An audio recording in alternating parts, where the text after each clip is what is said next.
You are listening to That Day in NYC, the Memphis Players Book Number 3, written by Brooke St. James, narrated by Christina Traister, audio production copyright 2024. Chapter 1. Natalie Myers. New York City, March. I stared out of my hotel window, seeing Central Park and the rest of the gigantic city. It was like a postcard, which was the problem.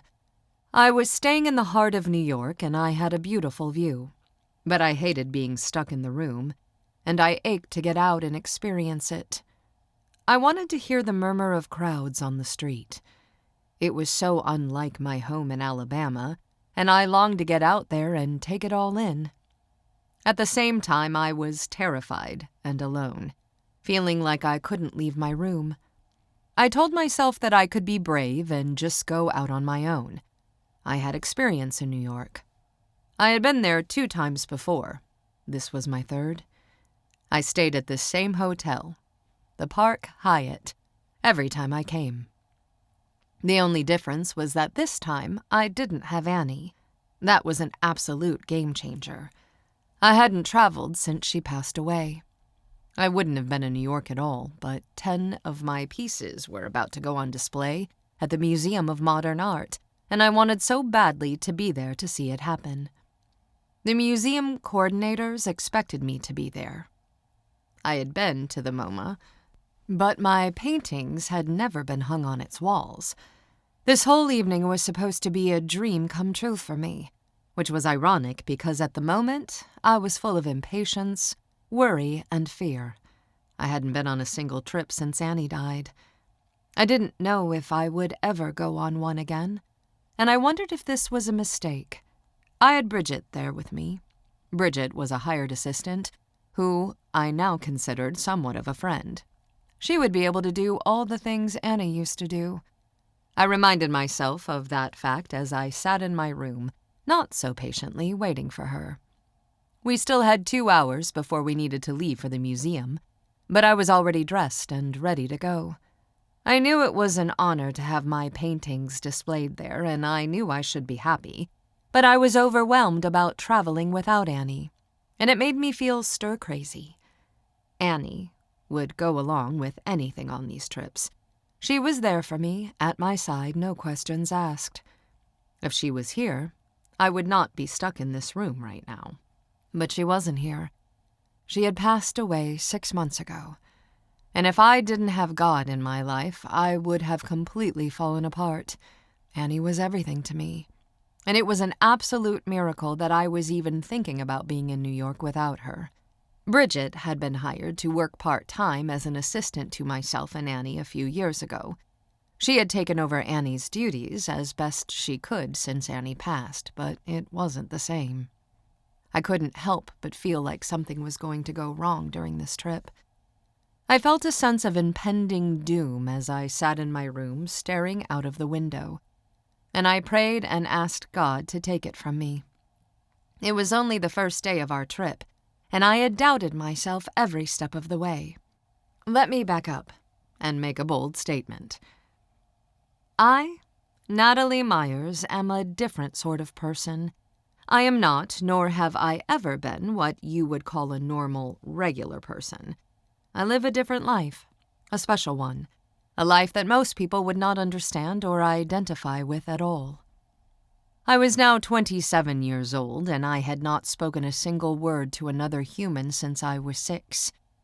I had been silent for the vast majority of my life. I had spoken in recent years, but never to someone else. I only did it when I knew for a fact that I was completely alone and would not be caught. My life had changed forever when I was 6. I suffered severe trauma during an incident involving a robbery at my childhood home. My parents and whole world were taken from me, and I chose not to speak to avoid having to repeat what I saw. I had not spoken to anyone since. I had no desire to communicate at the time, and I made it a way of life. I went to art instead. I made art with any materials I could find. I immersed myself in it, and I learned to speak visual art as my primary language. I became what people called a prodigy. I had heard that word in regard to myself 1,000 times. Idiot savant was also a phrase I had heard, although that one was said behind my back, whereas the term prodigy was always said to my face. My grandmother was given custody of me after my parents died, and she basically turned me into a roadside attraction, forcing me to make art in front of people, telling me that performing my art for an audience was the only way our family could pay for food and clothing. I went on the Ellen show 3 times in the 2 years after my parents died. People treated me as if I couldn't hear or understand them just because I didn't speak. My grandmother did all the talking, explaining to the reporters about how I went silent and then miraculously started making art after the incident with my parents. I silently stood up in front of audiences and painted pictures, and then afterward, I cried and cried. My grandmother was not a good person, and when I was 10 years old, my aunt successfully sued her in court and got custody of me. It was a 2-year process and began when I was 8. I had been with Annie ever since. From that point forward, I was never made to do another television appearance. I was no longer forced to make live art in front of an audience. That had been torture for me. And I was so happy and thankful for the freedom to make art privately. My work had evolved, and I was a successful artist on my own terms now. I made large-scale paintings that took weeks or months to finish, and I sold them for tens of thousands of dollars to serious collectors. Usually, I worked on 2 at a time, but sometimes I had 3 or more going at once. It was considered religious art and sold that way, but I just looked at it as me painting scenes that put my soul at rest. I had paintings in some of the largest churches in the world, and in the homes and collections of famous people. I did not work on commission. I painted what I wanted to paint, and my art went on sale as I finished it. The collection at the MoMA was privately owned, and the buyer had spent over $1 million to collect them all. I was a fairly notable artist now, thanks to the freedom and opportunities my aunt and uncle allowed me all these years. First of all, they let me heal in private. I made dozens of paintings during my teenage years, and I didn't sell a single one or paint them in front of anyone else. Annie bought me canvases and supplies, and I was given the freedom to paint. My Uncle Tommy worked as a plumber in Birmingham, and we lived a simple lifestyle. They made sacrifices to buy me art supplies. When I turned 18, Annie started contacting agents to put my work in galleries and begin selling it. My grandmother was in bad health by that point, and she became disinterested in me. I started making money soon after and was able to afford bigger and better supplies. By the time I turned 21, I bought a house with property. Tommy was ready to retire, and I wanted to live in some natural beauty with privacy. So I bought a house with property on Smith Lake, which was north of Birmingham. Arley was the name of the town. It was a nice place, and we lived a low-key rural lifestyle. My aunt and uncle had their own section of the house, and I had space and privacy to create the art I loved so dearly. I had top-of-the-line supplies shipped from online art suppliers, and I was able to focus on my work and turn out paintings I was truly proud of. By the time I was 25, my work was in high demand, and we had more customers than we knew what to do with. The house and property were in my name and well on their way to being paid for. Annie and Tommy knew that I was sharp and capable of handling my own finances. They believed in me, but I was seen a little differently by the public. People thought I was special because of the silence. Even Bridget seemed to walk on eggshells around me. I didn't try to come off as having problems processing information, but because of my mutism, people often assumed I didn't have the capability to understand. I wasn't trying to live a charade, but I didn't mind my private lifestyle, and I didn't bother explaining myself to the public. My career and life had been centered around the fact that I was a mute prodigy who made epic oil paintings of scenes from the Bible. Annie had been my voice all these years, speaking for me as my advocate. She was the person I connected with most on this earth. It really was horrible to no longer have her. I trusted Bridget, but I didn't love her or feel comfortable with her the way I loved and felt comfortable with Annie. Her companionship was dearly missed. My Uncle Tommy was still alive, but he wasn't an option as a travel companion. Bridget knew how to handle herself in public speaking situations, and she knew how to speak for me. She was a much better option than Uncle Tommy for this type of thing. She had been with me for a while, before Annie died, and she knew how we handled public appearances and the other aspects of the art business. I was thankful for that. But I missed Annie, especially in this moment when I was stuck in my hotel room. She would have come out with me right then. I had a driver all set up. He was at my beck and call for the rest of the evening. The problem was that I was ready to go and Bridget was not. She had already told me that she was tired from the flight and that she would be ready to go no earlier than an hour before our engagement at the museum.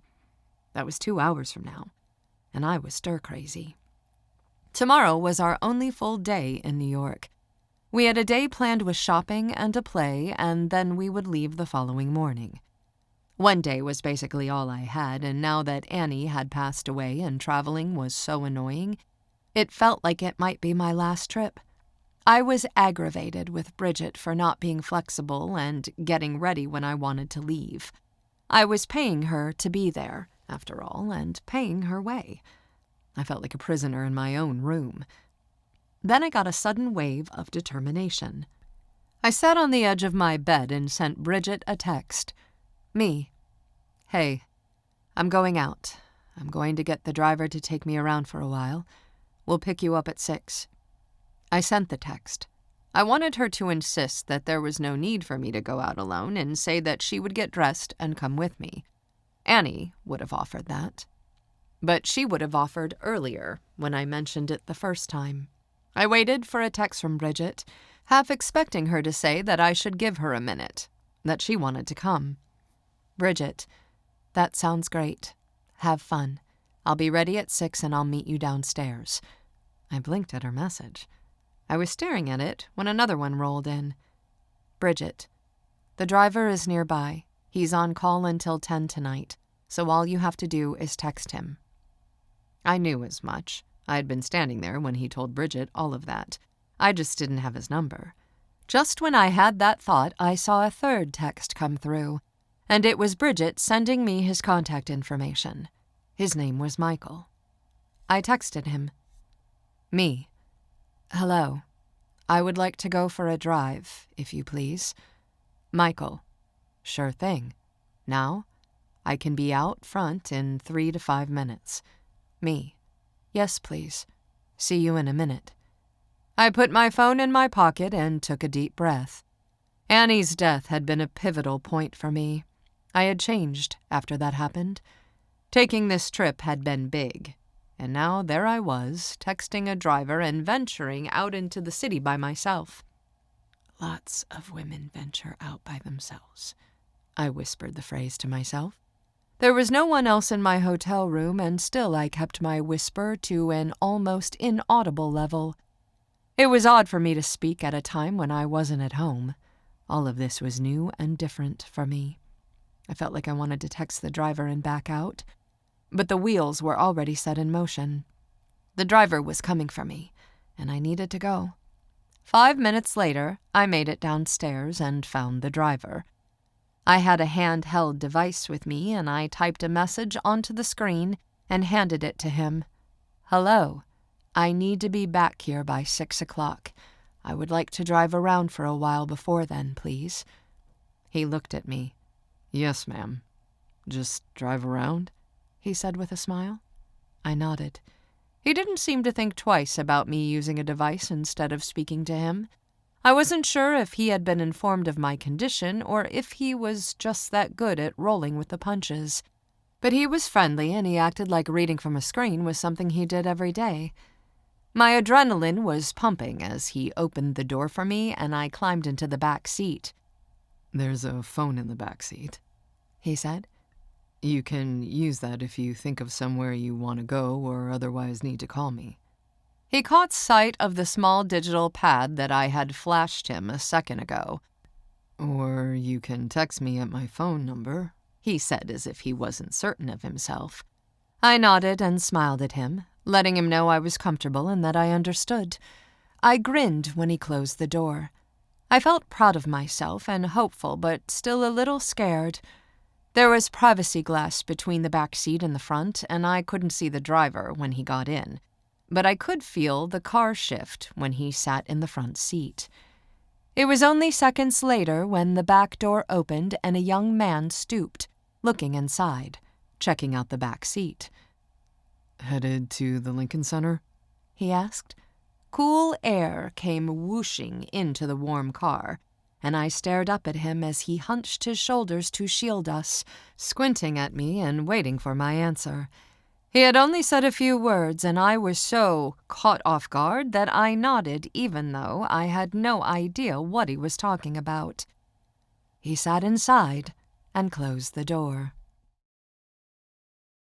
Chapter 2. I didn't mind going to the Lincoln Center, and so I instinctually nodded when the man asked if I was going there. It had all been so rushed that I just nodded, and before I knew it, he was in the back seat with me. The guy was strikingly handsome, and he was dressed nicely in a dark suit and tie. He smelled like expensive cologne, the woods and leather, and I felt like I was starring in a scene from a movie. Only he had no idea that I didn't talk. I blinked at him.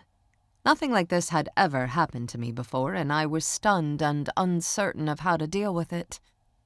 The driver obviously noticed that someone got into the car, and before I knew it, the window between us began rolling down. Quickly, I typed on my handheld device. I scooted forward and flashed it to the driver. Lincoln Center. That was all it said. "You want to go to the Lincoln Center?" Michael asked, looking from me to the new guy curiously. I glanced at the guy, and he stared at me with a curious expression. I nodded and smiled at the driver. "To the Lincoln Center?" he asked, clarifying again. I nodded. "What part of the Lincoln Center?" he asked. "The Opera House, right?" the stranger said as he tilted his head at me. He seemed to be borderline confused. I nodded and smiled, letting them both know I was fine with going to the Opera House. Michael rolled up the window, and then the car shifted as if he was about to pull into traffic. The back seat was large, and I was on the opposite side of the stranger, glancing nervously at him. I wanted to crack up laughing. I had no idea what I was doing. I was out of my element by being out by myself in the first place, and now I had ended up with a complete stranger in the back seat with me. "I've never shared an Uber before, and this is fancy," he said, looking my way. "I don't know how this works. I'm starting to think I got in the wrong car. Are you going to the Lincoln Center as well?" I hesitated and then shook my head a little. "Oh, you're not? Where are you going? Do we need to drop you off somewhere on the way?" I hesitated again. My instinct was to grab my tablet and type him a message, but I was frozen, unable to make my hands work. I stared at him, feeling more aware of my silence than ever. He was one of the most strikingly handsome young men I had ever seen. He had dark hair and dark eyes, and all the shapes and lines of his face were perfectly proportioned. He was clean-shaven, but his hair was on the longer side, and it was slicked back in a dapper hairstyle. His appearance made my heart race. He looked like the star of a movie. I glanced at his ring finger to see if he was married, and then I closed my eyes and looked away because I didn't want to get caught doing that. This was not good. This man was strikingly handsome, and he was right here in the car with me. I felt like I desperately wanted to talk to him, and I could not make my hands work to communicate with him like I normally did. But I also didn't feel like speaking to him was an option. I prayed in that moment that I would not have a meltdown and freeze completely. It was as if I was standing on the edge of a cliff and I knew I was about to jump off of it. I felt the urge to jump. "Are you okay?" he asked, since I was lost in thought and not responding to him. I focused on his face again, and he was so handsome that I instantly looked away. I stared vaguely in the direction of the front of the car, but I leaned towards him. I nodded. "Yes, you're okay." I nodded again. "Why are you not talking?" "Just driving around," I whispered, barely. At least I thought I whispered it. I tried to. "What did you say?" the guy asked, obviously not hearing me. He leaned toward me, cupping his hand to his ear. I leaned closer to him. "I'm just driving around, so I'm fine giving you a ride," I said, ever so quietly. He pulled back and smiled at me with a curious grin. "Why are you whispering?" he whispered, playfully widening his eyes at me. He thought I was being quiet, but to me what I was doing felt like screaming. It was the first words I had said out loud to someone else in over 20 years. My heart was absolutely pounding and I felt like crying. I willed myself to keep it together. This man had no idea who I was or that I should not be talking. I leaned in again. I put my mouth right next to his ear. "I'm early for my appointment, so I was just riding around, looking at New York. I'm fine giving you a ride." I knew this was too nice to be an Uber. He glanced around himself and then over his shoulder, back toward the hotel. "I've never even used a shared Uber before, but I figured this had to be too good to be true." I leaned in to speak to him again. "Sorry, but I am just driving around right now, so I can give you a ride. Unless you want to turn around and get your Uber." Those felt like the longest sentences anyone, in all of mankind, had ever said. It took all of my strength to get the words out. I felt like I was outside of my own body. It was terrifying and liberating, and I had no idea what I was doing. I let out a little giggle as I finished my statement, and the stranger pulled back, looking at me. He sat there for what must have been 10 seconds, taking me in. I smiled at him, nervously waiting to hear his reply. I thought he might say that he wanted to go back to the hotel and get his other ride. "Are you sure?" he asked. "Yes. I was just driving around." My voice came out barely a whisper, but it came out. I smiled, feeling insanely proud of myself.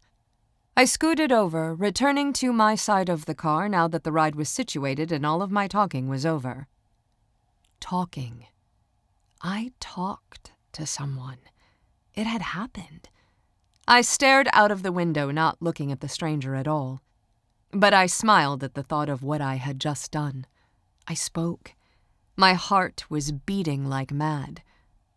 "You're adorable, you know," he said. My head whipped around to regard him, and I saw that he was looking at me. "Me?" "Yeah, "You," he whispered back. He smiled, his wide mouth turning upward in a slow, easy grin that made me want to melt. "Who else?" he said. "And why are you whispering?" "Are you seeing an opera?" I asked, ignoring the question. "I am, but I don't want to," he said. "That's probably why I was willing to get in a random car. Maybe I'll miss my appointment. I'm supposed to be there already, actually. My friends are there now." I wanted him to keep talking. I felt like I had already said enough. I started to have thoughts like wondering if the driver had cameras in the back of the car and people would see that I had been talking. I wondered if cameras in cars were legal. And then I figured I was pretty sure I didn't care. I had a whole series of thoughts resulting from what I had just done. Are you okay? The gorgeous one asked. Yes, I answered with a little smile, still whispering. Are you whispering by choice? He asked. I nodded. Do you need to cancel with your ride? I asked, gesturing to his phone. He picked up his phone and pushed a few buttons. What's your name? He asked afterward. Anne, I said, lying. I had no idea why I lied. I did it by instinct. I'm Malcolm, he said, but most people call me Shep. Why do they call you that if your name's Malcolm? I whispered. He leaned in closer, as if asking me to repeat what I said. Why do they call you that? It's my last name, he said, whispering back to me and assuming I had a thing for whispering. Nice to meet you, Malcolm Shep. Shepherd. Oh, Malcolm Shepherd? Yes. What brings you to New York? I asked. He turned and grinned at me. How do you know I'm not from here? Because you were at a hotel. He leaned in to listen to me, and he turned to face me afterward. He took a second to check me out. I was nervous and reluctant. If you keep whispering in my ear like this, you're going to make me think you like me. Maybe you even want to kiss me. I'm not doing it because of that, I said. I'm sorry, he said, realizing I might take offense to his comment. But I could tell he was a light-hearted guy. Are you unable to speak at full volume? I hope not. That's why I asked if you were whispering by choice. No, my vocal cords are fine. Oh, well, I'm sorry anyway, he said, sitting up like he was planning on dropping the subject. I've never done that besides, I said. Besides what? What have you never done? What you said? Kissed a guy? I whispered. He was quiet for a second as he looked at me, scanning my face.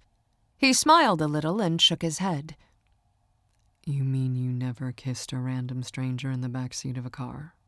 He asked, acting like he couldn't believe it, but being silly. Yeah, that too, but... or at all. What? I was still whispering, and my words didn't seem to make much sense. What are you saying? He asked, sitting up a little and looking at me more seriously. I've never done that, I said, speaking slightly louder than a whisper since he was further away from me than he was at first. His eyebrows were furrowed. He was so handsome that it felt weird talking about kissing men in front of him. I felt like I wanted it to happen with him, which was outrageous. I had never kissed a guy before. I had never even thought about it. Okay, I had thought about it plenty, but I had never been this close to one when we had a conversation in which kissing was mentioned. I could not help but smile at this whole situation.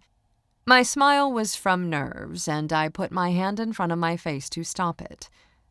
Are you in New York alone? He asked, looking even more curious. I have a person named Bridget with me. She's my assistant. Are you important at your job? He asked, looking around the back of the very nice car. I like to think everyone's important, I said. What are you doing in New York? I have a friend who used to live here. He knows most of the cast of Wicked. He knows everybody. We're seeing 6 shows while we're here, and we go early to all of them because he inevitably has connections backstage at every show.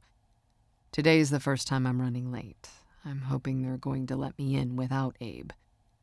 Why are you and your assistant in New York? He asked. We're here for business, I said, being oddly vague because of my nerves. What do you do? Art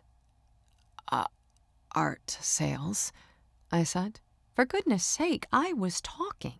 I was answering his questions, and he had no idea who I was, so he didn't care. It was the most liberating thing that had ever happened to me. I could not help but smile. Why are you grinning? I'm just happy. Look, we're in New York. I spoke softly and then gestured and turned to look out of the window. I stared out as we drove, the buildings passing by. I spoke. I could not believe it. Adrenaline coursed through my body and I felt hot, even though it was cool. I loosened my scarf. I'm a physical therapist, he said. I'm about to be. I'm about to graduate.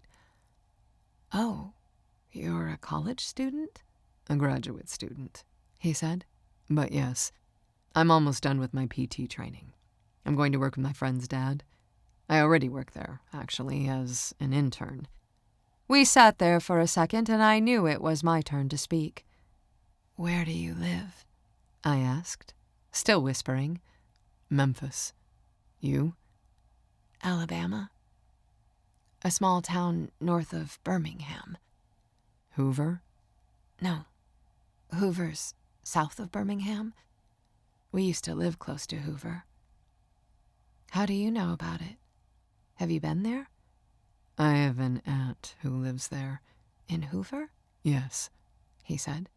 That's the only thing I know about Birmingham. That there's a place called Hoover near it? Yes, he said, laughing. What's your last name, Anne? Myers, I said, telling the truth. Anne Myers. She's an art businesswoman extraordinaire, hailing from Birmingham. He tried out my name and made up title, and I smiled. He was funny and animated, and he seemed like he would be a fun person to be around, not to mention his perfectly symmetrical face. How long are you in New York? He asked. Tomorrow's my last day, I said. I leave the following morning. Aw. Did you hear that? Did I hear what? I asked. Your voice, he said. I heard it, and it was so sweet. I knew I had spoken above a whisper, and I felt myself starting to blush at the fact that he brought attention to it. There was noise outside, I said, making an excuse about speaking up. I'm sorry, but you're adorable with your voice. It's just the sweetest. You smell nice, I said. So do you, he said. I picked up my own shirt and sniffed it, causing him to laugh. Unfortunately, I don't know what it is. I sprayed it on myself at the airport, I said. You should have bought it, he said. I laughed a little. I'm seeing a show tomorrow night, but not Wicked, I said. I wanted to see it, but I got free tickets to a different one. Hamilton? He asked. Yes. How'd you guess? I saw it last night. I know nothing about it. You'll like it, he said. That's what I hear. Did you go to college? He asked. No. How old are you? Both of those questions are rude. I'm a country girl, and we have manners where I come from. You don't look like a country girl. I shopped for clothes on the internet, I said. They deliver them right to your door, country or not. What do you normally wear? Overalls and farm stuff? Yeah, farm stuff, I said, joking. He grinned at me in a way that I knew he was playing along. I was actually joking around. I had seen this on TV and had countless conversations in my own head, but I have never tried it out with someone. I smiled again, thinking about the turn my day had taken. Listen, Anne, we're not too far from our destination, and I wanted to follow up on something you said a minute ago. I thought you mentioned something about kissing, and I need to tell you, I'd be happy to do that with you. Right on the lips, if you want. Did you think I said I needed to learn how? I asked, putting a hand to my chest. I was hoping you'd say that, he said. He grinned a little, but I thought he might be serious. I am 27 years old, and I have never done that. Done what? Kissed someone? Yes, You can't be serious. I am. How does that happen? Have you been locked in a dungeon? I looked around, making a face like I was trying to think of the right words to answer that. In a way, I guess, maybe. Is there someone who would get mad if I kissed you? He asked, trying to figure out what was going on. I smiled and then swallowed hard. No, but there probably is on your end. About a quarter of Memphis, including all the old ladies at my PT clinic. I laughed. The driver was merging out of traffic, and before long he would stop at the drop-off in front of the opera house. No one tells me who to kiss, if that's what you're saying. Malcolm said the words while he was staring at me, and it was too much. I felt like he was going to actually do it. Anne, I get that we're strangers and everything, but if you want to learn how to kiss a man, I'm the one to teach you. I would love to be that guy. All you have to do is say the word, and I'll do it. This was all a gigantic lie, and I knew I should feel insanely weird about all of it. The whole thing was surreal.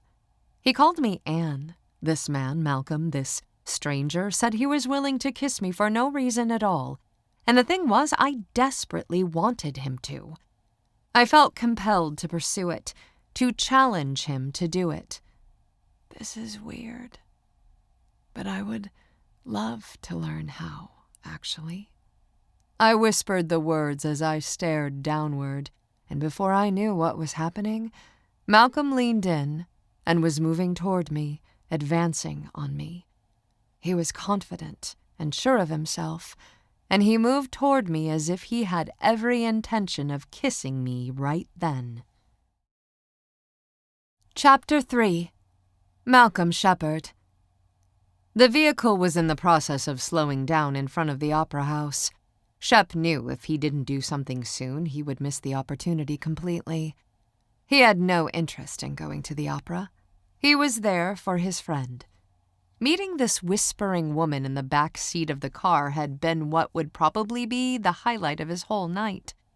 She was different, a rare flower. She was terrified and confident in such equal portions that Shep couldn't get a read on her. He had no idea what to think. She was mature and stoic.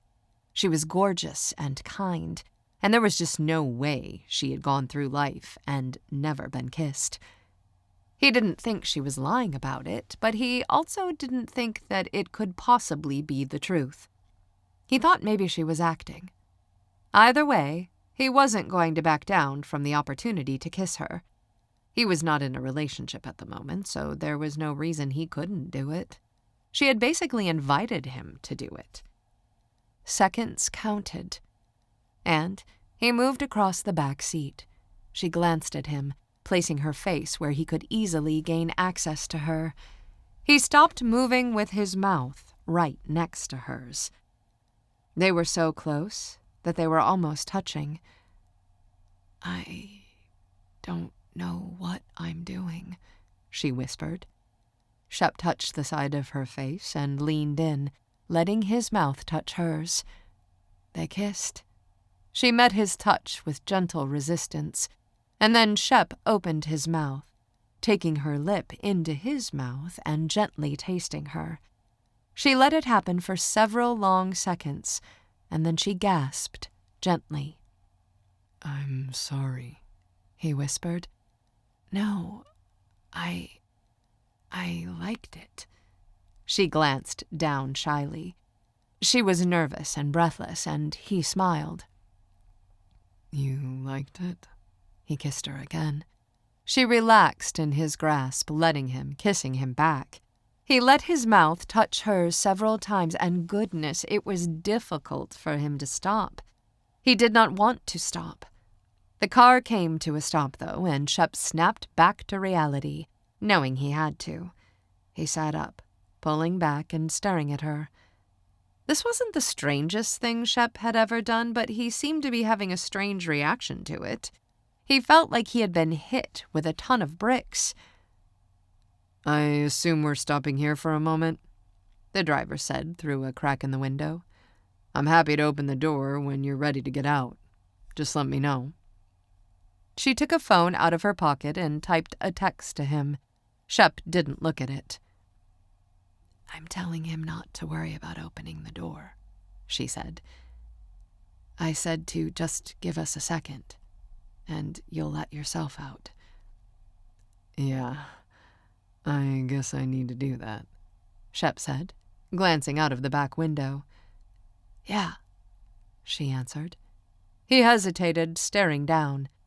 So, this is the most interesting Uber I've ever taken. She half smiled. And it's not an Uber. Yeah, that makes it even stranger.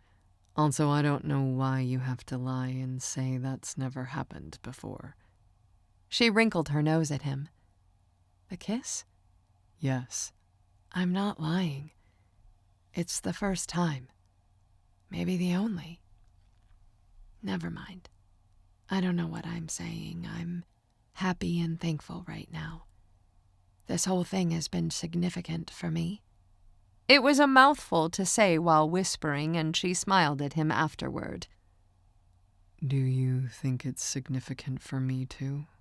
He asked, whispering with her and feeling a little confused. She smiled. No, it's different for me. I'm sorry. I know you need to go. Thank you, Malcolm. Thank you, he said. Do I owe you something for this ride? Oh, goodness, no, she said. I hope I didn't mess you up with your Uber driver. He felt stunned. You didn't mess anything up, he said, not wanting to leave her. They were in a loading zone, and Shep knew he couldn't stay. He put his hand on the door. You know what hotel I'm in. Maybe I'll see you in the lobby at midnight. She didn't say anything. He didn't glance at her until he was out of the car and standing on the sidewalk. Thank you, Anne. Thank you, Malcolm. Have fun tonight. She was waving and smiling and still talking quietly, and Shep felt like he was dying. Who in the world was this woman, and how had that just happened? Shep was pretty much up for anything, but he had never kissed a woman within the first 10 minutes of knowing her. Bye, he said. Bye. Hey. What? He asked, feeling happy to hesitate. Don't tell anyone I talked to you. Okay. He agreed, even though he didn't know what that meant. He smiled at her and closed the door. Shep somehow knew he was making a mistake by letting her drive away. He watched her mannerisms when they were together, and it really seemed like she was going through something. Could his kiss have affected her that much? Was she in love with him? Was he in love? He had closed the door reluctantly, and he stared blankly at the tinted window when the car pulled away. He felt an urge to chase after her, but then he relaxed when he remembered that he might see her tonight. He was relieved and thankful that he mentioned being at the hotel at midnight. He would go there, and if she wanted to see him again, she would come back. It was just then that he felt a hearty slap to his shoulders. "Come on, everybody's waiting for you." Shep turned to find his friend, August. He was tall and thin, and he was wearing a wool coat and a hat. Shep followed him. "We're all going backstage," August said. I kissed a woman in that car, Shep said, dazedly. August slowed down and looked at him. "You what?" Yeah. I got into the wrong car, and then I ended up... She said she had never kissed. Never mind. She was just interesting. Shep couldn't think straight because he didn't even know what happened. How did he even end up there? Why in the world had he let her go? I told her to meet me at midnight at the hotel, and I hope she goes there." "You kissed a woman?" August asked. "Is she staying at our hotel?" "I have no idea. Maybe. Probably. That's where she picked me up. She was stopped out front. I thought she was my Uber." "She's a driver?" "No, she was in the back seat. I just got out of the back seat a few seconds ago." "I know you got out of the back seat, but I didn't see a driver." "She wasn't the driver." "Fine," August said. "Who was she?" "I have no idea. Her name's Anne. My only hope of finding out more is if she meets me tonight." "Did you tell her a place?" "I said the hotel lobby." August looked at him. "Is that where you first met her?" "No, that was out front when I got in her car," Shep said. "I don't even know what happened to me just now. I feel weird." "Are you sure you told her to meet you in the lobby?" August asked. "I'll walk around the hotel and look for her at midnight," Shep said with a shrug. "I think she'll come." We were looking at each other, and she had this look of just stunned amazement. She whispered the whole time we were together. "I think she's in love with me. We might be in love." "She whispered," August said, making a face. "Yes." "She whispered. How much did you say?" "A lot." "What? Did she have a sleeping baby with her?" "No. There was no sleeping baby. I would not have kissed her if she had a sleeping baby. She was a businesswoman with nice clothes." "I'm sorry if you think any of this seems real, but I think some woman was just messing with you," August said. "She wasn't messing with me. She was a sincere person." "Somehow, Shep, as strange as this all is, I'm not even surprised with you. In fact, I might go down there with you at midnight just to see if you can find her. I'm curious now. It might be a love story in the making." "Fine. I want you to," Shep said. "We're going to run into each other's arms like a freaking movie, and you'll watch in awe." "Do you want me to catch it on video?" August asked, smiling as if he was getting a kick out of all this. Shep reached out and pushed him. "She's from Alabama," Shep said. "Alabama," August said, using a thick drawl that caused Shep to punch him. "Dude, don't be defensive about that woman. She's probably not even from Alabama with all that other stuff she told you. Plus, it's just weird that she whispered. I can't even imagine that." "She spoke a little louder for a second.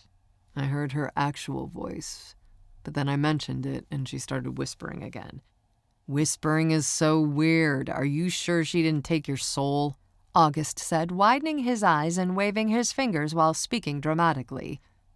"I'm not sure," Shep said, joking but feeling dazed ever since he met her.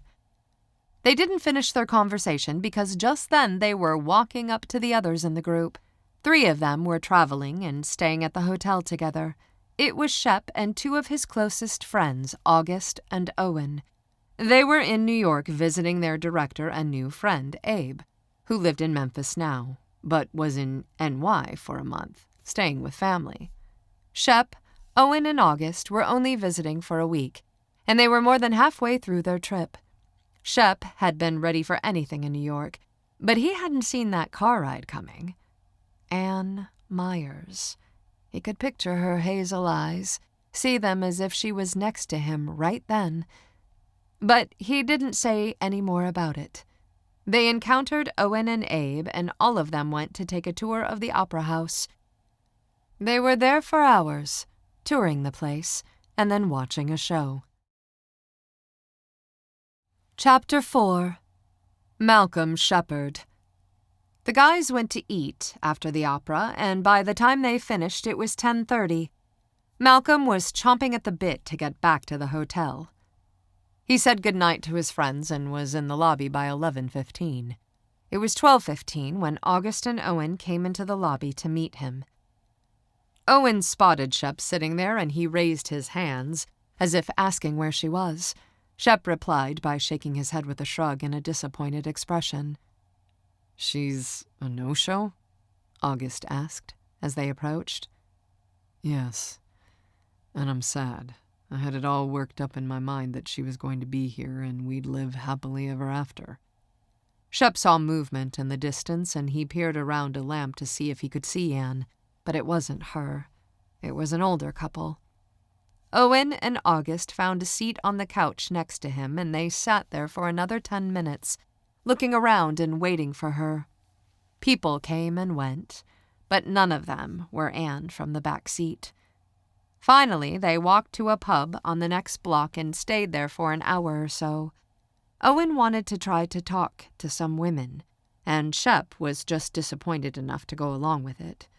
All 3 of them were actors. They were handsome extroverts who had no problems making friends or impressing women. They talked to some girls, having surface-level conversations that were not at all fulfilling to Shep. He wanted to go to the back seat of that car and see Anne again. "Who is that?" he said, his heart stopping as he pointed at the colorful piece of glossy cardstock paper that was sticking out of one of the girls' purses. It looked like Anne was on it. They had already said goodbye to the girls and were about to leave and head back to their hotel. The girl, a redhead named Allison, glanced down at her bag. "Oh, that's from the art museum tonight. That's the artist, the woman I mentioned a minute ago. The woman with the Bible Times paintings. Natalie Myers. We met her tonight." "You said the person you saw tonight had special needs," Shep said, looking at the picture of Anne and feeling confused. The girls had only mentioned meeting one artist. "Yeah, that's her right here." She pulled the flyer out of her purse and handed it to him. "Natalie Myers, from the Ellen Show, years ago." Shep stared down at it, knowing in his heart that the woman in the photograph was Anne from the back of the car. "I thought her name was Anne," he said. "You thought this woman was named Anne?" she asked, looking confused and taking the flyer back. "Wait, is this your Anne?" August asked, cutting in. "Hang on a minute. Can I have this?" Shep asked, plucking the flyer out of the woman's hand. She plucked it back. "Not really," she said. "I would, but it's my only one, and the artist signed it." "Can I see that one more time?" he asked. "Can I see her signature?" She handed him the flyer again, watching him to make sure he was going to give it back. Sure enough, it was signed. The name written on the flyer was clearly Natalie. Shep stared at her picture again, knowing it was the same woman. "That's cool. Where did you see her art?" "It's the one we were telling you about from the museum. She doesn't talk. She sat at a table and signed autographs. She's got mental trauma from when she was a kid. I think it gave her a disorder where she stopped communicating, but it made her able to paint in a superhuman way. She used to go on Ellen, like I said. That was when I first saw her. I was inspired because she was close to my age, but there was just no way I could paint like that. It's just a gift, it's obvious. She didn't paint for us tonight. She was standing there with some of her completed pieces, then she signed autographs. We got to take a picture with her. You would have seen it by now if you checked my Insta." "Could it be the same woman from the back seat of the car?" August was smiling as he started his statement, but his expression went neutral when Shep cut his eyes at him. "All I'm saying is it's no wonder she didn't show up tonight," August said defensively, shrugging as if it was some consolidation. The redhead seemed curious about what August was saying, but Shep waved them off and told them goodbye.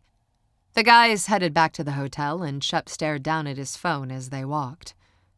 "This is 100% the woman from the car," he said, staring at the Google results for Natalie Myers. He saw videos from the Ellen Show, and he also saw an auction video where one of her paintings sold for $80,000. "Apparently she hasn't spoken since she was a young child," Shep said, reading as they walked. "Didn't she talk to you?" Owen asked. "Not really. Barely whispered," Shep mumbled, shrugging him off and feeling some sort of odd need to protect her. even though he was clearly lying. The more photos he saw, the more convinced he was that it was the same woman he had encountered in the back of the car. He researched her some more, and he found out that she had suffered trauma as a child, and it rendered her mute, speechless. He remembered her speaking to him, whispering. He couldn't get it out of his mind. He kept replaying the encounter. The following day, he went to the Museum of Modern Art in an attempt to encounter Natalie's paintings. Owen and August were thoroughly invested in the story by this point, and they went with him.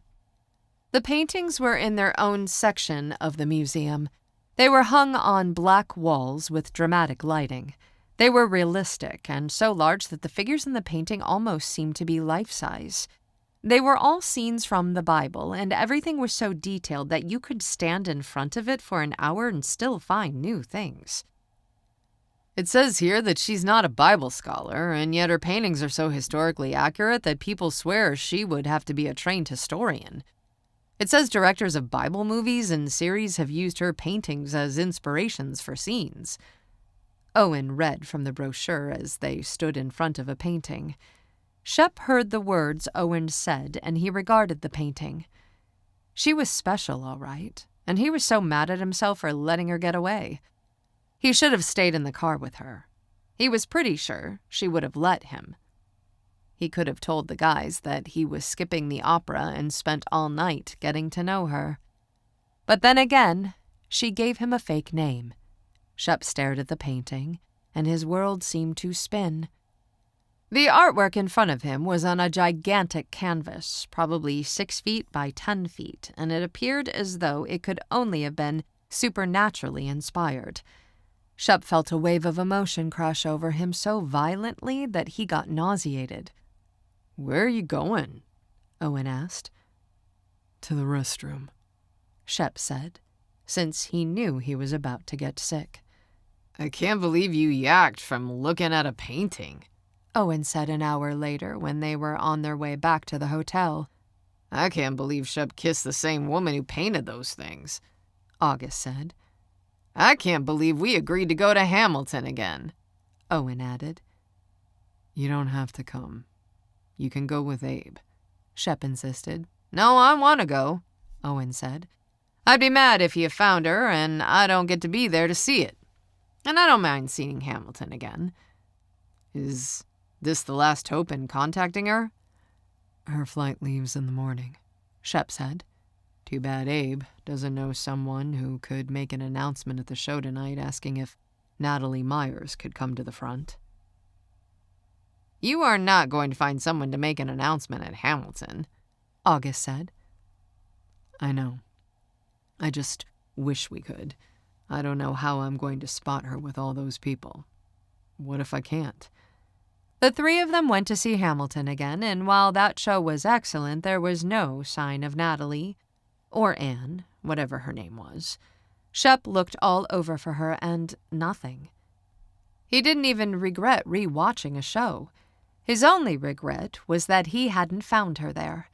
He and the boys met Abe at one of Abe's friends' apartments after the show. They had a good time and made connections, and Shep did his best to be present in the moment. Of the three of them, Owen had the most drive and talent to make it on Broadway. Shep and August both had a lot to offer on stage, but Shep was there to have fun and not as much to make connections.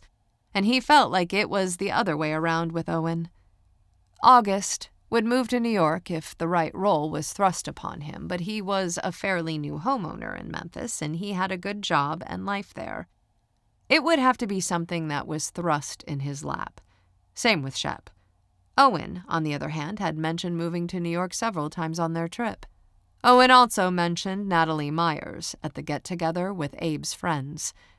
A few people were familiar with her stuff, and they got out their phones and showed each other pictures of it.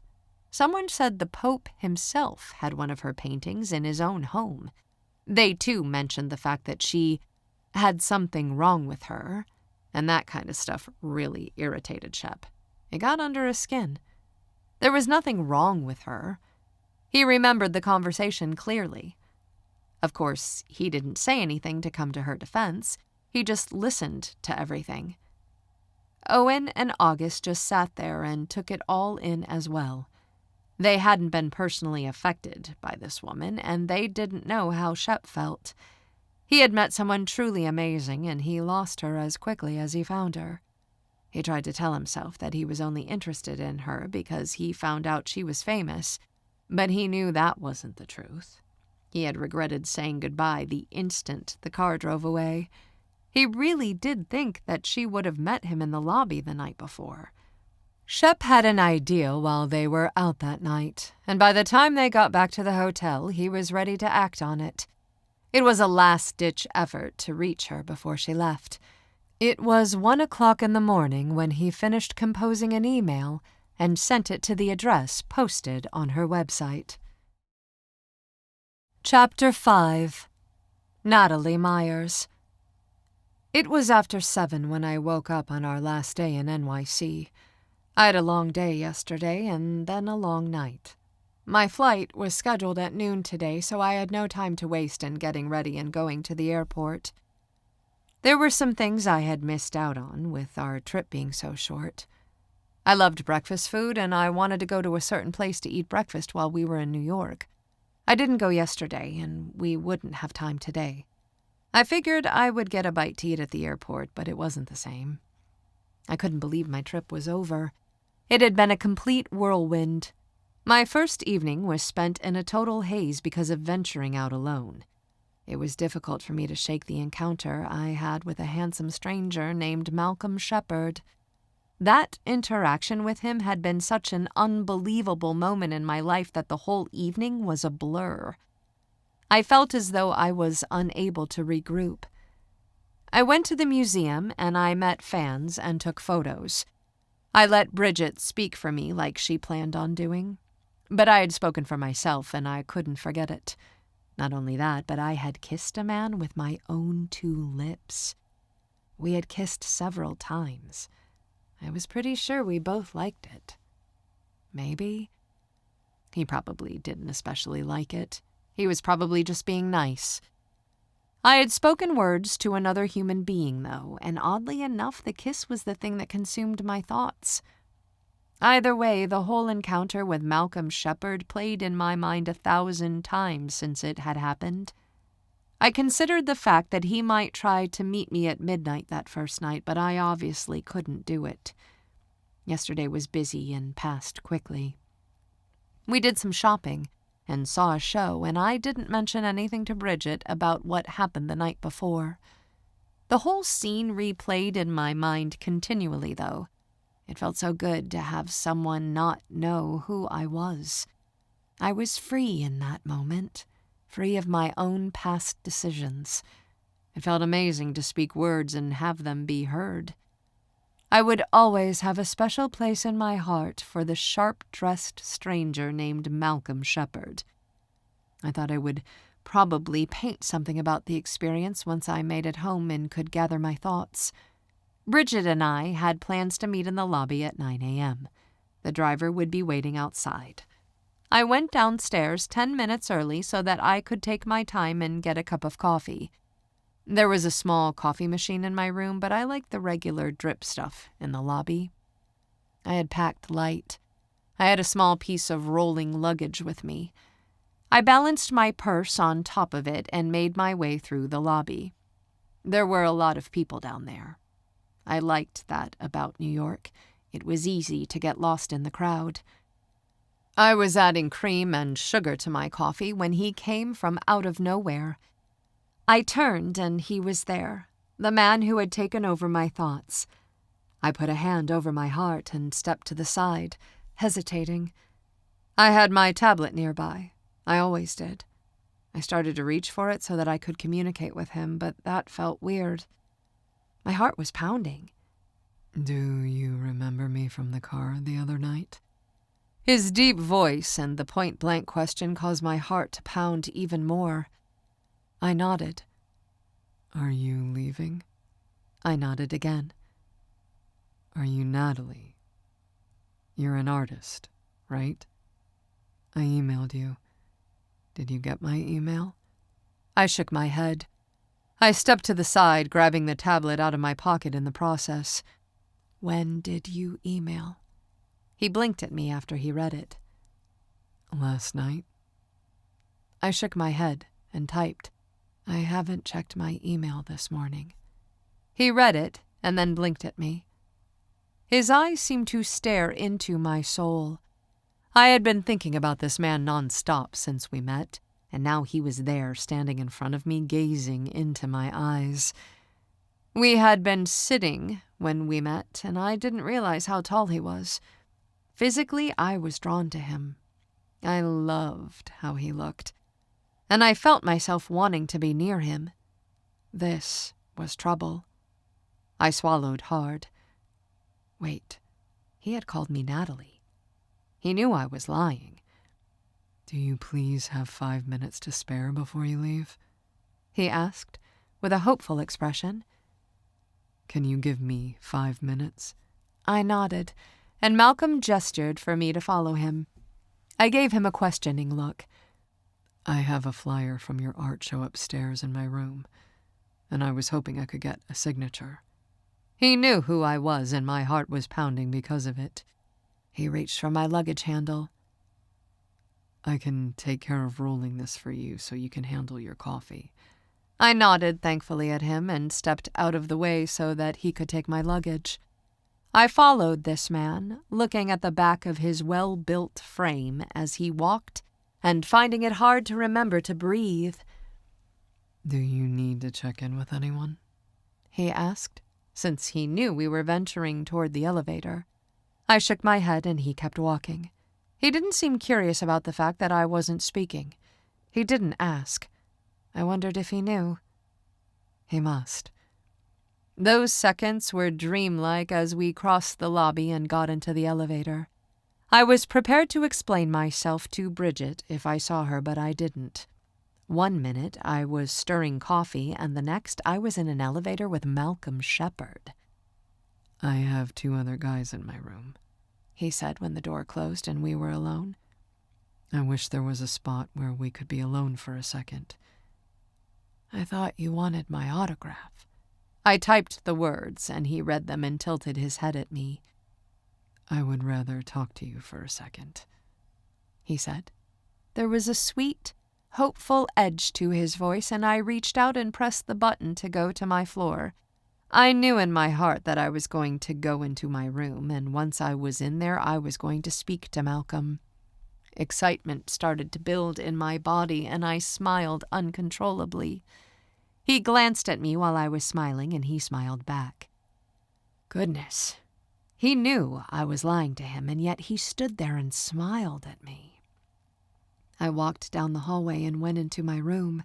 He followed behind me. You made the bed? This room is clean. Are you sure we're in the right place? I nodded. The door was closed. We were alone, and yet all I could do was stand there. Malcolm stepped into the room and came to stand directly next to me.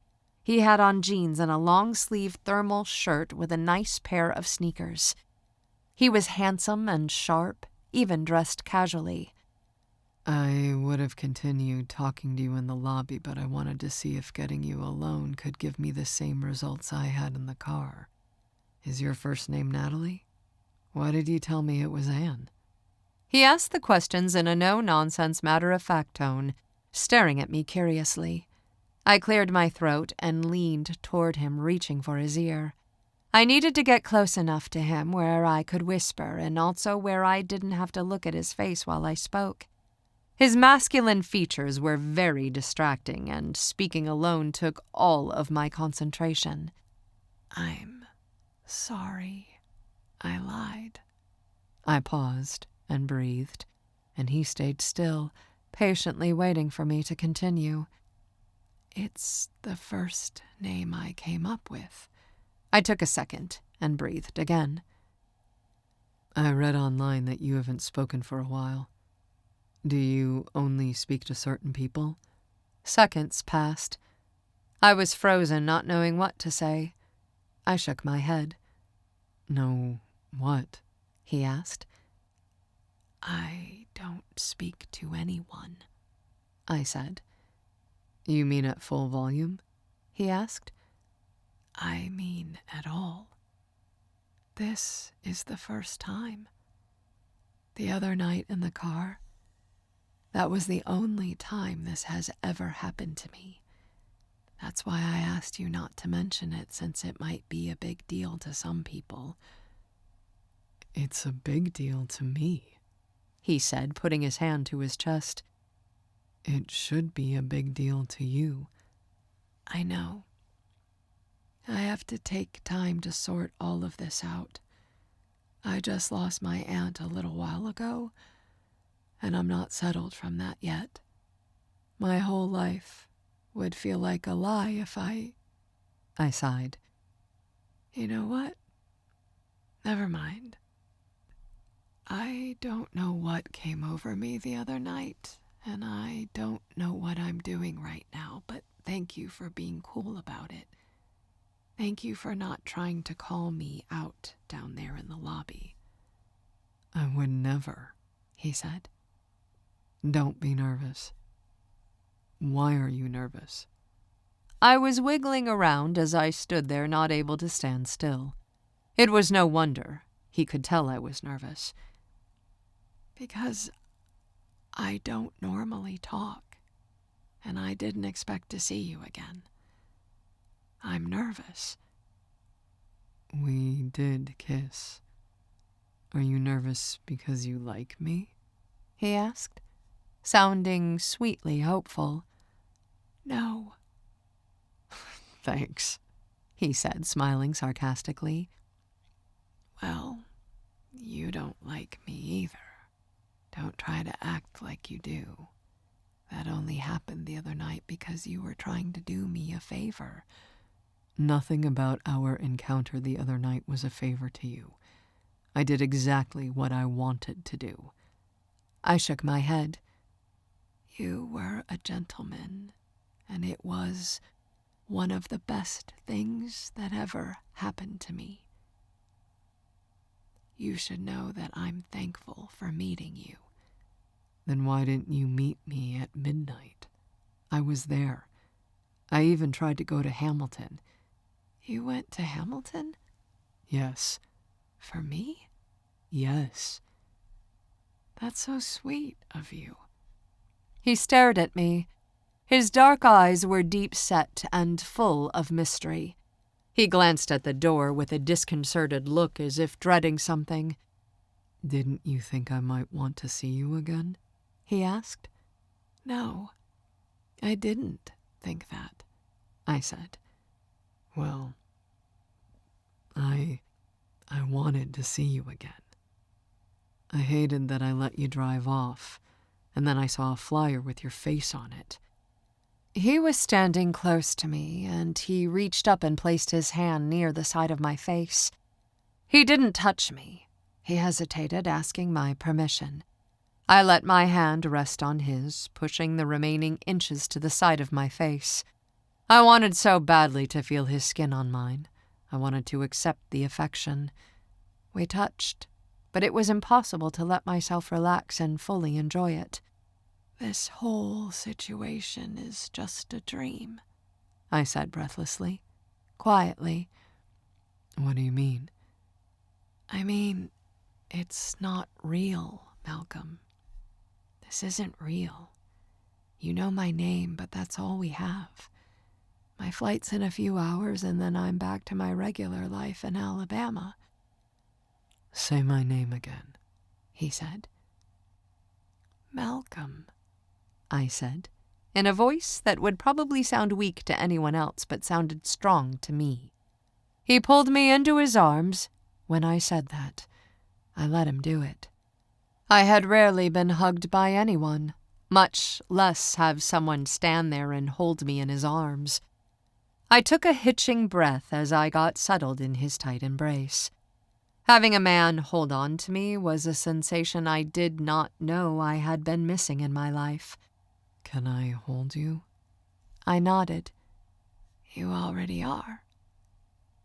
You're beautiful, and your voice is beautiful, he said. Your artwork is unbelievable. Thank you. Can I talk to you again? He asked. Would you answer my email once you get home? I nodded. He let out a long, relieved sigh, holding me near. I loved how his chest felt when it moved. I know you have to go, he said. And I'm not expecting you to act like you know me when we get downstairs. I'm just happy if you say you'll answer my email. I will, I said, whispering. I'll answer it. I had on a coat, but I could still appreciate his big, strong arms around me. I was so caught up in the moment. He gave me a relieved smile as he pulled back. I'm sorry if I told you the wrong name. You definitely told me the wrong name, he said. I'm sorry. It's okay. I'm sorry I waited downstairs for you this morning. Did you do that? I whispered. Yes. This guy was the stuff of movies. He was handsome and sure of himself, and he stared at me like there was some kind of chance we could ride off into the sunset together. There was hardly a chance of that. I was face to face with him, and he was a gloriously handsome human being. I knew the chances of us keeping in touch would be slim. Why do you stop smiling? He asked. I should go, I whispered, focusing on his eyes again. I know. Thank you for coming up here with me. Thank you for talking to me. My heart raced when he said it. He sounded so sincere. Thank you, I said. He headed toward the door. We'll talk again soon, okay? We'll stay in touch. I nodded and followed him to the door. Suddenly I desired to get his attention before he opened the door. My luggage was between us, so I couldn't reach out and touch him. Malcolm. He turned. Thank you for waiting for me this morning. Chapter 6. I got into the elevator with Malcolm. He hadn't kissed me. He had no reason to, and maybe it would have been weird for it to happen, but I still regretted that it didn't. Malcolm must have been thinking about it too, because he reached out and took my hand and lifted it to his mouth, letting his mouth rest on the back of my fingers. He positioned it there, touching my hand to his mouth as if to kiss it without kissing it. I felt his warm mouth and his breath on the back of my hand, and it was too much. I felt like I wanted him. The elevator moved, and I had no time, so I moved toward him, aiming my mouth at his and going in for a quick kiss. I managed to make contact, and we stayed there for a breathless second before I pulled away. It was just in time for the elevator to ding and the door to open. We were on the ground level, and there were people waiting to get on the elevator, so I acted casual, looking down and smiling vaguely. Oh my gosh. You have no idea what you do to me. Malcolm said the words at my back as we got off the elevator. No one paid attention to us, and I just smiled as I got off the elevator and made my way into the lobby. I turned around to regard him. I set my phone down on a nearby ledge and typed on my tablet. It was wonderful meeting you. You too, he said. Bridget walked our way. I didn't expect to see you come off of the elevator. I thought you already came down here a while ago, she said, coming up to us. Thank you for helping, she added, speaking to Malcolm and obviously seeing that he had carried my luggage. My pleasure. Anything for Miss Myers. Oh, do you know Natalie's artwork? Yes, I saw her work at the museum. I loved every piece. We appreciate the support, Bridget said. My name's Bridget. I'm Natalie's assistant. Shep, he said, using only his nickname. I was hoping to get a picture with Natalie, he added. Bridget glanced at me, and I gave her an almost imperceptible nod. Of course, she said. He handed her his phone, and we backed up. She snapped a few photos, and then Malcolm hugged me as she was in the process of putting the phone down. He held me close, hugging me more securely than seemed normal for strangers. You kissed me in the elevator, he said. whispering in my ear before he pulled away. It took us a second to break the hug, and by that time I had thoroughly blushed. I let him go, and Bridget was looking at us like she didn't know what to make of the encounter. She and I turned around, heading outside to meet the driver. "That guy was strange," she said once we were settled in the back seat. I signed to her. "Why?" "He hugged you for about an hour. He looked like Superman." I made the sign for which Superman. She shrugged. "Any. I don't know the difference. He just looks like Superman. But he was a little too touchy-feely, if you ask me." Her words made me have a flash of memories. We had embraced. We had kissed. We had talked. I had functioned as another person when I was with Malcolm. I turned to my phone as we drove to the airport. I checked my email and there was nothing from Malcolm. I had to go to my spam folder to find it, but sure enough, there was an email that came in from him at 1 o'clock in the morning. I read it while I was sitting in the back seat of the car. Natalie, Anne, I'm Malcolm Shepard. We met last night in New York. We shared a ride from the Park Hyatt to the Opera House. I knew when I closed the car door that I was making a mistake, because I had no way to reach you. Then I ran into someone who had a flyer from the art museum and your picture was on it. Today I went and saw your work, and I just wanted to let you know that I was blown away. I could tell that you were an amazing person when we met, and that was confirmed when I saw the work of your hands. It was unbelievable. I tried to run into you at Hamilton tonight. I know you will be leaving New York tomorrow. I'm going to be in the lobby of the Park Hyatt at 8 or 9 in the morning. I would love to see you again. Malcolm. I took my time in crafting a response. I started it during the ride to the airport, but I didn't send it right away. I revisited the draft again a few hours later when we were on the airplane. "Malcolm, I wasn't acting like myself when I communicated with you, and that scared me. So I lied about my name. I'm sorry for that. I guess you found out that information about me, which is embarrassing. Thank you for not exposing me in front of other people. I did find that I enjoyed communicating differently with you, and that also scared me, as I'm not ready for that in my life. I'm sorry for being vague, but communicating in that way is something I've never done before. Thank you for being a gentleman about it. This whole experience was a whirlwind for me. Also, I appreciate you for seeing my art at the museum. I'm grateful to be featured there. It's a dream come true. All the best, Natalie." I told myself I would send the email that evening once I arrived at home. Bridget and I went our separate ways at the airport in Birmingham. I used my tablet to communicate with the Uber driver, but it all felt like a lie now that I had spoken to another human. I had some soul-searching to do. I was glad to see Uncle Tommy and glad to be back home where I could physically relax and get back into my routine with my canvas and paints and my sweatpants. Uncle Tommy had replaced the faucet in his bathroom while I was away. He always liked to talk about what a bad job the plumber before him did, and he filled me in on other things he had to fix when he replaced the faucet. Even talking to him was a lie. I listened to him, and then I responded by using my tablet.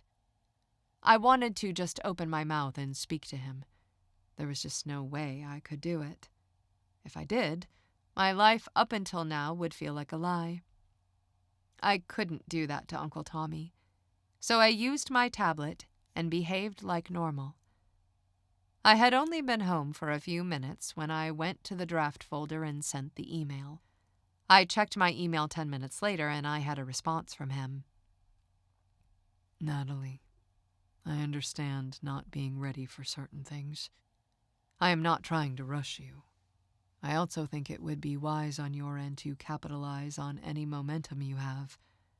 I want to keep in touch. I am in New York for 2 more days, but I'll have my phone on me all the time. Please call or text me. We can maybe try to see each other again sometime once I get home. He signed his name and added his telephone number. I read the email twice, and both times it gave me the feeling that he liked me. This gave me the feeling that I was in some kind of alternate reality. This man was gorgeous by the world's standards, and honestly, it felt like a trap. It seemed too good to be true. I had never in my life been pursued by a man, and there was no reason why an incredibly handsome, smart, and well-put-together man would seriously want to pursue someone like me. I knew all of these things, and because of this, I didn't write him back right away. I didn't write him back for days. Days turned to weeks, and before I knew it, a month had passed. I thought about Malcolm Shepard a lot, but I didn't follow up. I was not myself when I was with him, and as exhilarating as it was, I was used to a certain life. Malcolm was the type to take trips and see shows. He was outgoing and probably active in his community. There was just no way. Being at home in my normal work routine reminded me that I didn't have a lifestyle that was suited to being anyone's girlfriend. I had long since come to terms with the fact that I would never marry, and I was fine with it. Not that Malcolm wanted that with me, because I was sure he didn't. I wasn't sure what he wanted, actually. Either way, I didn't call or write again. I went to work, painting. My exhibit at the MoMA had piqued interest in my work, and I had big money buyers for a couple of pieces that I had just finished. I had them sold in auction format, and today I brought home my largest payday yet. The auction closed a few hours ago, and I made a ton of money, and my house was as quiet as ever. Uncle Tommy didn't say much about my work, and Bridget had already come and gone for the day. It was like any other silent night here at the house, only I was a lot richer. I wasn't a materialistic person, but this type of money did a lot for me. It would mean I could pay off this house and get a car and still end up with money to put in savings for years to come. Annie had always taught me to be smart with money, but this payday was more than I had ever made before. I started to think I would need an accountant to help me make the most of it. It was a good afternoon. I was happy that bidders were willing to pay such amounts for my work. I felt unworthy and thankful. It was later that same evening when I received an email from Malcolm Shepard. My heart stopped the instant I saw his name in my inbox. I opened the email and began reading. Natalie, I wanted to say congratulations on the epic auction of your paintings tonight. I thought this would be an email telling you that I bought one of them. I thought I would be all big and bad and be the winner of one of your paintings, and then I watched in amazement as the price went up so fast that I didn't even get to place a bid. I had no idea you were so famous. Congratulations. I'm happy for you. I wanted to let you know that you're still on my mind. I would love to hear from you. No pressure. We can correspond in writing and just as friends. I just wanted you to know I was still thinking about you. He signed his name and added his phone number again. Chapter 7. I texted Malcolm Shepard that very same night. I thought about emailing, but I sent a text to his phone instead. Me. Hey, it's Natalie. Thanks for the email earlier. I heard back from him within seconds. Malcolm. I'm so happy right now. Me. Why? Malcolm. What do you think? I sat there and thought for a minute while I tried to decide what to say. I knew he was looking at the thought bubble on the other end. I stood there, staring at my screen, trying to think. Malcolm. It's because I'm talking to you. Me. I'm happy too. What are you doing? Malcolm. I'm doing some work on my thesis. I graduate next month. Me. Congrats. Do you want to let me go so you can do your work? Malcolm. No, I don't. If anything, I want you to call me so we can talk. Me. You do? Malcolm. Yes. Me. On the phone? Malcolm. It's easier than sitting here typing. I wondered if it would be possible. Tommy was on the other side of the house. There were cameras in the common area. If I kept my eyes on the cameras, there would be no way anyone could sneak up on me and hear me. I was in a good mood after the auction, and Malcolm's suggestion fell on confident ears. Me. I'm thinking about it. I typed the text, smiling and knowing the whole time what my answer was. I could not explain it, but I felt the urge to talk to him. It wasn't about romance. It was about talking, and something about Malcolm Shepard made me feel comfortable enough to do that. I pulled up the security camera on my laptop and had a shot of the living room displayed on the screen. Me. I think so. Malcolm. Do you want me to call you? Me. Are you alone? Malcolm. Yes. Me. You can call. My pulse quickened as I pressed send. What in the freaking world was I getting myself into? It rang. My phone never, ever rang. I didn't even know what the ringer was because the foreign melody sounded loud and startled me. I answered the phone. Hello? I said quietly. I didn't whisper, but I spoke quietly, and even that was a stretch. I cleared my throat.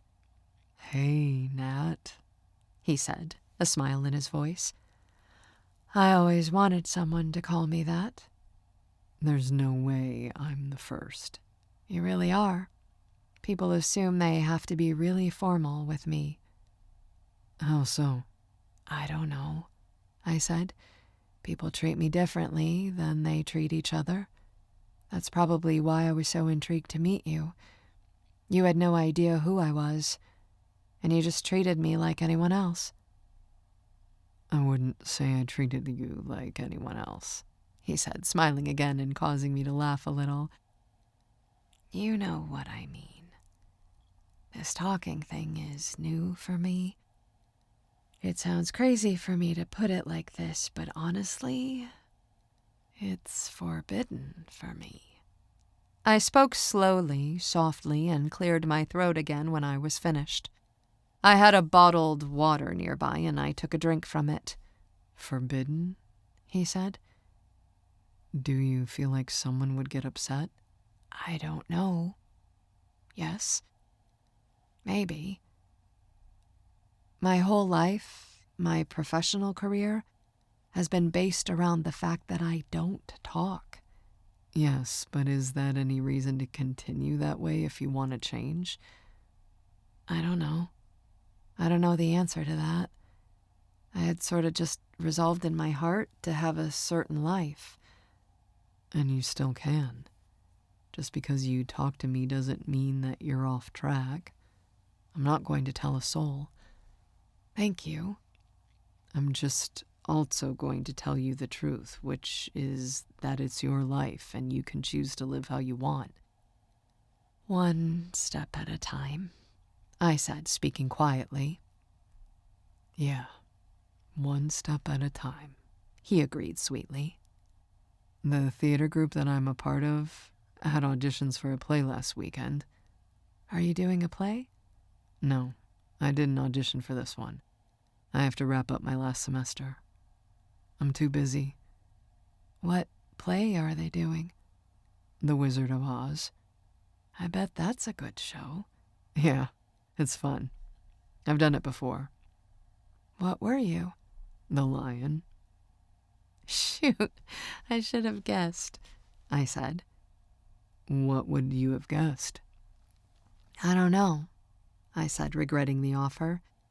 I don't even know the characters. He laughed. You have no idea how fun this is for me, I said. I'm terrified and having so much fun.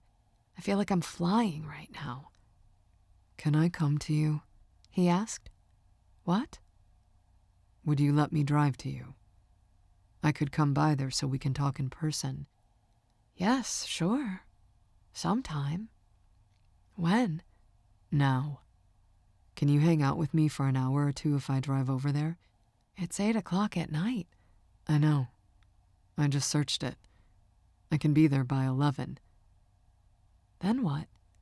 Then I'll stay for a minute and drive back home. You have your thesis. I do have my thesis. But I'll get it done. I can spare a few hours. You'll be too tired to drive. I promise I won't. But I don't need to come tonight if you're uncomfortable with that. We can plan it some other time. I mean, I want you to come. I just didn't want you to have to make all that effort. I'm the one who offered. I would, of course, love you to come. Nighttime is good because Uncle Tommy's in his room. I'm coming, he said. I could hear rustling around, and I could not help but smile. Was he serious? Are you serious? I asked. Yes. Are you? Yes. I would love to see you. What was I saying? How was I gushing? I knew better. I'm going to let you go for a minute. I need to get some things together to get on the road. I'll call you in 30 minutes. Are you really doing this? Is it okay? He asked. Yes. Then yes. Okay. Call me back, I guess. Malcolm texted me when we hung up, asking me for my address. I gave it to him, and then I instantly got scared and started thinking about all the things that could go wrong. I instinctually trusted Malcolm, but I had no idea what I was doing agreeing to let him come over to my house. I had never done anything like this before. My emotions were all over the place, and I started cleaning my house. He called back 30 minutes later. I'm scared, I said. Of what? Of everything. I'm scared of you coming over here, and I'm even more scared of you not. Are you scared of me? No. I mean, I feel like I should be. I have no experience with things like this. I think you're stronger than you think you are. On a human level, I'm happy you're coming over. I'm happy you're happy, Malcolm said, smiling. Can I bring you anything? I'm already outside of Memphis, but I can stop off of the interstate if you want something. No, I'm fine, thank you. Do you need to get off the phone, or can you talk? I can talk. Tell me something about yourself, Natalie. Did you read my bio online? Yes. There's not too much, but I did read about the trauma that caused your condition. I'm sorry about your parents. It's okay. It was a long time ago. I know, but I'm sorry. I can't imagine what could have caused you to turn inward like that. I proceeded to tell Malcolm the whole story. I had gone silent to avoid telling it, and now I just told it to him like it was the most natural thing in the world.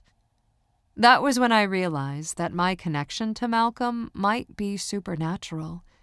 Even if all we ever became was friends, maybe God had provided Malcolm as a sort of therapy for me. First, it was Annie's death, and then a feature at MoMA. I was primed for a change when I met Malcolm, and something about his tone and demeanor. He was a perfect confidant. He gently asked me for details of my story, and all along the way I warned him that I didn't want to overshare. Malcolm insisted that he was fine, and one statement led to another until I told him everything. I had seen and heard terrible things, and I kept details of that story locked in my mind until now. The authorities had caught the people who did it, and the case had been closed for so long that I had forgotten some of the details. I had forgotten more of the details than I thought I had. Malcolm was a patient, kind listener. The story and our conversation pertaining to it took up a good bit of his trip. We talked about it for 2 hours, and it seemed to go by in a few seconds. I was so focused on the conversation that I didn't even clean. Malcolm felt like an instant friend to me. I got the feeling he was a ladies' man in his life, but he wasn't like that with me. He treated me with genuine concern, asking thoughtful questions and listening while I answered. Time passed quickly, and those hours slipped by. He stopped to get gas and use the restroom, and we got off of the phone. It was then that I started to overthink things. I had told him about all of my baggage, even all about my grandmother and how heartless she had been after my parents died. It had been a lot to unload on Malcolm, and I would not be surprised at all if he turned around and started driving back to Memphis. I had thoughts of regret when he got off of the phone. I told myself he might not come over, but I went back to cleaning my house just in case. I was just cleaning absent-mindedly, anyway, since I never made a mess. Uncle Tommy's area of the house was messier, but we would stay completely out of there. I walked around and did some detail cleaning while I waited to see if he'd call back. Chapter 8.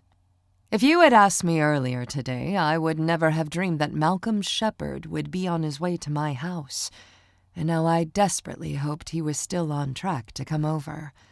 I would really be sad if he didn't come. It had been 15 minutes since we got off of the phone, and I was overthinking my choices and regretting telling him so much about my life. I thought he would have called back by now. Finally, after another 10 minutes, my phone rang, and I smiled as I picked it up. "Hey," I said. "Hey, I would have called back sooner, but I ran into the store and then I had to call my mom." "Oh, that's fine," I said as if I hadn't noticed how long it took. "I was supposed to go over there in the morning, and I called to reschedule." "Oh, is it because you're coming here?" I asked. "Yes, but I don't mind rescheduling. I was going over there for myself in the first place. My dad's helping me build a table. Mom was going to cook breakfast. I told her I was making a quick trip to see a friend and that I'll be catching up on sleep tomorrow morning." He paused, and I knew it was my turn to speak. "Thank you," I said. "Oh, no. Thank you for letting me come over. I'm pumped. I'm only 42 minutes from your house." "Uncle Tommy's here, but he doesn't come out to my side of the house. He's got his own kitchen and everything, so we won't bother him." "Are you and your uncle close?" "We are, sort of. I was close to my aunt. She was the one always talking and playing music, but Uncle Tommy's a quiet guy, so there's a lot of silence around here. We love each other, but we can go a couple of days without talking. He's a calm, quiet person. I only remember one time that he did something spectacular." "Oh, you've got me curious using that word. What did he do?" "It was a normal thing for most people, I guess. It's definitely not that big of a deal. I just remember that one time for Annie's birthday, he went to the store and got all the stuff to make a pancake that was a face. He bought bacon and chocolate chips and cherries and whipped cream, and he built a face out of it. I remember seeing her react to that breakfast like it was the best thing Tommy had ever done, and I thought it too." I laughed. All of my life, since then, I've always thought that food art is the epitome of telling someone you love them. We both laughed. "I think maybe you're right," he said. "Maybe there's something to it." "I've seen stuff online where moms make food that looks like art for their kids. Like raisins on celery, like little ants." "I remember stuff like that," he said. "It's funny because it's simple, but in my mind, that's like the highest act of love." We laughed. "Food art," he said. "That's good. I know a lot of chefs think of cooking and presenting food as an act of love. It's an art to them. I would say maybe you should be a chef, but I think it's safe to say you already found your calling." "You mean painting?" He laughed. "Yes, I mean painting. I'm still amazed about yesterday. You could buy a small house with the sum you brought in at auction." "I'm amazed, too. That's the most I've ever made off of one painting." "You're talking quieter," he said. "Either that or there's something wrong with my phone." "No, I'm quieter," I said. "I don't mean to be. My voice is just tired. I've been practicing while I'm alone, but it's not used to this kind of action." Do you want me to tell you a story so you can give your voice a minute? Sure, I'd love it. Do you have something in mind to tell me? No. I need to think for a second. I can just tell you about some of my friends. I'll start with the ones you know. Owen, he grew up rich. His dad's a physical therapist, like me. He's the one I'm working with. That's a good job, but it's a fairly normal one in terms of money. Owen's money comes from his mom, and it's old money. His great-grandpa was in the gasoline business or something. I don't even know, but they have money that has nothing to do with physical therapy. Anyway, so Owen has always been really confident. He basically owns Memphis, but it was different in New York. Abe had us at his place with all these big names, and Owen was acting like himself, like he expected everyone to be charmed, but these people were not having it. They were tough customers. They were not impressed. What did he do? He persisted, and by the end of it, they were eating out of the palm of his hand. I've never seen him face a tough crowd like that, and it was cool to watch him win them over.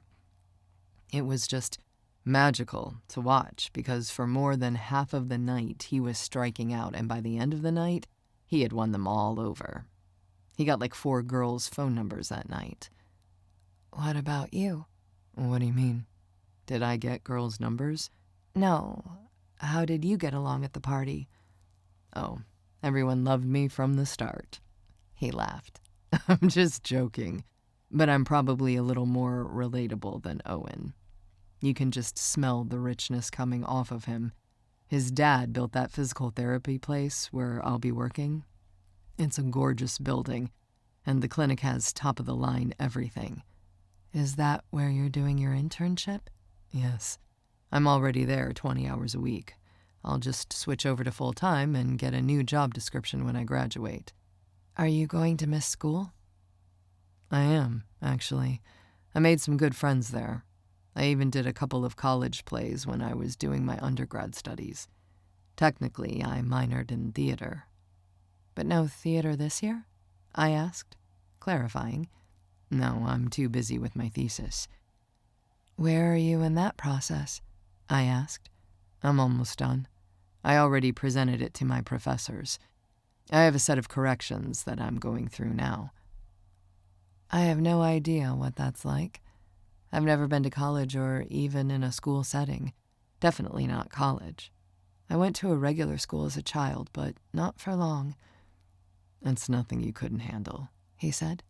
Do you have any interest in going back to college? No. My art was featured at a few universities, and I went to a couple of them to see it. But no, I've been on campuses but never taken a class. Are any of your theater friends in college with you? I have friends in college that I've met there, but not the ones you know about. August and Owen. They're theater friends only. I do work with Owen's dad. Abe's a theater guy too, but he's newer to the group. None of them go to my school. I have different friends at school. I'm surprised Owen didn't go into physical therapy like his dad. He still wants to make it as an actor, stage or screen. He works at it. He just started to seek out some film auditions. Is there much of that in Memphis? No. He travels. I mean, there's a movie made every once in a while, but not like in Hollywood. Do you think he can make it as an actor? I do. Abe wants him to go to New York, and Owen liked it when he was there. But I think he's leaning more toward California.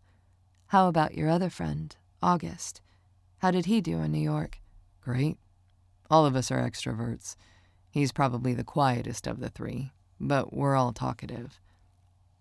I'm not, I said seriously. Malcolm was quiet for a second, and then he laughed. Did you just make a joke? I laughed. In my mind, I make tons of jokes, I said. In my own mind, I'm a brilliant conversationalist. You are in real life, too, he said. That's sweet, and thank you. But I went from saying nothing at all to saying it all at once. I didn't mean to unload on you about my whole life story. That's probably a little unaware on my part. All you did was answer my questions, he said. That's not unloading. Then tell me something about your childhood, I said. It'll make me feel better. Me? Something bad? Some trial I went through? No, not necessarily. Just a story. It's not really a story, but I do love Christmas, he said without hesitation. My mom's into collecting these ceramic houses and town pieces.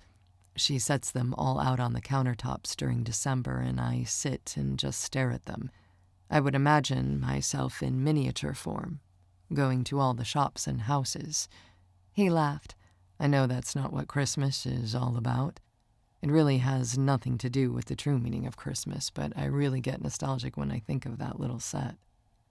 My mom loved Christmas music, and oftentimes it would be playing in the background as I sat and stared. Sometimes it'll be the middle of June and I think of hearing Silent Night and staring into the candy store. I haven't done that in a couple of years, so it makes me even more nostalgic when I think about it. Annie liked Christmas too. She didn't have one of those sets, but she did a lot of decorating. I like to do it too. I've collected some stuff over the years. I like nutcrackers. Yeah, nutcrackers are cool. I was thinking about how I imagine life in that little Christmas village, and I was wondering what you see, what you imagine, what your process is when you paint. I was scared of this. What? Scared that if I talk, then people will ask me about my process. Why are you scared of that? Because there's nothing to explain. I'm not a Bible scholar, and God doesn't show up to me in some miraculous vision. I just paint what comes to my mind as it comes to my mind. People expect that God gives me these revelations, like there's something amazing that happens, something I've been holding in my silent mind. He sighed. I see what you're saying, but talking doesn't change what you've been able to say. You've been able to communicate all this time. It's not like you talking is suddenly going to make someone start making you explain yourself about painting. I guess you're right, I said, even though I wasn't convinced. I wasn't going to say that right now everyone treated me like I had something wrong mentally. I didn't say that people walked on eggshells around me, but things would all change if I started talking, and I knew that. I couldn't believe how easily I spoke to Malcolm when doing it to anyone else seemed like such an impossible feat. You should just take it all at your own pace, though, he said. Yeah, I have a lot to think about. At this point, I can't believe I'm letting even one single person hear me do this. I'm almost at your house, he said. Then we can see each other and talk in person. Chapter 9. Malcolm Shepard. Shep was always joking around.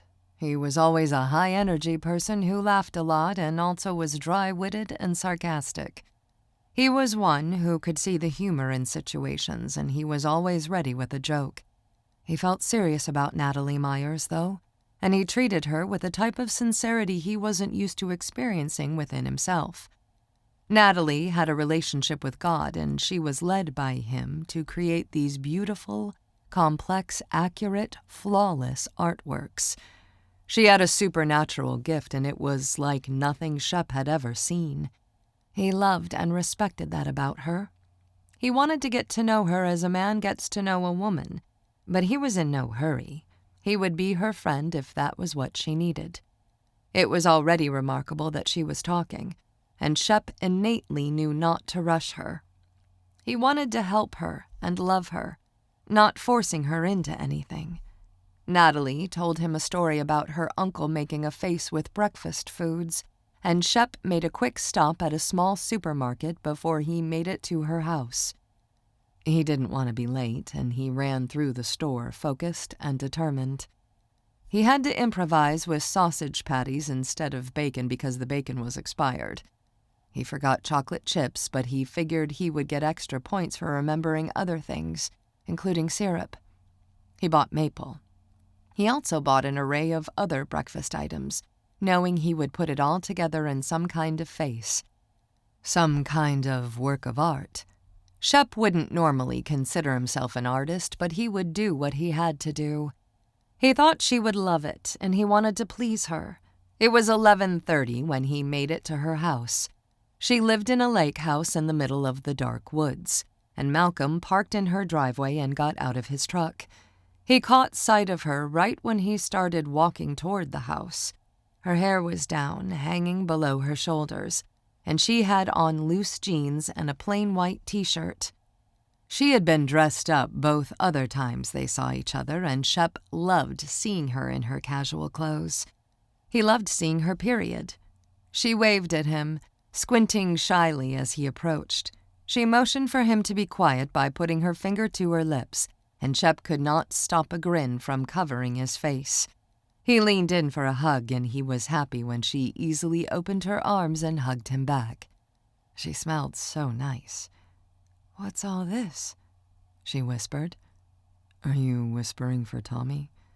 This is breakfast food." "Oh, really?" "Yeah. I'm not trying to stay the night. I was hoping we could cook it now, if you want." She nodded, and Shep followed her into the house. "This is really nice," he added, still speaking quietly. "Thank you," she whispered, and he wondered if they needed to be that quiet or if she found it different to speak to him in person than on the phone. "Are we whispering for Tommy?" he asked. "Not really. It's still new to me. Oh my goodness, what's in here?" She had reached for the bags once they made it to the kitchen, and she saw how heavy they were and how much was in them.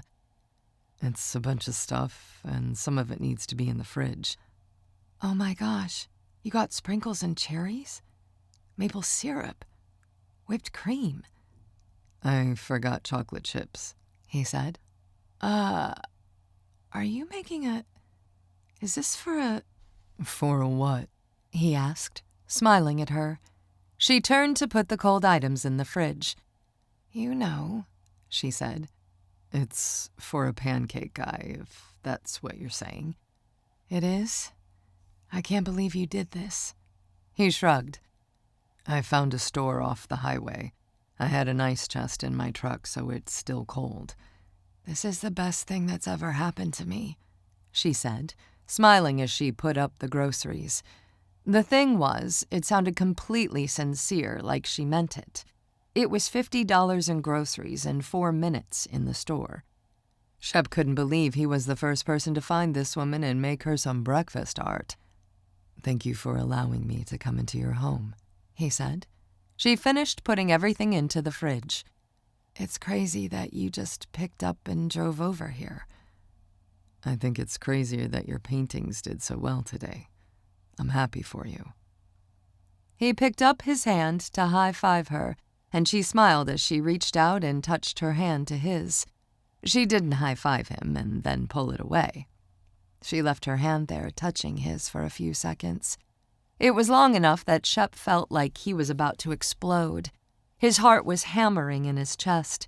She smiled and pulled her hand away, and he smiled back and let her. She trusted him enough to let him into her house. He wasn't going to initiate any physical touch, other than the high five. He couldn't believe what this woman had been through, what she had seen, and then how her world had been inside of paintings for all of these years. She had a remarkable calmness at the moment for someone who was clearly out of her comfort zone on so many levels. He wanted to hold her, and he had to resist the urge to take her into his arms and do it. Shep was actually more impressed that her process wasn't more complicated than just painting what she feels. That made him know she was close to God, and that was what intrigued him the most about her. He wished she had left her hand on his, but she pulled back, smiling and sighing. "When do you want to cook?" he asked. "Anytime," she answered. She spoke louder than a whisper, but still quietly. "My uncle is sleeping," she said, louder still. "I don't know why I feel like I have to be quiet." "It's fine," he assured her. "Yeah, I'm hungry now if you want to make this," she said. "I'm hungry too," he said. "I guess so. You've been driving for hours." "Do you drive?" he asked. "Yes, not often, but yes." Tommy taught me how to drive on an old standard transmission car, so I can pretty much drive anything. I don't have a car, but I can drive." As she spoke, she got out a few bowls and a pan. She left the cupboards open and she gestured to the whole area in the kitchen. "Just make yourself at home here. I have utensils and tools and everything in here. These 2 drawers." "This is a nice kitchen," Shep said, reaching in for a few cooking supplies. He set them down on the countertop and then he moved to the sink. He gave her a questioning expression, asking if it was okay to wash his hands there, and she nodded. "Tommy has his own kitchen in his side of the house." "Does he do any of the cooking?" "He eats a sandwich for lunch every single day, and for dinner he makes 2 things, a stew and pasta. He varies the pasta, but the stew stays the same, beef stew. Otherwise I cook, or we eat takeout or frozen meals. I don't mind cooking." "This art is gorgeous. It's beautiful. Where did you get it?" "It's all my silly stuff I do in between paintings." He glanced around at them. Her house was full of large-scale, unique artwork. Most of it was abstract, color block work, but Shep could see from a glance that there were several different styles and color families throughout the house. The art in the kitchen was mostly in tones of blue, green, and gray. He couldn't believe she had painted them. They were so different from her other stuff. "I make this art for a breather in between my other, more intense work. These are just little doodles." "Your doodles are masterpieces." She laughed. "Thank you, but hardly." Malcolm wanted one of them. Selfishly, he wanted one. He wanted to ask her to sell him one right then if they were hardly masterpieces. But he knew he had to take things slow. "They're seriously beautiful," he said. "To me, they really are masterpieces. You could have a whole art show with these things. Do you ever sell stuff like this?" She laughed like the thought had never ever crossed her mind, and Shep became more intrigued by the minute. He focused on the food. He made sausage in one skillet and pancakes in the other. He was no artist, and he was standing in the midst of a truly great one, and yet he was confident and secure in his ability to make something funny and great on the plate.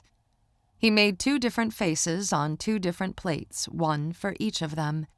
He cut the sausage patties into shapes and used them in different ways on each plate. His were used as ears and hers were used as eyes. The plates were as funny and detailed as he could make them. He was fueled by love, and they honestly came out amazing because of that. The 2 of them talked while he cooked, but it was small talk about past experiences with food. Shep had steered the conversation in the car, and it had been deep enough for tonight. He wanted their time together to be fun and light-hearted. He told her about different memories he had with food, and she did the same. "It's not fine art, but..." He slid the plate in front of her. Whipped cream and sprinkles had been the finishing touches, and it put the whole design over the top. She stared down at the plate after he slid it in front of her. "You are the nicest person in the whole world for doing this." "You're the nicest for thinking this makes me nice." She tilted her head and squinted comically at him. Her eyes were glossed over even though she was smiling. She had been holding back tears when she looked at the plate, and the sight of her emotion made Shep feel desperate to go to her and hold her. "I really want to..." Shep was about to come right out and tell her that he wanted to hold her in his arms, but then he stopped himself. "Make this for you anytime. I'm glad you like it."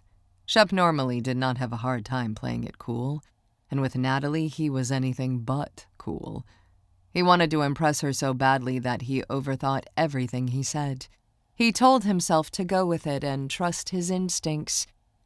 He had never cooked a pancake a day in his life, and these puppies were golden brown and grilled to perfection, like freaking IHOP. Love could enable you to do some amazing things. Did he love her? Could this be love? Her eyes reflected her happiness, and it made his chest swell. He played it cool, starting to cut into his own pancake. Wait. "What?" he asked, stopping in mid-motion. I'm not usually one for photos, but this has been a good day, and I love this so much. Would you mind if I take a photo? No, he said, fixing the spot where he had already cut into it. It makes him look tough, she said. A little scar from fighting one time, Shep added, fixing it up. She retrieved her phone from a nearby table and took a picture of the plates. She then went to stand next to Shep and turned her camera on them to take a selfie next to him. Shep had to fight the urge to take her into his arms and hold her there. Instead, he smiled at the phone and let her take a photo. Send me that, he said. She nodded, agreeing to do it. But she set her phone down so that she could focus on the food and their time together. Do you have any scars? She asked. Physical scars. I have one on my face. She looked at him and he pointed to his upper cheek, near the corner of his eye. It's from saving a baby from a burning building. She knew he was joking and she smiled and tilted her head, waiting for him to say the real cause. I fell on my bike. I was 8 years old and I absolutely ate it. My bike tire just came unbolted and I lost control and face-planted on the pavement. I assure you it was not nearly as romantic as saving a baby. I have a few other scars from that same fall. My knee, hip, and hand. Wow, that was a bad one. It was really bad. I was young and I still remember how bad it was. Where on your hand? She asked. Don't worry. I'll show you in a minute, Shep said, playing with her but also being serious. He wanted her to know he was interested. What's in a minute? She asked, flirting. I might want the excuse to hold your hand in a minute. Shep shrugged. He wore a mischievous grin as he spoke, and she cut her eyes at him. She was gorgeous. The two of them smiled a lot. They talked a lot and laughed and ate their pancakes in an instant. It was 2 o'clock in the morning. I should go, Shep said. Do you want to lay in here and get a few hours of sleep before you head back to Memphis? Uncle Tommy's not up and around until 8. No, I'm good for a few hours until I get back home. I'm glad you thought of making me a cup of coffee. That'll help. Are you sure? I feel a little worried about you driving. I'm sure, he said, standing up and stretching. This has been the best time, she said, glancing at him. She looked away when his shirt lifted up as he shifted and stretched. Shep wanted so badly to kiss her, but he knew he wasn't going to do it. He had been planning on refraining from it all along.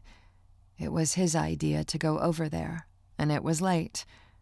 He didn't want to pressure her.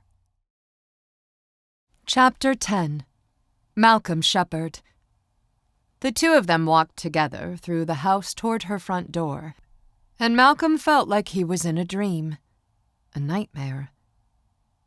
How could he be leaving her so soon, and how were there no future plans to see her? This was terrible. I know it's late, and we didn't think about saying goodbye or anything, but I'm hoping we can keep in touch. I hope it's not so long before the next time I get to talk to you. I would like that too, she said, giving him a shy smile. Can I call you tomorrow? Is that too soon? No, she said, surprising him how fast she got the word out. It's not too soon. She stood in her entryway, leaning against the wall with her legs crossed. Okay, good. Thank you. And thanks again for letting me come over tonight. This was really fun. Your house is beautiful. I should have known. The lake's really pretty in the day. Maybe you can come back sometime when you can see it. I would love that, he said. He smiled at her, and he got caught staring at her mouth when she smiled back. He was drawn to Natalie on so many levels that he could scarcely contain himself. He could hardly stop himself from taking her into his arms. He fought the urge to kiss her. He didn't do it. He hugged her. It was a quick embrace, and he reached for the door handle afterward.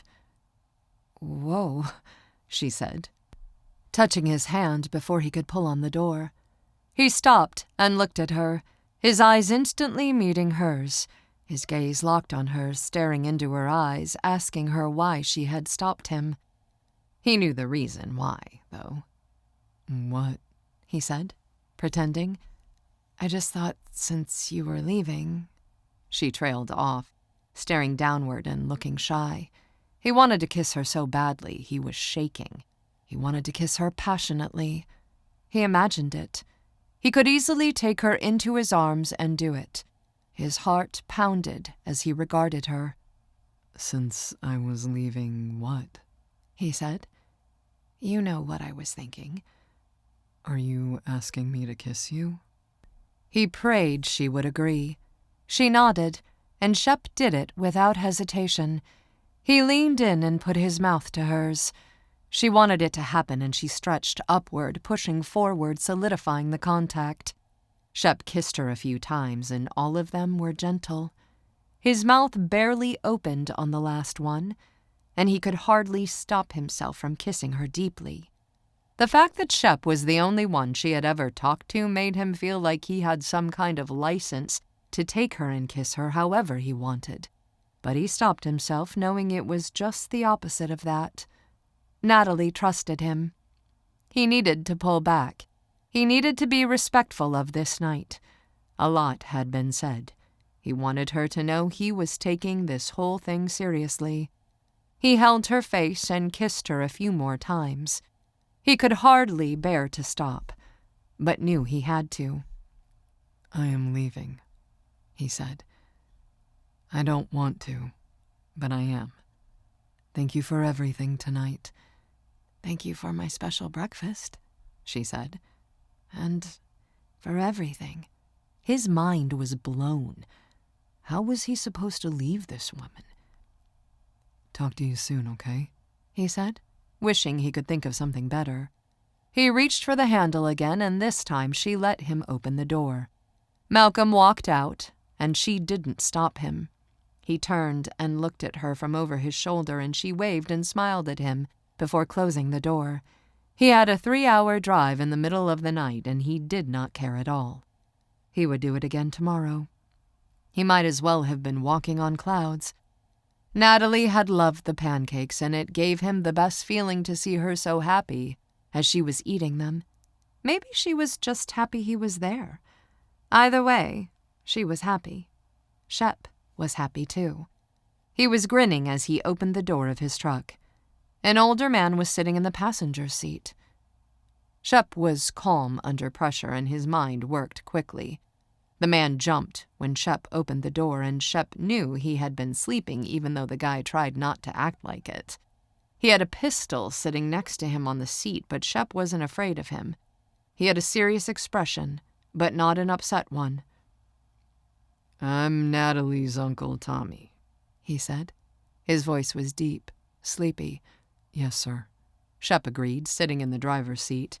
He closed the door. His windows were tinted, and he didn't want Natalie to notice that Tommy was out there. Malcolm Shepard. I'm from Memphis. I saw that you were in the house with my niece. Yes, sir. How do you know Natalie? We met in New York when she was there in March. I didn't bring this gun out here with me to intimidate you. He paused. I'm not going to do anything with it but defend myself. Well, I won't give you any reason to defend yourself, Shep said. It's late, and I assume you want to go home, so I'll get straight to the point. Yes, sir. I saw that someone had come here earlier tonight, and I was about to go into Natalie's side of the house to see who it was, but then I heard you. I heard Natalie. Yes, sir. Tommy cut his eyes at Shep. She was talking. I know, Shep said sincerely with a nod. There was a long minute of silence. Shep didn't know what to say. Annie and I caught her a couple of times before. Annie had caught her down at the lake a couple of years ago, and then she was doing it again in her bedroom, and we both heard her. We knew she could do it. We knew she could talk.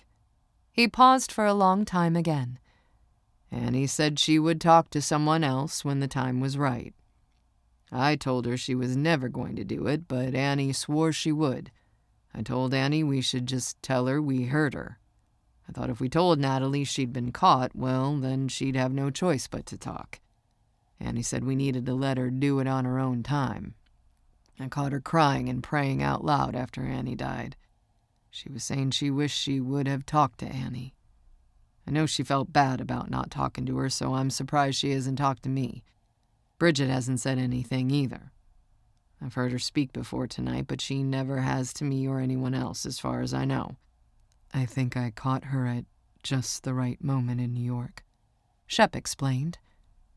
Did she talk to you in New York? Yes, sir, but like I said, I think I caught her at just the right moment. Also, you're 25, and you're built like a Mack truck. I'm not trying to take advantage of her, Shep said. I figured you should meet the crazy old man in the backwoods of Alabama who goes along with Natalie. If you're planning on taking any sort of advantage of my niece, you should just get in your truck and go back home. I'm an old man and I ain't afraid of dying. I'll defend that girl to my last breath. I definitely understand why you would want to protect her. I'm glad she has an uncle like you, Mr. Shep hesitated because he wasn't sure of the man's last name. He was almost certain that it wasn't the same as Natalie's. He just went with Mr. Tommy. Well, I'm glad we straightened this out, Malcolm. I'm going back in and going to my own bed. I understand. It was nice meeting you. I didn't mean to hide from you by coming here at night. It was a spur-of-the-moment trip. We were on the phone, and I asked if she wouldn't mind me coming over. All we did was make a meal together. Shep wasn't in the habit of over-explaining, and so he stopped talking. Tommy nodded thoughtfully. She seemed to be comfortable with you, he said. I'll give you that. At that, he opened his door and climbed out of the truck. He had on slippers and jeans, and he gripped that pistol with his work-hardened hands. Thank you, sir, Shep added. Take care. Shep barely heard him now that he was outside of the truck, and just like that, Tommy closed the door. Shep didn't see him after that. He must have circled around the house because he didn't go in using the front door. He started his truck and drove away. He wondered if Natalie had seen her uncle, and he almost called her to ask, but they had plans to talk to each other the following day, and he figured he should stick to those plans. He drove straight home, stopping once, to get gas and some candy to keep him busy. Shep wasn't falling asleep anyway. He was excited and happy in spite of the unexpected meeting with Tommy. He was in love, and he knew it. He thought of the paintings that were hanging in her house, so different than her other artwork. Natalie was a complex creature, and Shep never dreamed he would fall in love with someone like her. She was amazing, and he wanted to spend the rest of his life getting to know her. He wanted to turn back around and go back to Alabama that instant. If only she could go to Memphis with him. Then there was the fact that she currently didn't speak to anyone but Shep. It seemed like such a small issue to Shep that he forgot in most people's minds it would be a monumental one. In Natalie's mind, it was definitely a monumental one. He wondered whether or not he should tell her that Tommy had hurt her. He thought he would leave out the fact that Annie had hurt her, but knowing Tommy had hurt her might help. It might make her feel like she could turn over a new leaf. Or maybe she would just be humiliated if she knew. Shep thought about it during the drive home, and the whole thing went quickly. Chapter 11. Natalie Myers. The following day. I got invited to eat lunch with Uncle Tommy the following day. I had been in my studio, and he left a note in my side of the house saying that he was making sandwiches for lunch and wanted me to come over. I walked into his part of the house at 11:30, knowing that he ate at the same time every day. Annie knew some sign language, but Tommy never learned, so I always used my tablet to communicate with him. It was a little odd for me to do this on the heels of an evening when I had spoken so much to someone else. It made it difficult for me to go back to typing my responses to Uncle Tommy. I felt emotional about it and torn, and I dreaded typing, but I also dreaded breaking the news to him. He had my plate prepared for me when I went over there. There was a Dixie brand paper plate on the bar, and on it was a white bread turkey and cheese sandwich with mayo, mustard, and lettuce, just like he always made it. The sandwich was cut diagonally with chips running down the center of the plate. They were classic Lay's potato chips, as always. "All I have is milk and water," Tommy said, looking in the fridge. He glanced at me, and I held up 3 fingers in the shape of a W for water. Uncle Tommy understood and grabbed a bottle of water for me. He sat across from me, and I nodded a thank you to him before we started eating. I had my tablet sitting next to me in case he asked me something other than a yes or no question. "You were up early this morning." I nodded. "I saw you in that studio this morning at 7 o'clock. You had your light on." I nodded at him. "I thought you'd sleep in. Were you working on something new? I thought you might take the day off after last night." My heart dropped, but I stayed cool. I made a questioning expression at him because I was afraid he knew something. "After your auction yesterday," he explained, causing me to give him a relieved smile and nod. For the next few minutes we ate in silence. Not total silence, as Uncle Tommy always had his television on in the background, but we didn't talk. He finished his sandwich before I did, and he went into the kitchen to make coffee. "Do you want a cup?" he asked, glancing at me. I shook my head and used my right hand to type on my tablet.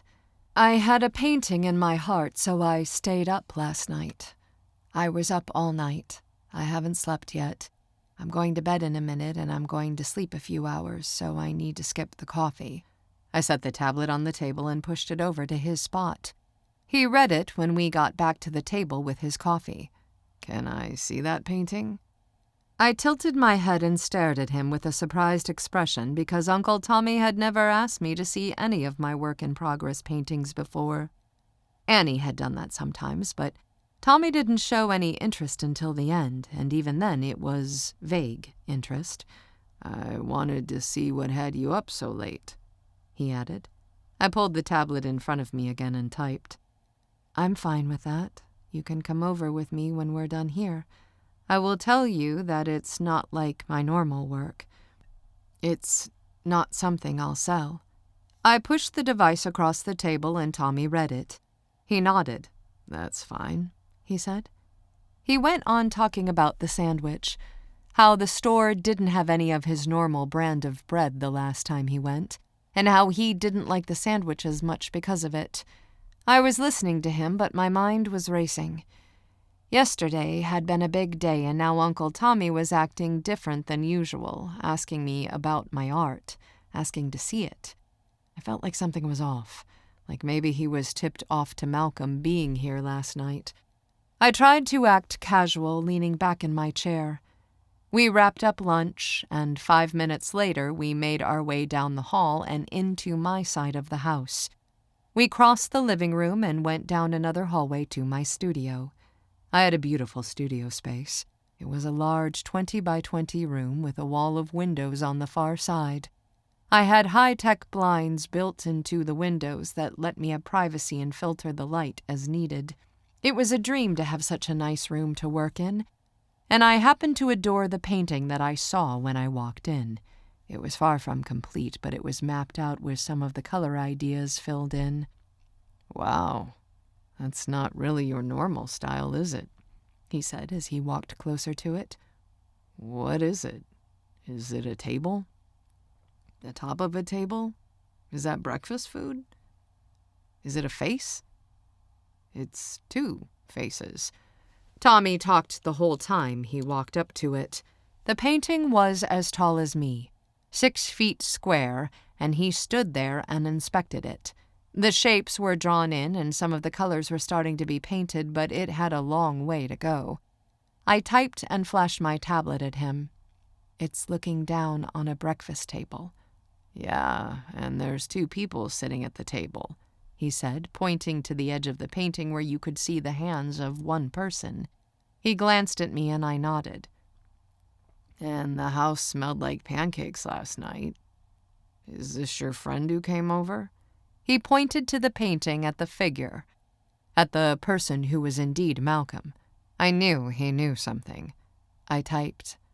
I started to play dumb, but I couldn't. Did you see something last night? Yes, he said. I typed. What? I saw that you had a gentleman caller here. Tommy looked serious and concerned. I wished he would be excited about me meeting someone, but as it stood, I stared at his face and I felt like he was mad. I had nothing but fear and dread that he was bringing it up. My heart raced. I typed a message. His name is Malcolm Shepard. I met him in NY last month. He read it and then turned and stared at the painting for so long that I moved and shifted in front of him to get him to snap out of it. I can't help but worry, Natalie.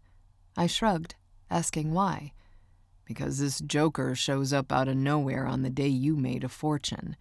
I shook my head, denying it instantly. He gestured to the painting. It's just that I can see you're getting all excited here. When you told me you were up all night, I knew you were really affected by this guy, and I want to warn you. I typed on my notepad. Nothing happened.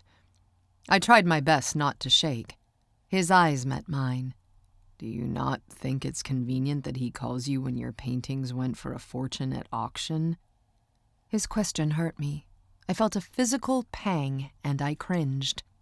I'm not saying that to hurt you. I'm saying it to protect you. I typed, "Don't say it. Please." He read the tablet and then looked at me. I know your heart, Natalie.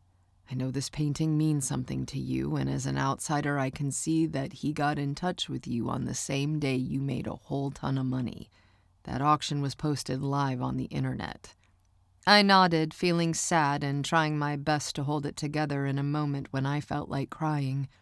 I wanted Tommy to be happy for me, and this reaction made me feel like I would never be able to meet someone. It made me feel like I'd never go a step further and tell him I had spoken. I was having that thought when he said, I heard you talking to him. My heart stopped. My breathing stopped. For a few seconds I stood there stunned, unable to form a coherent thought. He knew. He knew. I had been scared that he overheard us when we were cooking last night. This all made sense as to why he invited me for lunch and was so inquisitive about my painting. I felt choked. I felt so stunned that I just stood there in a daze. And then about 100 memories and emotions hit me at once and I began to cry. I put my face in my hands and I said, "I'm sorry," out loud as I cried. I let out a long sob as raw emotions surged through me. Uncle Tommy took me awkwardly into his arms, approaching me from the side. I leaned into him and cried, feeling guilt and shame wash over me. I was embarrassed that he had heard me, and I hated that it happened that way instead of me working up the nerve to tell him myself. Annie always knew you would speak when you found a man you liked. What? I asked quietly as I cried. She always said that, and I guess I just wanted you to be careful and not go falling in love with someone on the first meeting. He seems like a nice enough guy, but just looking at him you can tell he's been around the block. I cried. What block? He's a nice-looking young man, Natalie, but those are the most dangerous kind. You don't know anything about him. I just want to protect you. He rubbed the back of my head as I cried. In that moment, we said nothing. I had already spoken to him. This was a whole new thing. Me talking, him hugging. This was all out of character for us. A gigantic deal. Uncle Tommy never hugged me like this. We stood there while I cried in his arms for a minute or two. "I'm sorry," was the first thing I said. Why are you sorry? You're a grown woman. You're not in trouble. It's your house. I just live here. You can have a man over if you want." "I'm not sorry about that," I said quietly. "I'm sorry about being able to—" I sighed, looking for the right words. "I'm sorry for not talking to you. I'm sorry about Annie," I cried, and Tommy held me.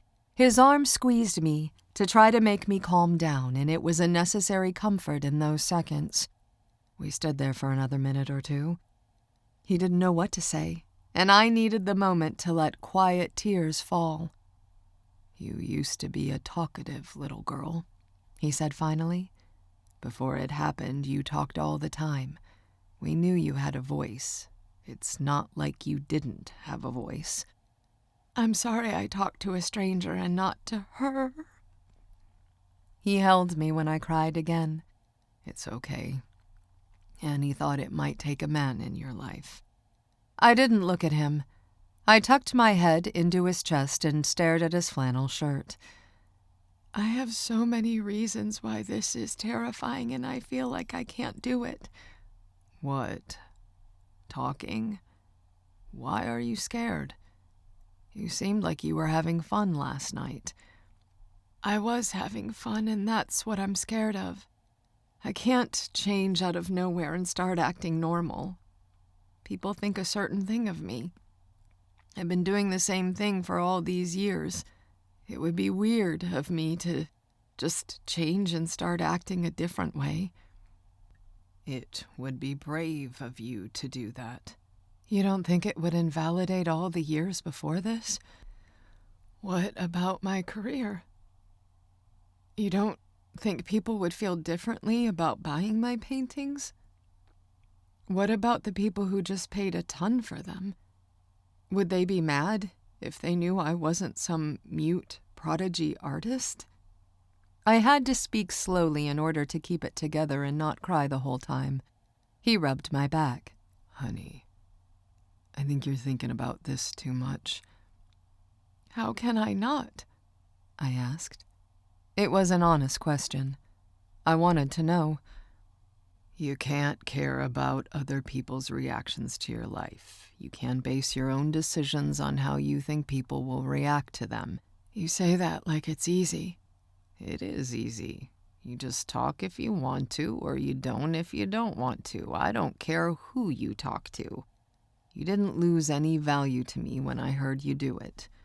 Hot tears streamed out of my eyes when he said that, and he held me. "And you don't have to keep quiet to sell paintings. If you can't be yourself, they don't deserve your art anyway." I wasn't sure I completely grasped exactly what he was saying, but somehow it was the perfect thing. "Thank you, Uncle Tommy. I'm sorry I didn't talk for so long." I spoke in a high-pitched tone because raw emotion welled in my throat. I still wasn't great at talking, and this whole scenario was overwhelming. It had snuck up on me so suddenly that these moments were like a dream. Uncle Tommy kept a hold of me, even though this was not like us at all. "You're good," he said. "You don't need to be sorry. I'm sorry for what you went through. I'm sorry about your grandmother and about all you went through. I don't blame you for keeping your mouth shut." "Those paintings did well yesterday," I said. "So I have some in savings. I feel like I have a little more leeway to be true to myself and start talking to people, even if it means my art goes down in value. I would just hate that for whoever has some of my art." "Why do you just assume that your art is going to lose value?" "I don't know. Maybe the change in me would invalidate me as an artist." "You said that exact thing a minute ago. Listen, Natalie." He paused and looked at me like he changed his mind about what he was going to say. "You know what? With what a big Christian you are, you sure aren't talking like you have any faith or trust right now." "What do you mean?" "Isn't it okay to be a certain way in your life, and then just feel like you can make different choices one day? You can change your habits, change your life. I know I've had 10 times when I went through changes in my life. Nothing the same as what you're going through, but I've had to start new with different things. Everybody has their own battles to fight, Natalie. I know yours is a different one than most people. That's why I try to protect you. I'm proud of you for talking. I just want you to be careful with that guy. He came out of nowhere. He's a good person, Uncle Tommy. I trust you to judge that. I just wanted to tell you what I could see from the outside. I know what you think you see with the auction, but Shep's a good person. I thought his name was Malcolm. It is, but he goes by Shep. To most people. I usually call him Malcolm. Why do you just call him Shep? I shrugged. I don't know. I felt like it. He's a good person, though. He didn't call me because I made a lot of money. He only knew that because he wanted to bid on a painting. I know you've never met him, and it might be hard to understand how someone like him could like me. But I really think he does. It's not hard to understand how he could like you, Tommy said. I just want to protect you. I know. But I think he's genuine. We sat there for a minute. I like your voice, he said, hugging me and causing me to cry again. Chapter 12. I was exhausted and delirious from getting no sleep at all the night before. After Uncle Tommy and I talked, I thought and cried for a bit. Then I slept deeply, but only for a short period of time. When I woke up, it was 5 p.m. that afternoon. I knew I needed to get up so that I could try to get back on my normal sleep schedule. I wanted to talk to Malcolm. I thought of him and wondered how he made the trip home. I had hoped that he would text to check in with me, but I hadn't heard from him. Catching up with Malcolm was in the back of my mind, and I hoped we would talk sometime before the night was over. But foremost in my mind was the painting. I was wired to make art, and within a minute or two of opening my eyes, I was already standing in front of the canvas. I felt like 3 minutes had passed, but it had been an hour. I knew it because my phone rang and I looked down at it and saw the time was just after 6. It was Malcolm calling and I picked it up as quickly as I could. Hello? Hey. What are you doing? I asked, putting down my brush and stepping back. I wiped my forehead with the back of my forearm to get some stray hairs out of my face. I'm finally home, he said. I'm at my apartment. Are you just getting home from my house? I asked, feeling worried that something had happened to him. I am, but I'm fine. I had a good trip. I got a few hours of sleep and then I went to my parents' house earlier. Then I had that thing for Anne-Marie this afternoon. I'm just getting back home. I knew what he meant by that thing. His friend from the theater, Anne-Marie, was having a birthday party and Shep had already committed to going. He had told me about it when he was at my house. How did that go? It went good, but I was tired. I know. I'm sorry. That's my fault. No. I'm so happy I went. I'm just out of it. I've only had a few hours of sleep since the last time I saw you. Same with me. My nap was more recent than yours. I've only been up for an hour. But I'm in the same boat. How did you only get a few hours of sleep? What happened? I stayed up painting, and then Uncle Tommy invited me to lunch, so we ate. And then he came into the studio acting all curious. Long story short, he told me he heard me talking. He did? Really? What did he say? He started by saying that he had seen you here, and then he waited a little while and then told me he heard us talking. He heard me. How did that go? I sighed. Good, considering. You know, I don't know what I expected. Some explosion to go off, maybe. Fireworks. It was just words between us. I told him he had heard us talking, and I got emotional. I cried and told him I was sorry for not telling him and Annie that I could talk. What did he say? He just said that I didn't need to be sorry. He said they both knew I would do it. One day, I stuttered because of what Tommy had said about me falling in love. Wow, that's a big deal, Nat. You and Tommy had a conversation? Yes. That's crazy. What a day. I'm proud of you. We were quiet for a few long seconds, and he spoke again. I talked to Tommy last night. You did? I asked, feeling shocked. It took me off guard to learn that because I thought that once Tommy met Malcolm, he would know what a sincere guy he was and not warn me about him. I felt instant disappointment to think that Tommy met him and still warned me. You met Tommy. Is that what you said? Yeah, on my way out, Shep said.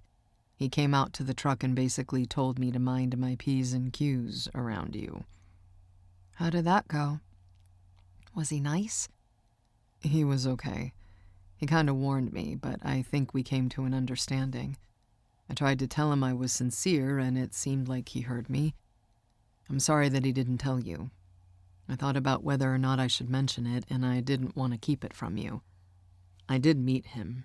It was brief, but I talked to Tommy. Did he tell you he heard me talk? Shep was quiet for a few long heartbeats, and I knew the answer before he said it. He did.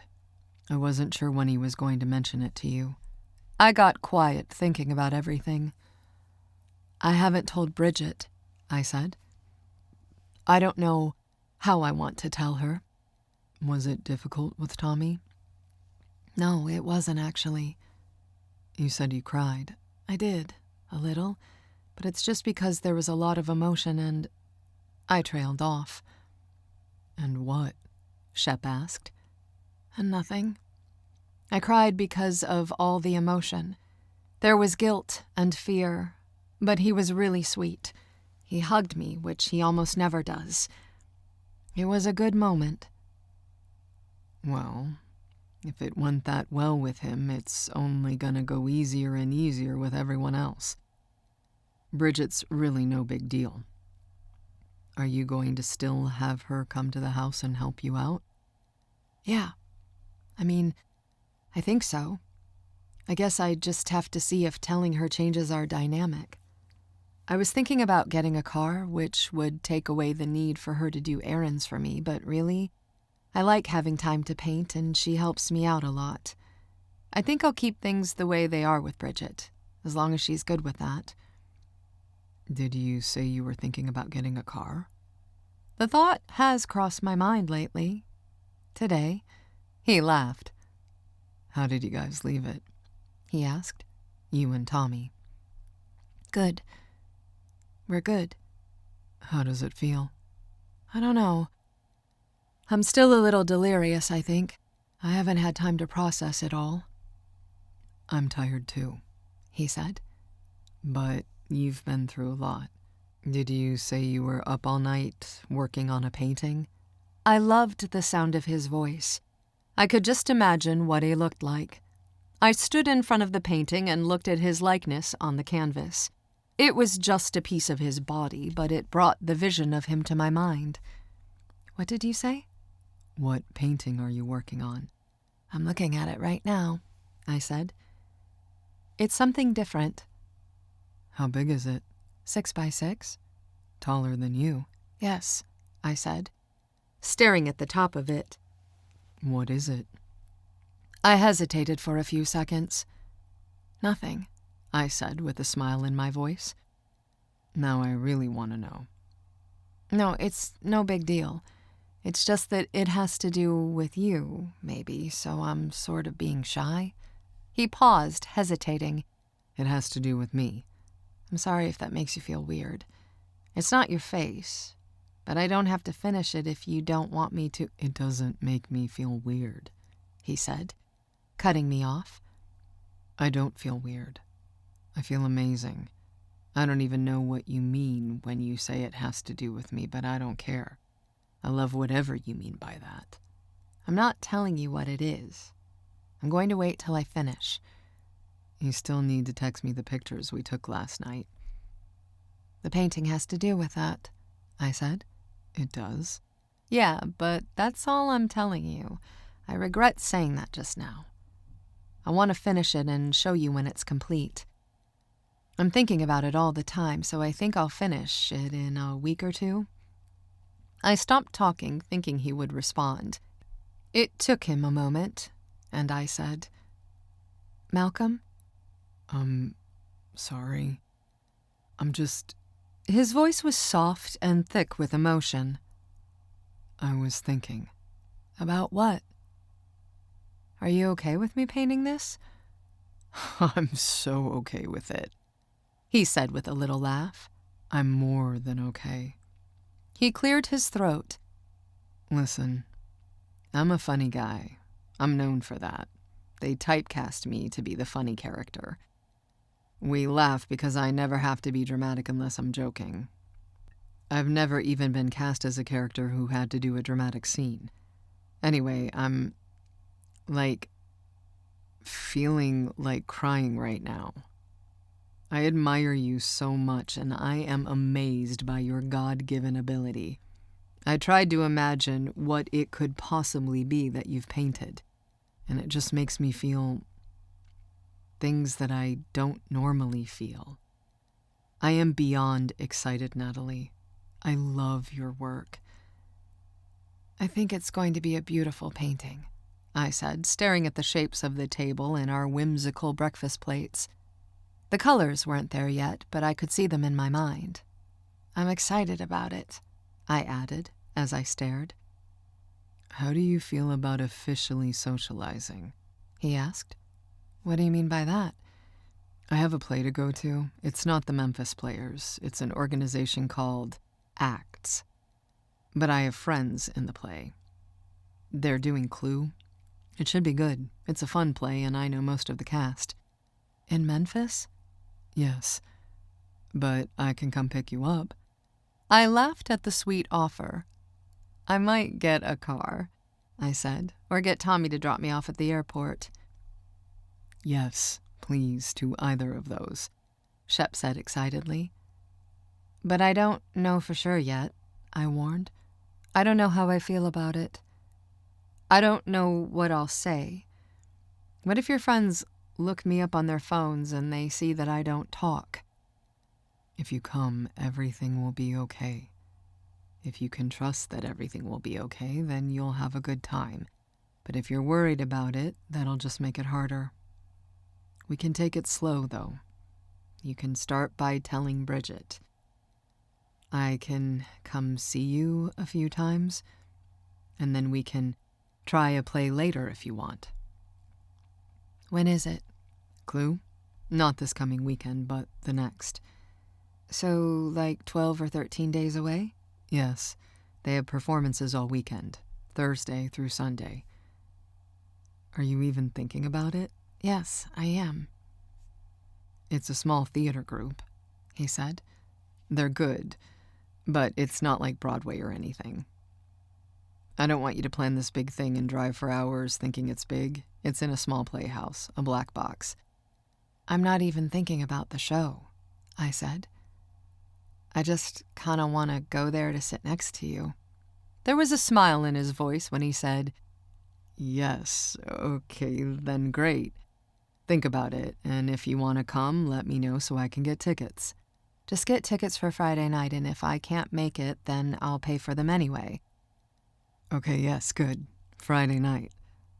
This is the first weekend in May? Yes, he agreed. I don't think I would be able to drive back after I watch a show at night. If I come, I'll get a hotel. You should stay with my parents, he said. I mean, you don't have to, but I want you to, and I know they'd love to have you. My little sister is the only one who still lives at home, and they have 2 empty bedrooms. I sighed at the thought of talking to his family. Let me think about all this, I said. But you want me to go ahead and get the tickets for Friday? Yes, I think so. I'm nervous now, but I'm thinking about it. Don't think about it. Don't worry about it. It's an easy venue. We can go on a date, a real date. We can have dinner and then go to the show. I don't mind picking you up in Alabama if you need me to. No, just let me think about it. I have to think about all of this again after a good night's sleep. Chapter 13. I was accustomed to time passing at a faster-than-normal rate while I was working. I would settle in with paint and a canvas and spend a 3 or 4 hour clip in what felt like a few heartbeats. I thought about going to Birmingham to purchase a vehicle, but even that seemed like a daunting task because of how much I wanted to work on the painting. I ended up asking Tommy if I could use his truck to go to Memphis instead of buying my own. I didn't want to make that kind of purchase hastily, and I didn't feel like devoting time to it when I was so involved with the painting. It was large and intricate enough that I worked on it exclusively and full-time for the next week. I told Bridget the news about me deciding to talk again, and she planned on continuing to work with me and help me out with my life's tasks so that I could devote my time and attention to painting. As far as Bridget went, our dynamic hadn't changed much since she found out I could talk. She and I still shared a lot of quiet time in each other's presence. Tommy and I were the same way. We talked some, but I didn't turn into a chatterbox at home, which was no surprise to any of us. I had plans to drive Tommy's truck to Memphis and go with Malcolm to a play that following Friday evening. I would leave that day at around noon. I would watch the play and spend the night in Memphis before heading back home on Saturday. Shep and I would go on a real date. We would sit across from each other and have dinner. We would see a play together, and we might even hold hands in public. We had texted and talked on the phone every day since he came over to my house, but we hadn't seen each other since then. I worked feverishly on the painting, and in my off time, I spoke to Malcolm. Days passed, and the Clue weekend snuck up on me quickly. I was glad I had an outfit that was dressy and appropriate for a night at the theater. I packed a light blue dress and a few other things. I put them into a bag along with some of my makeup, perfume, soap, and lotion. I was out of my comfort zone in so many ways, and I didn't care. And the driving force behind all of it was that I wanted to see Malcolm. He had invited me to Memphis, and there was just no way I was going to deny him. I had to make it happen. I had to go. I felt reluctant once Friday morning rolled around, but I put one foot in front of the other, packing my things and getting ready for a big evening. I wore jeans and a t-shirt for the trip, and I brought the dress and my other clothes with me. Tommy had a medium-sized truck that was only 5 or 6 years old, and it was trustworthy enough to make the trip.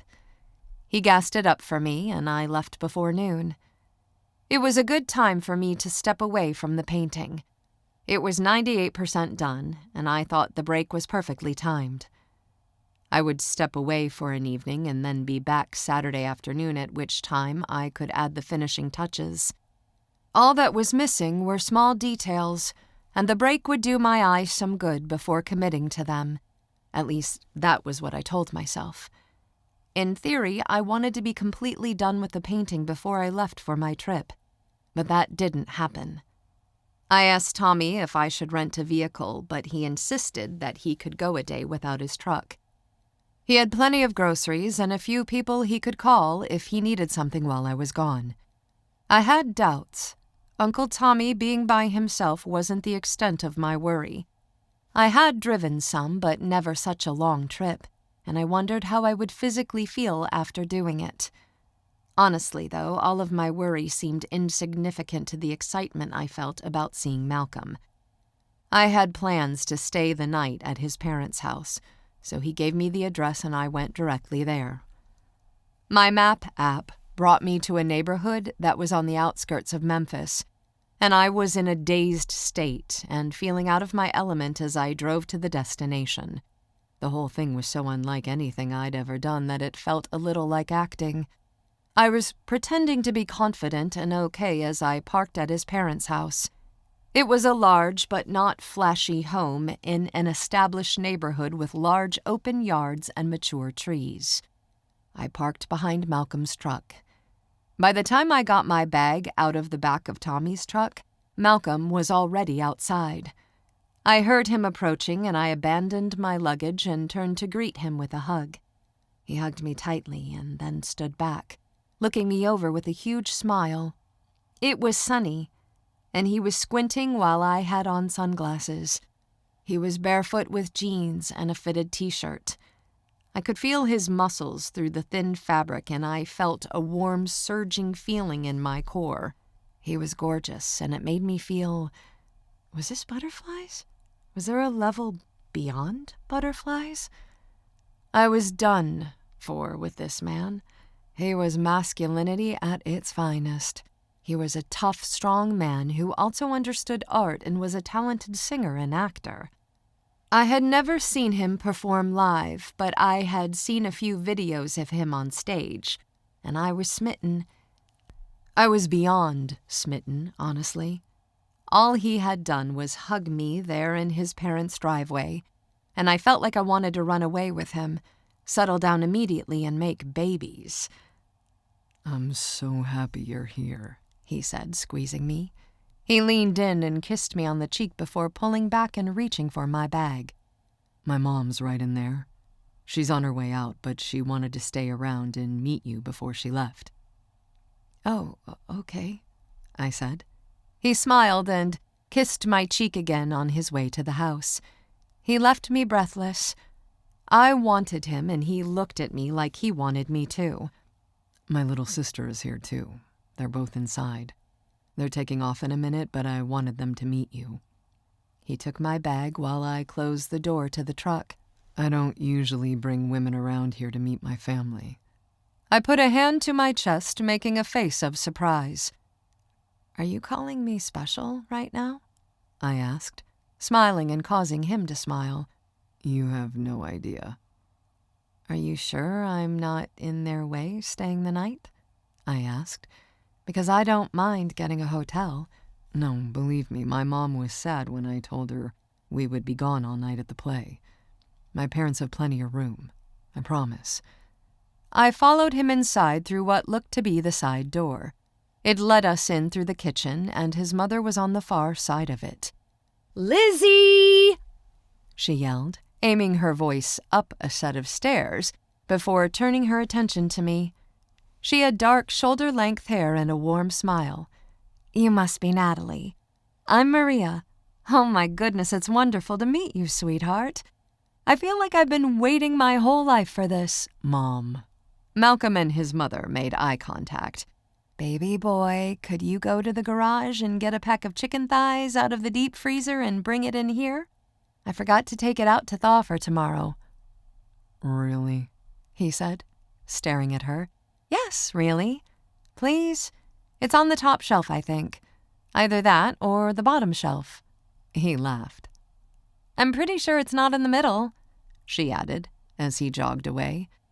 Maria stared at me intensely once he was in the other room. She held onto my arms and regarded me right in the eyes.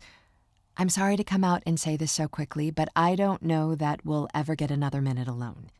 Shep said he's got plans for you tonight and that you're leaving tomorrow. But I wanted to tell you, my son thinks you're really special. Malcolm has never, in his life, brought a girl into my house. We laugh about how it has never happened, not even once." She held on to me with both of her hands. "So I just want to tell you that from a mother's standpoint, it's a big deal that you walked through my door. I think you might be significant to my son." He's significant to me, too," I said quietly. I barely had time to get the words out before he came back into the room, carrying a package of meat.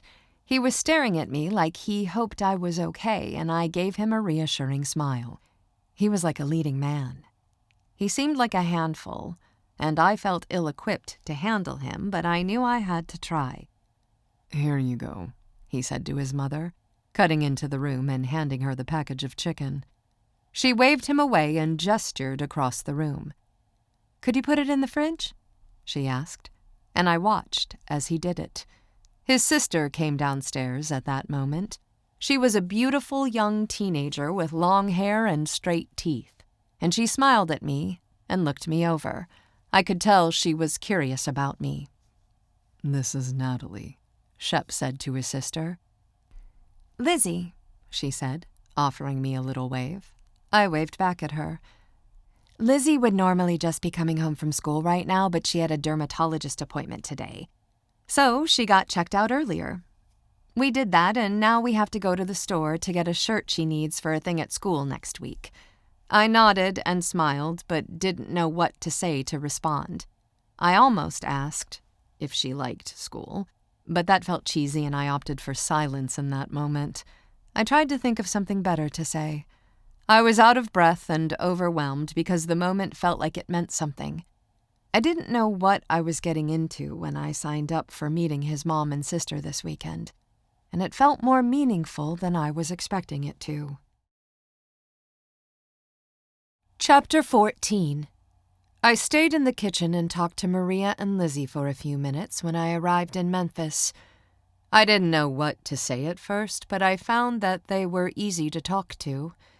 We asked each other a few questions based on things Shep had told us. They asked me about my art, and I asked about Lizzie's hobby, which was music. She had several guitars and had been taking lessons. I liked to listen to music while I worked, and we talked about different types of music for a few minutes. I could feel that my face was hot, and I was blushing at times while we talked, but I stuck with it. I answered their questions and asked questions of my own, getting past the lump in my throat. "What are you working on now?" Maria asked, looking at me. "Oh, I'm actually almost done with a piece that Shep's been really curious about." "You think?" he said. "I'm so curious about it, it's not even funny. She works on it all the time and every day. I ask her to FaceTime me so I can see it. She's given me just enough vague details to get me insanely curious." "That sounds exciting," Maria said. "It must not be like your normal work." "No, but I love it," I said. "It's not like anything I've ever done." "See what I mean?" Shep asked. "She says stuff like that, and I'm dying over here." "I brought a picture of it with me," I said. "You did not." Shep grabbed me like he might just shake it out of me. He was so excited and animated about it that I let out a little laugh. I did." "You have a photograph of that painting?" he asked, his grip loosening. "Yes, I'm almost done with it." "Let's see it," Lizzie said, surprising me and causing all of us to look at her. I smiled and went to look for my phone. "I cannot believe you are showing us it. I seriously can't believe you guys are getting to see this. I've been begging her for weeks to let me." Shep craned his neck, stretching to try to see my phone. Maria reached for it, and I handed it to her. "Oh, no, you did not," he said dramatically, causing me to laugh. He knew I was just giving him a hard time by showing his mother first, and I loved how he was dramatic and overreacted to make us all laugh. "That's so cool," Lizzie exclaimed, looking over her mother's shoulder. "It's breakfast," Maria said, inspecting it with a smile. "It's breakfast?" Shep said, looking at me. "It is breakfast, a cool breakfast," Lizzie said, smiling and staring at the screen.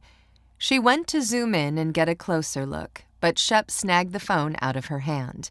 It all happened so quickly that she yelped and made a face at her brother. He turned the phone around and stared at the screen. "This is unbelievable. I... He looked at the phone for a few seconds, and then at his mother. "I did this. That's my art right there. I made these plates. These were real." He looked at me stunned. "How did you get them so accurate?" "I have a picture." "That came from a picture?" Maria said, marveling. The perspective was a little warped and bird's eye, giving it an artistic flair. She came over and looked over Shep's shoulder, staring at the phone again. I made these plates of food, Shep repeated. I made this when I went to see her that night. Right now I feel famous. I can't believe you painted this, Nat. It's amazing. Is it 6 feet tall? He paused and stared at me, unblinking. I'm basically a famous artist now. I'm going to pause to let this all sink in. Shep was hilarious in his delivery, and he had me laughing as his mom and sister continued to look at my phone. I loved how excited he was about the painting. I could see the excitement in his smile and hear it in his voice. He stared at me like we had some secret code, like he was attracted to me, like he might eat me alive once he had me in private. He was the most handsome, sweet man I had ever seen, and I wanted so badly to impress him. My heart pounded. I had a feeling of joy and elation as a result of his reaction to the painting. My pulse raced as his family checked it out. I knew the photo had not done the painting justice, and I could not wait for him to see it in person. "That's really neat," Maria said. "Is that you and Malcolm in the picture? I'd love to see some of your work in person one day." I almost let her know that I was going to give that painting to Shep, but I didn't say it. "Thank you," I said. "I hope so too." She smiled at me, focusing on me with a sentimental expression. I saw Shep in her features, and I was happy to be on the other end of a motherly stare. In those seconds, I felt like I wanted to cry, and I had to turn away and blink, smiling to hide my emotion. "Well, we need to go pick up that shirt, but we'll be back, and my husband will be home a little later," she said, hugging me. "I do hope he'll get to meet you sometime while you're here." "I'll make sure she meets Dad," Shep said. He was cool and calm, and I smiled at him. "Show her to your old room," Maria said, looking at her son. "I will," he agreed. And just like that, the two of them left. They were the first people I had been introduced to when I just spoke to them, like anyone else would do. I had been in conversations with Uncle Tommy, Bridget, and with Shep, but Maria and Lizzie were the first people I had ever been introduced to normally. The whole interaction made me feel alive. Shep stared at me when the door closed behind them. He made a face, and I laughed and said, "What?" "You know what? That painting." I smiled, relieved that he wasn't mentioning my nerves. "Do you like it?" "You painted the exact plates I made." "I know. Isn't it beautiful? You did a great job." He stared at me. "I think the painting is far greater than the food itself was." "Do you like it?" He licked his lips as he smiled. It was utterly irresistible. I had to remember to breathe. Shep didn't answer me right away. He was staring at me like he was about to kiss me, and I was desperate for it to happen and nervous at the same time. I shifted. His mom and sister were outside by now, and I so badly wanted to throw myself into his arms. The tension was thick in the air between us. "Do you want it?" I asked. "Do I want what?" "The painting." "What did you think I meant?" He stared at my face, at my mouth. "Are you asking me if I want the painting? Are you going to sell it to me? I was about to beg you not to sell it, but if it's to me, then we're good." "I'm not selling it to you. I'm giving it to you. I painted it for you." I felt his big, warm hand touch my lower back after I said that. "I wrote your name on the canvas before I started painting. It's under there somewhere. Sometimes I do that, write a short phrase. A lot of times it's scripture." "And you wrote my name on this one?" His hand was on my back, so inevitably we were standing close. I reached out and let my hand rest on his muscle-lined forearm. He was so handsome and masculine, and he was the only man I had ever been in this position with. I went from nothing to everything. I wished I had more practice and could be more confident, But Shep made everything seem so natural. He made me feel like I was good at being in this proximity to a man, even when I had no experience whatsoever. I wrote to Malcolm on the canvas before I got started, I said. I had actually written to Malcolm with love, but I left the last part out. He would never see it. No one would. I love the sound of you saying my name. He closed his eyes and leaned in as if he was concentrating. Can you repeat what you wrote? I just wrote that it was to Malcolm on the canvas before I started painting because I knew I was painting it for you. He reached up and touched my face, letting his fingers rest on my cheek. He breathed a sigh, his chest rising and falling. I stared at his chest because it was even with my line of vision. His t-shirt was a faded cranberry color, and it was threadbare. My gaze moved, and I stared at the edge of his collar, how it rested against the skin of his neck. I stared at his body, taking in the way he looked. He had muscles, and I was weak in the knees. You did great with my family, he said. I did? Yes, they love you. How could you tell that? I said, in a disbelieving tone. I can tell.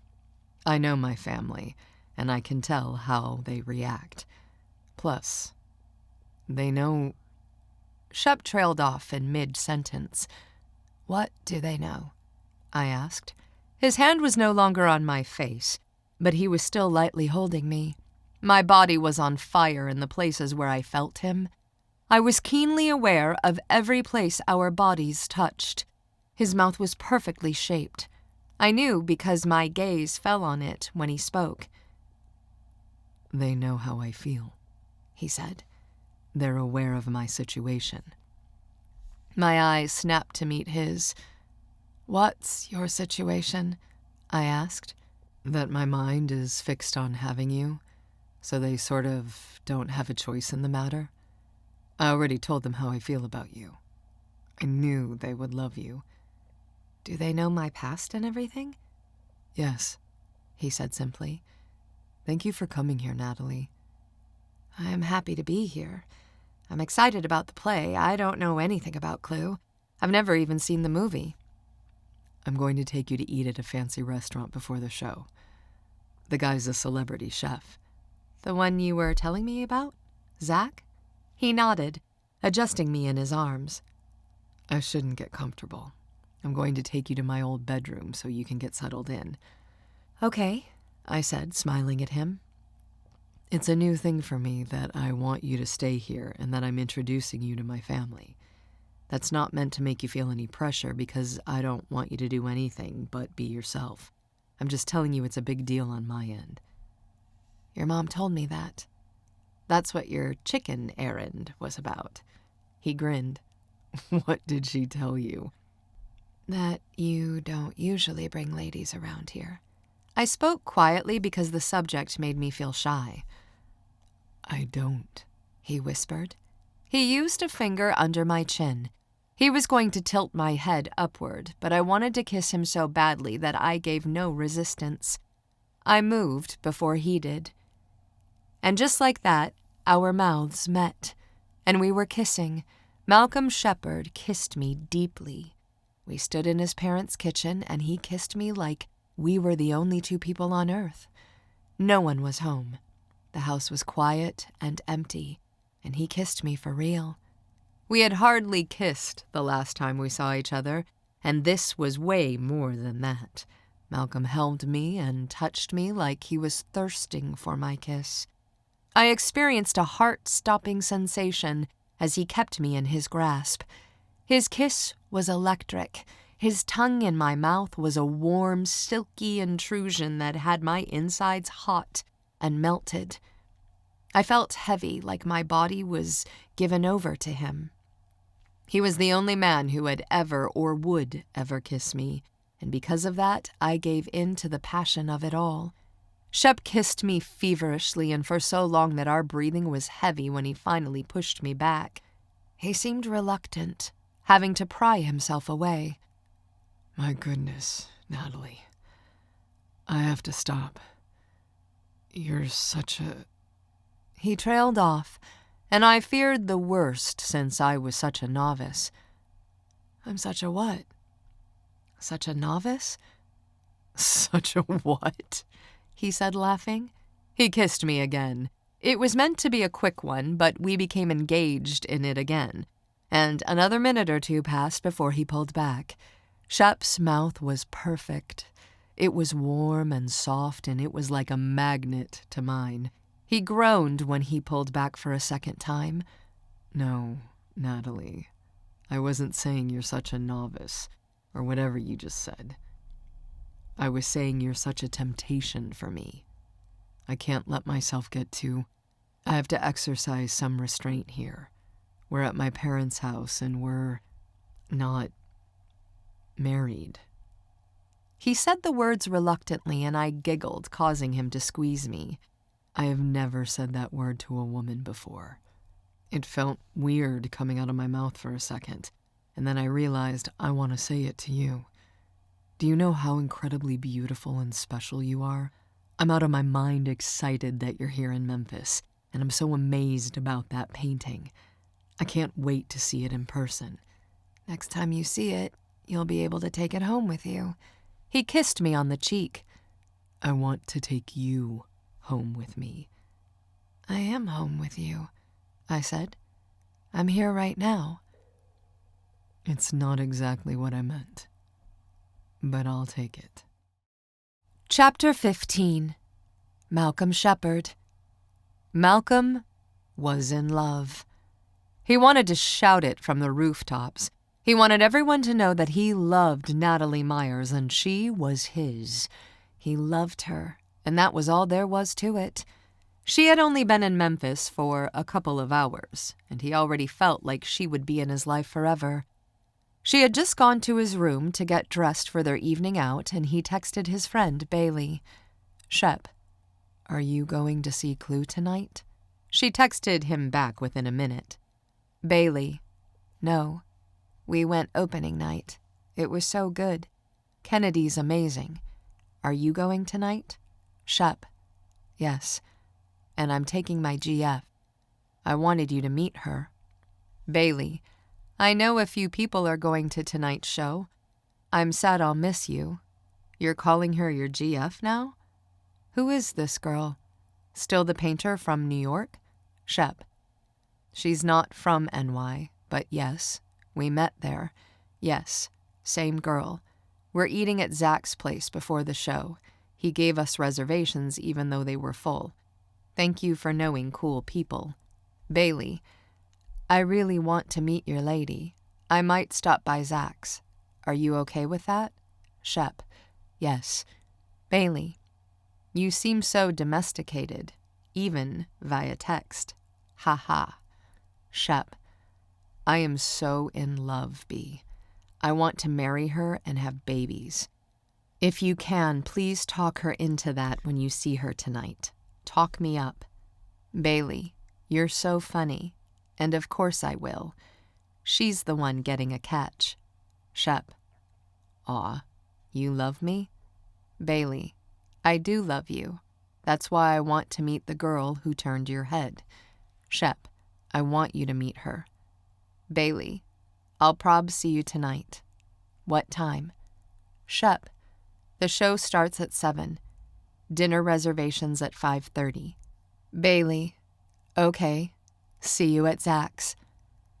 It was 10 minutes later, and Shep was in the middle of getting dressed when he got a text from his friend Gina. Gina, "Hey, Bailey said you and your girlfriend are going to Zach's restaurant tonight." Shep, "We are. But I thought you're seeing Clue tonight." Gina, "I was. I was planning on going with Owen in August, but I can't. I have to help my parents tonight and see it tomorrow. Can I come by the restaurant and meet your lady, though?" Shep, "Yes. 6 p.m. Work it out with Bailey and you guys come together." Gina, "Okay. See you then." Shep smiled as he tossed his phone onto his parents' bed. He brought his clothes over here, and he was using their master suite to get dressed while Natalie did the same in his old room. His parents and Lizzie were all in the living room, He would go back out there before Natalie finished getting ready. Shep considered whether or not it was a mistake to allow Bailey and Gina to go to the restaurant. He didn't want Natalie to be overwhelmed, but it would be fine. He would make sure she was fine. He would protect her. He heard knocking on his parents' door, followed by the words, "Knock, knock!" His mother was calling through the door, and he yelled back and told her to come in. "Hey, you look handsome." Really? Because I'm trying. He squinted in the mirror, adjusting his hair. "You look so handsome," she assured him. "Really. You look great, baby. I'm proud of you. But hey, I wanted to talk to you before Natalie came back down here." What is it? He asked, focusing on his mom with a concerned stare. "It's fine. It's good. I just wanted to say, it's obvious that Natalie loves God. It comes out in this joy and peace that makes her seem larger than life. She isn't uptight or religious, but she has a way about her that makes it obvious she was connected to something bigger than herself." I know, Mom, Shep said. He knew Natalie was built differently, and it was unbelievably attractive to him. "I know your relationship is pretty new and everything, and obviously it's not anything I would ever want to pressure you about. But that is an amazing quality to look for in a mate, Malcolm. I know you're not thinking about marriage right now, but I am thinking about marriage," he said. "I would not have her here at this house if I didn't think she was the person I want to marry." Maria stepped back and regarded her son, looking him over as if asking if he was serious or not. "I'm not joking," he said with a smile. He casually went back to making final adjustments to his appearance in the mirror as his mom stood there with him. "I knew when we first met that she was different. I was done for after New York. I never got her out of my mind, out of my heart. I know she's the one. That sounds weird coming from me, but she definitely is. I need her, and I'm pretty sure she needs me. She's been through a lot, so I'm trying to take it slow, but yes, I'm planning on doing my best to be with her indefinitely. Marriage and all that stuff." "Well, honestly, after meeting her, I feel like you could do a lot worse." "Literally anyone else would be a lot worse." She stared at her son. "I can't believe you're in love. I told your father when it hit you it was going to hit you hard, but I don't even think I knew what I was saying. I didn't expect this. But at the same time, I'm like you where I know it's right and good." She touched his arm. "I can hardly believe my baby boy is introducing me to a woman he loves." Malcolm took a deep breath as he turned to face Maria. "I'm so motivated to have her, Mom." She gave him a sincere once-over before touching his broad shoulder and smiling like she felt so proud of him. "Well, she's the one who's lucky, if you ask me." "Did you see that painting with the plates?" His eyes sparkled with excitement as he regarded his mom. "I did see," she said. "She's really talented." "You have no idea until you see them in person. That breakfast one is as tall as me, and they're breathtaking in person. It's hard to believe a person even paints them. The first time I saw them, I threw up." "You did not." "Yes, I did." Maria cracked up at the thought, and Shep chuckled at his mom. "Have you told her that?" "No, I haven't.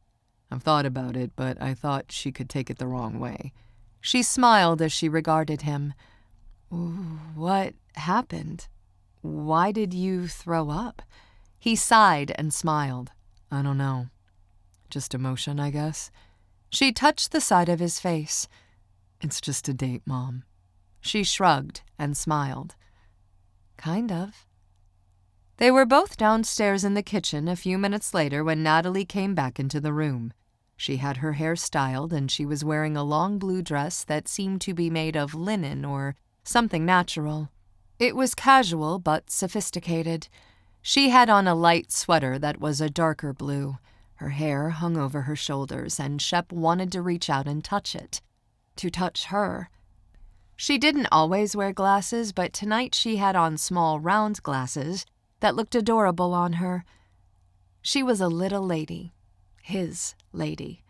He wanted to parade her around Memphis, getting everyone's attention and announcing that she was his, Natalie Shepherd.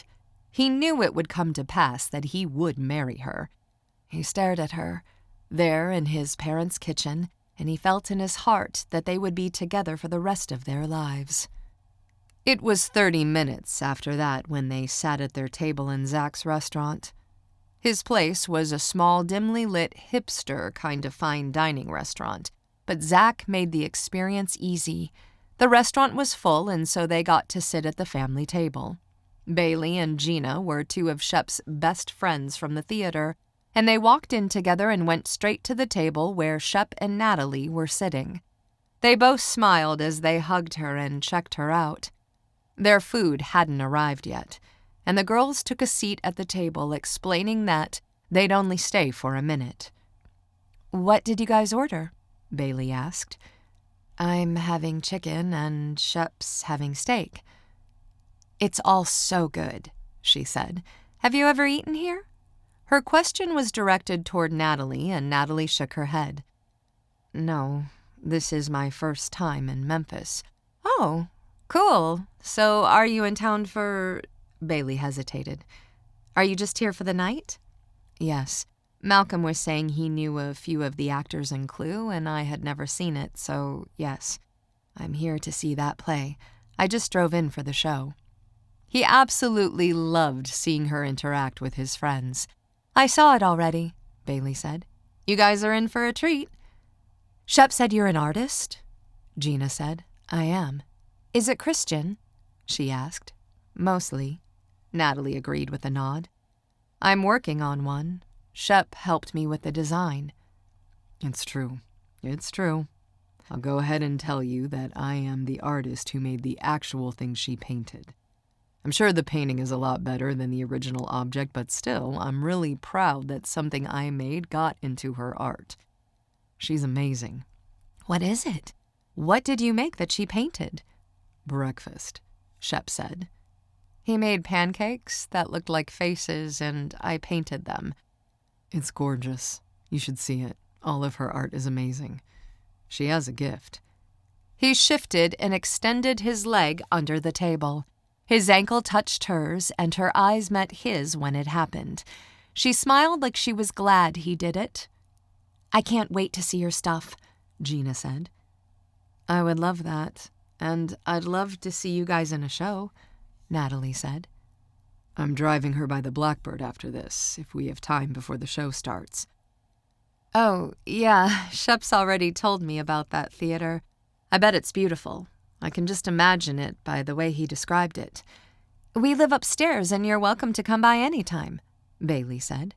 They talked for a few minutes before a server came into view with the food. "I guess we should let you guys get back to it," Bailey said, seeing her coming. "Thanks for letting us crash your date." "Yeah, thanks for letting us meet your girlfriend," Gina said. She smiled at Shep. She was baiting him to see if he would tolerate the use of the word, but he didn't care. He wanted everyone to say it. "I wanted you guys to meet her. Thank you for coming by," he said sincerely when they left. The two of them made their way out, and Natalie smiled at him from across the table, just in time for their server to walk up to the table with their food. Shep moved his foot, touching her ankle again, and causing her to smile. Neither of them were paying attention to the food. The server explained what it all was, but all he could think about was Natalie's leg resting on his, and the fact that she was there with him at all. The steak looked delicious and everything, but he could feel her warm skin under the bottom of her skirt, and that was enough to take in at the moment. Chapter 16. Natalie Myers. Shep's leg was touching my leg, and it was difficult to hear our server or pay attention to anything she said. I was breathless and distracted. He was intentionally touching me, and I loved it. He was dressed nicely in dark slacks and a blue-gray button-down shirt. Our colors coordinated and we looked nice next to each other. His mom had mentioned it before we left. We had talked to his family for so long on our way out that we ran late to make it here for our reservation. We barely got to the restaurant on time. Because of that, everything had seemed like it happened in a haze. I talked to his family, and then I went to the restaurant and talked to the server. His friends from the theater group came by the restaurant, and I talked to them as well. It was an evening that went off without a hitch, like something I had imagined. It was all like a movie. I felt as if my life was a movie to an odd extreme at that moment because I had only seen scenes like these in movies. It was a real date where I met Shep's friends and I talked to them like I was just a normal person who lived on the earth like everyone else. I never had that feeling before, and it was glorious. I was smiling and talking to Shep as we finished our dinner and feeling a bit like I was walking on clouds. That was the state of mind I was in when a woman walked up to our table. She approached the table cautiously as if she was afraid to interrupt us. She focused on Shep and approached his side. I looked to him for reassurance. He smiled at her and stood halfway to shake her hand. Mrs. Shanahan? Malcolm. Shep. Shepherd. I didn't know if you'd recognize me. I'm so glad you do. I'm sorry to interrupt your meal. I tried to wait until you were finished with your dinner, but we need to be going, and I wanted to come by. It's good to see you, he said. Thank you. The woman turned to me. I was Malcolm's middle school art teacher, and I didn't even know if he'd remember me. Of course I do. You introduced me to screen printing. That was fun. I've secretly wanted to work in a t-shirt shop since then. She touched her chest like she was blushing. I could tell she was nervous. Well, that makes me feel so good that you remember me at all. I've seen you in a few of your shows during the last few years, and you really are amazing, Malcolm. We saw you as Donkey in Shrek, and my daughter got a picture with you, but there were a lot of people there, and I don't think you recognized me. Oh, no, I'm sorry. I didn't even realize you were there. Yeah, you were busy after the show, and I didn't want to bother you with... you didn't really have time to catch up or anything like that. And I know you don't have time now, but She still had her hand on her chest, and she turned and regarded me nervously with a pleading expression. I'm really sorry, but being an art teacher and all, you must understand how I could... If you didn't know this... You bear a striking resemblance to a woman named Natalie Myers. She's a painter and artist. Have you ever heard of a woman named Natalie Myers? I actually do a section in my class on her. I teach in public school and I technically can't share my faith in the classroom, but this woman, her art is, I would call it supernatural. She stared at me. I would look into her if I were you because you bear a striking resemblance to her. She looks exactly like you. She blinked at me. She is me, I said. I am she. You are who? Natalie Myers. No, she said in disbelief. She's Natalie Myers, Shep said. She let out a yelping sound as she turned to Shep. Natalie Myers who painted Adam in the garden? Yes, Shep said. Goliath is dead? She asked me. That was one of my early pieces, I said, sounding impressed. I was impressed. That was one of my very early pieces. I'm sorry for saying this, the teacher said, looking confused. But I thought you used a computer to talk to people. I thought you were deaf. I taught my students that you were deaf. I'm sorry for saying that. I'm really sorry. I'm nervous right now. But I just didn't want to get it wrong, so I wanted to ask you. Shep stretched forward, asking me to give him my hand over the table. I leaned in and put my hand in his. Do you mind if I answer for you? He asked, looking at me. No, I said, since that was the most glorious offer anyone had ever made me. I could feel myself starting to turn red and lose my train of thought, and I was thankful that he took over. It's an amazing story, actually. To put it in a nutshell, she got healed. She never was deaf. She could always hear, but now she speaks and hears. It was a miracle that happened. What caused it? She asked, looking at him. Love, he said, with a wry grin that only Malcolm Shepard could pull off. So hot. He was actually so hot. I wasn't even the type of person to say hot, but it applied in this situation. This man was smoking. Is this true? She asked, taking a step back and regarding us as a pair, wondering if this was the love he was talking about. I only nodded. Shep had taken care of everything. He had told the truth in a short, sweet way that left her blinking at us like she could just cry. I am so sorry for interrupting your dinner, but I thank you so much for taking the time to share that with me. I really respect your art, Ms. Myers. And to put you with one of my former students who I'm so proud of, it's just a great moment for me. Can I have 10 more seconds to snap a photograph with you guys? I don't have to show it to anybody, but just to have it for myself would be so amazing.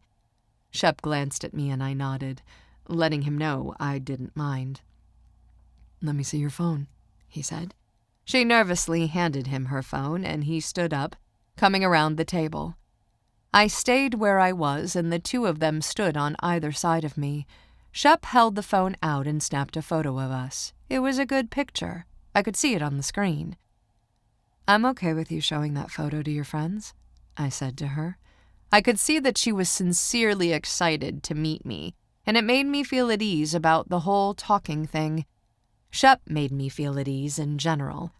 I'm definitely okay with it, he said, and you can tell your class we're in love. She let out another little yelp when Shep said that. Thank you! She spoke in a high-pitched tone that sounded a little like she was crying. She waved and walked away, thanking us again as Shep sat down in his seat. I think she was crying. She was. That was sweet, I said, and what you said to her was really sweet. It was true, he said with that easy, confident smile that had my stomach full of butterflies. He had told her we were in love. We hadn't said the L word to each other yet, but I wondered if that phrase was the same thing. Maybe it was more. Our server came back at that point. I'm so sorry, she said. I knew you were expecting the first visitor, so I assumed the second lady. I hope she wasn't bothering you. No, she was my art teacher. Are you an artist? No, this was years ago, in middle school. She's an artist, though. Oh, cool. Okay. How was everything tonight? She asked, having no clue what Shep was saying. Amazing, he said. Zach's parents are on their way to eat, and he's in the weeds back there, or he would come out. No worries. I figured we wouldn't see him tonight. I see how busy you are. Tell him thank you for the food. It was amazing as usual. Let me give you this, since you have his family coming in. He handed the server his credit card as we stood up. This is great. Thank you.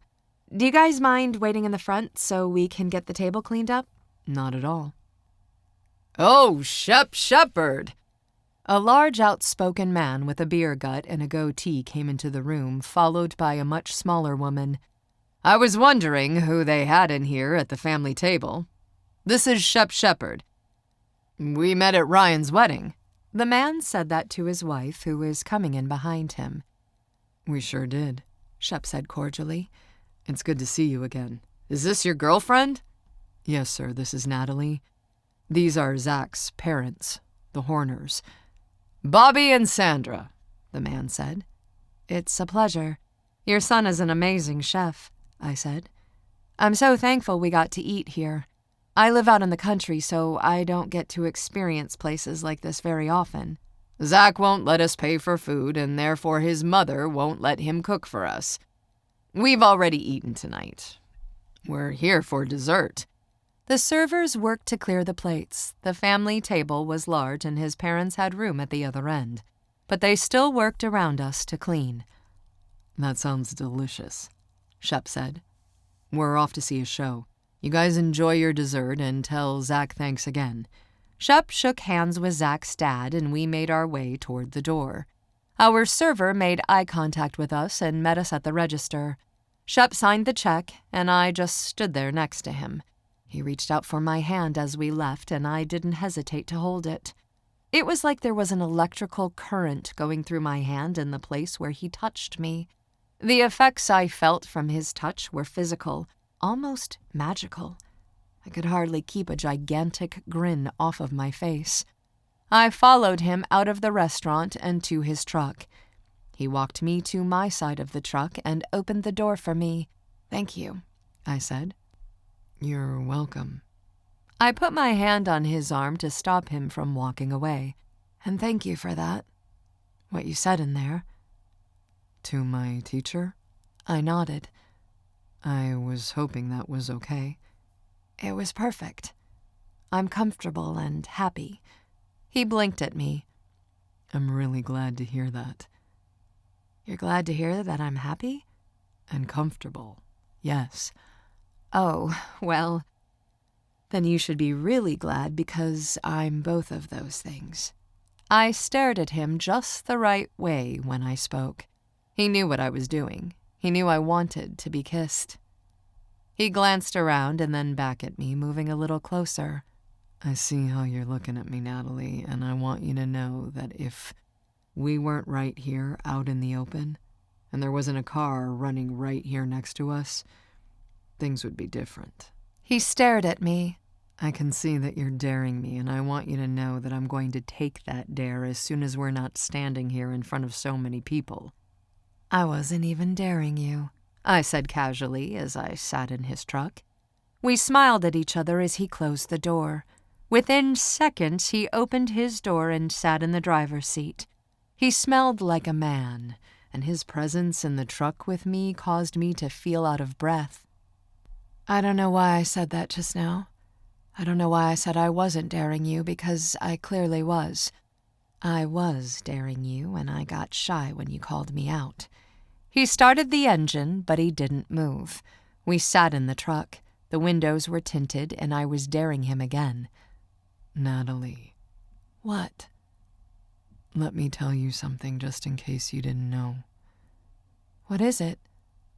I like you. I am past like. I need you to know that any hints you give me about liberties I can take. I want you to know that if you hint around that I can do something, I'll probably do it." I stared at him. The tension was extremely thick between us.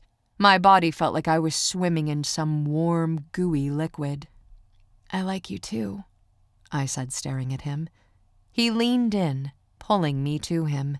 We kissed with such light gentleness that it caused an aching sensation in the pit of my stomach. I groaned when he pulled back, and he smiled and blinked at me before he cleared his throat.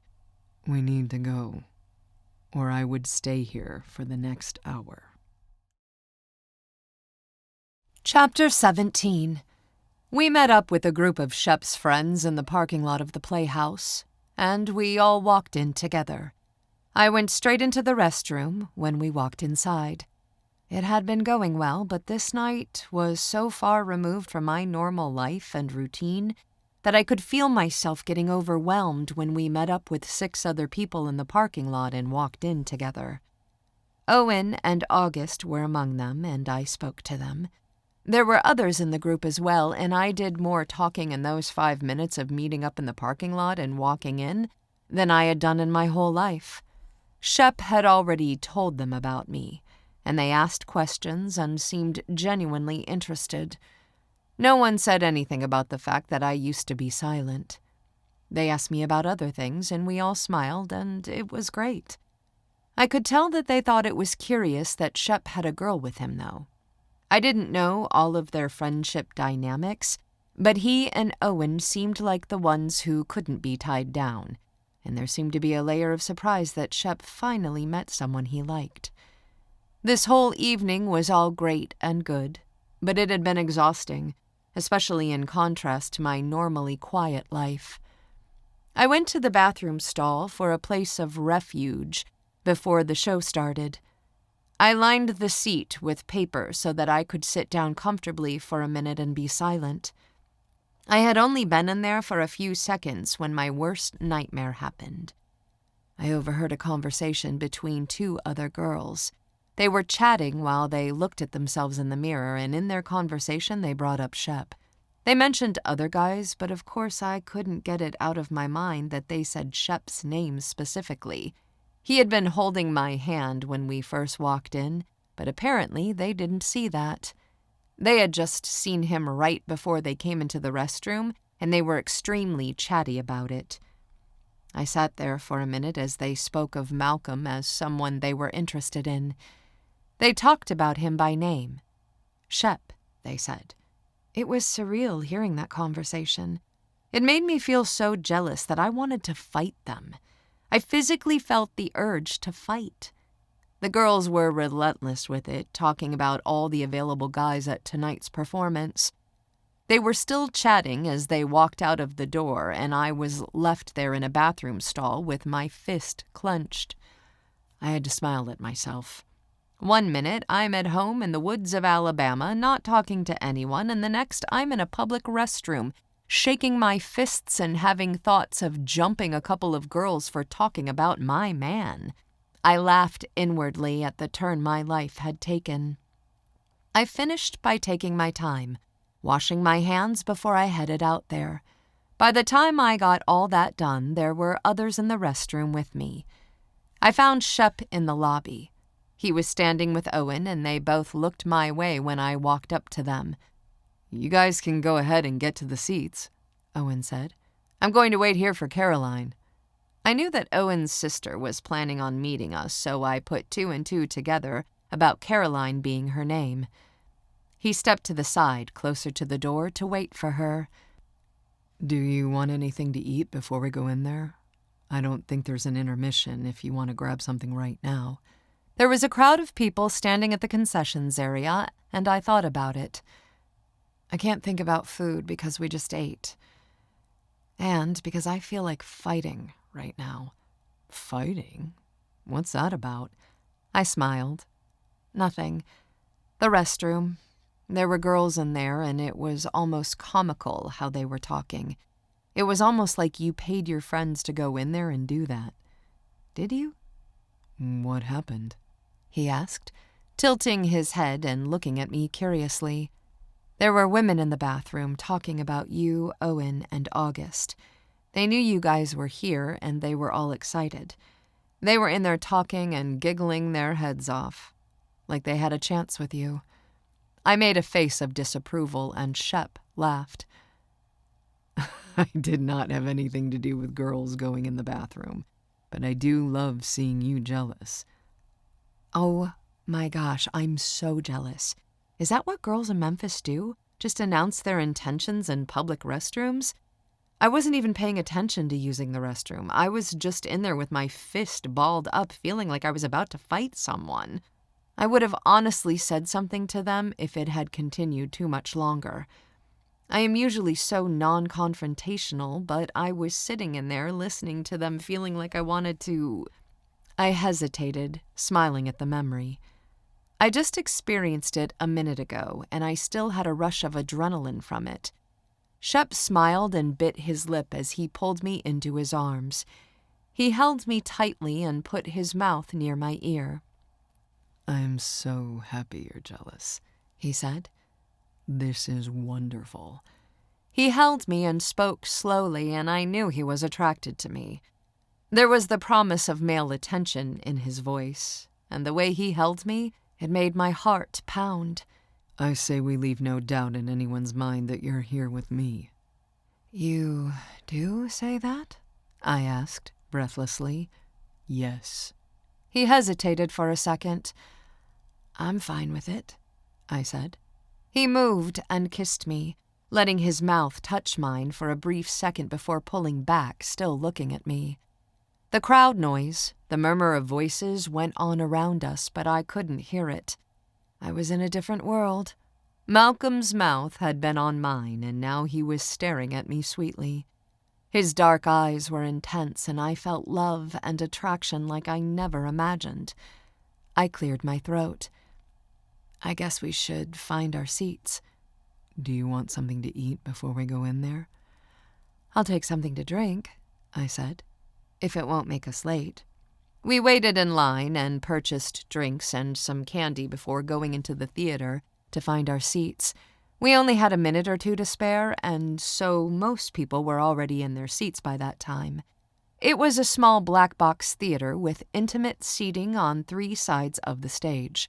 There were only 4 rows of seats in each section, meaning there were only 100 or 2 in the whole venue. The lights were dim, but we could still see other audience members, and we were vaguely aware of them. Our seats were downstage, and we were on the 3rd row. Shep was on my left, and on my right was one of Shep's friends, a woman named Tori. I loved how it smelled in there. I loved how it felt. I felt alive, and I smiled at Shep after we got settled in our seats. "You're so beautiful," he said, looking me over. "Thank you," I said, smiling. "I'm excited." "About the show?" he asked. I nodded, and then added a shrug. "Yeah, and everything. Not only about the show." He smiled at me, and then he leaned in and kissed me again, right there in the theater with other people able to see us. I wondered if the women from the restroom were noticing, but that was just a fleeting thought because, goodness gracious, Malcolm's lips were like true goodness. They were cool and warm at the same time, and I wanted to melt. The audience and the stage disappeared, and for a heartbeat, it was just the 2 of us again. He pulled back, smiling at me. We were making all sorts of promises to each other this evening, promises that didn't need words. I loved him, and he loved me, and we said it with how we looked at each other. "Have you ever seen Clue?" Tori asked, from the other side of me. She was living life and being a normal person. Her question was totally normal. It only seemed outrageous and shocking to me because I had totally forgotten where I was. I turned to face her when she asked the question. I had to snap back into reality since she was clearly talking to me. "I haven't," I said, turning to her. She told me a little about Clue, and then we got into talking about other shows and different aspects of theater. We spoke for a few minutes. I paid attention to her as best I could, but Shep's large, warm hand rested securely on my thigh, and half of my brain power was consumed with noticing that. The way it felt, the way it made me feel. He was protective of me, and it was a precious gift. Chapter 18. I had never seen a play in an intimate setting like this black box theater, and it was such a good time. The actors did an excellent job, and I was engaged during the whole production. Shep kept his hand on me the whole time, either touching my leg or holding my hand. The lights finally went down for the last time, and we clapped for the cast when they came on stage for the curtain call. It was a small cast, and we stood to our feet while they came out one by one for bows. The people in our row all knew Kennedy, who played Ms. Scarlet, and we cheered extra loud for her. It was the first time I cheered. I had practiced it in my head, imagined myself doing it, but I had never tried it. I didn't go crazy or anything, but I let out a little yell. Shep was also yelling, and he didn't notice me or make a big deal about it, but it was a big deal to me. Shep turned to me while the cheering was still dying down. "Everyone's going to want to go out after this to a diner or something like that. Would you want to go?" I nodded at him. "I'm up for whatever you want to do." He waited for Kennedy after the show, and she came with us. There were 7 of us, including August, Owen, and Owen's sister. We sat 3 on each side of a booth with a chair pulled up to the end of the table where August sat. Shep sat in the innermost seat, cocking his leg onto the booth and turning to face everyone. He was animated and funny, and I loved sitting next to him. It felt like I was along for some kind of ride this evening, and I didn't know what would happen next. I sat between Shep and Owen on the bench seat of the booth. Physically, they were a couple of imposing gentlemen, but they were both kind-hearted and laid back, and I felt at ease there between them. Shep told the group about us eating at Zach's restaurant prior to the show and how we ran into his parents. They had all met Zach's parents at Ryan and Bailey's wedding, so they were familiar with them. We ran into my old art teacher there, too, and she was starstruck by Natalie, Shep said. I thought you were about to say she was starstruck by you, Kennedy said, laughing at Shep. That, too, Shep said, dusting off his shoulder and making us laugh. That's cool, though, that she recognized you, Kennedy said, taking him seriously and looking at me. I heard you were an artist. You must be famous. I knew Kennedy the least of all of them, so I wasn't surprised she didn't know much about me either. She is famous, Owen said. We saw her paintings in New York, the Museum of Modern Art. There was a whole big display about her. Yeah, Shep yacked, August added. August, Shep said. What? Kennedy asked. What happened? What? I said, staring at him. He shook his head like it was nothing. I might have thrown up, but I didn't know if I was going to be able to find you again, and honestly, it was just the paintings themselves. They were so amazing. I threw up. Shep was a good storyteller, and everyone laughed along with him as he recounted the events of that day. He gave more details about my paintings and his feelings. That's how messed up this woman has me, he said, causing them to all laugh again as he finished the story. Yeah, and isn't there some other kind of amazing fact about the story? Like, you had an illness? Kennedy had asked the question honestly, staring at me like she heard something about my health, but couldn't remember what it was. I started to panic inwardly, and then I remembered that Shep would know what to say. Yeah, no, Natalie's story is amazing, he said, cutting in casually. We ran into my old art teacher at Zach's restaurant, and she knew all about Natalie. Her life story, sort of. Anyway, I was telling Miss Shanahan sort of a nutshell version of everything, and it's just so cool. Nat didn't talk for years, and then it was basically a miracle. I told her we would try to publish our story, and we will eventually. We were waiting for the food while having this conversation, and everyone was listening intently, with no distractions. August was the first to respond to Shep. Ugh, that sucks. What sucks? Shep said, looking defensive. That's all you're giving us? You say you have this really amazing story, but you're not going to tell us? Everyone was quiet and seemed to agree with August. They seemed interested, and it made my heart race. I didn't blame them for being curious. I had been trying to come across as casual about it all, so I could see how they thought it was okay to ask. I glanced at Shep, and he gave me a questioning expression. He was asking me how much I wanted to share, and I just shrugged because, honestly, I didn't care. I wanted him to decide. I trusted him, and I wanted him to say what he wanted to say about it. I'm going to end up telling the truth, he warned. I nodded, even though the thought of it made me feel a sudden rush of anxiety. I felt ashamed of my life's choices, weak, unworthy. I felt scared of them finding out that I had chosen not to speak when I was perfectly able to. I didn't want them to judge me for that. And, more than that, I didn't want Shep to be judged.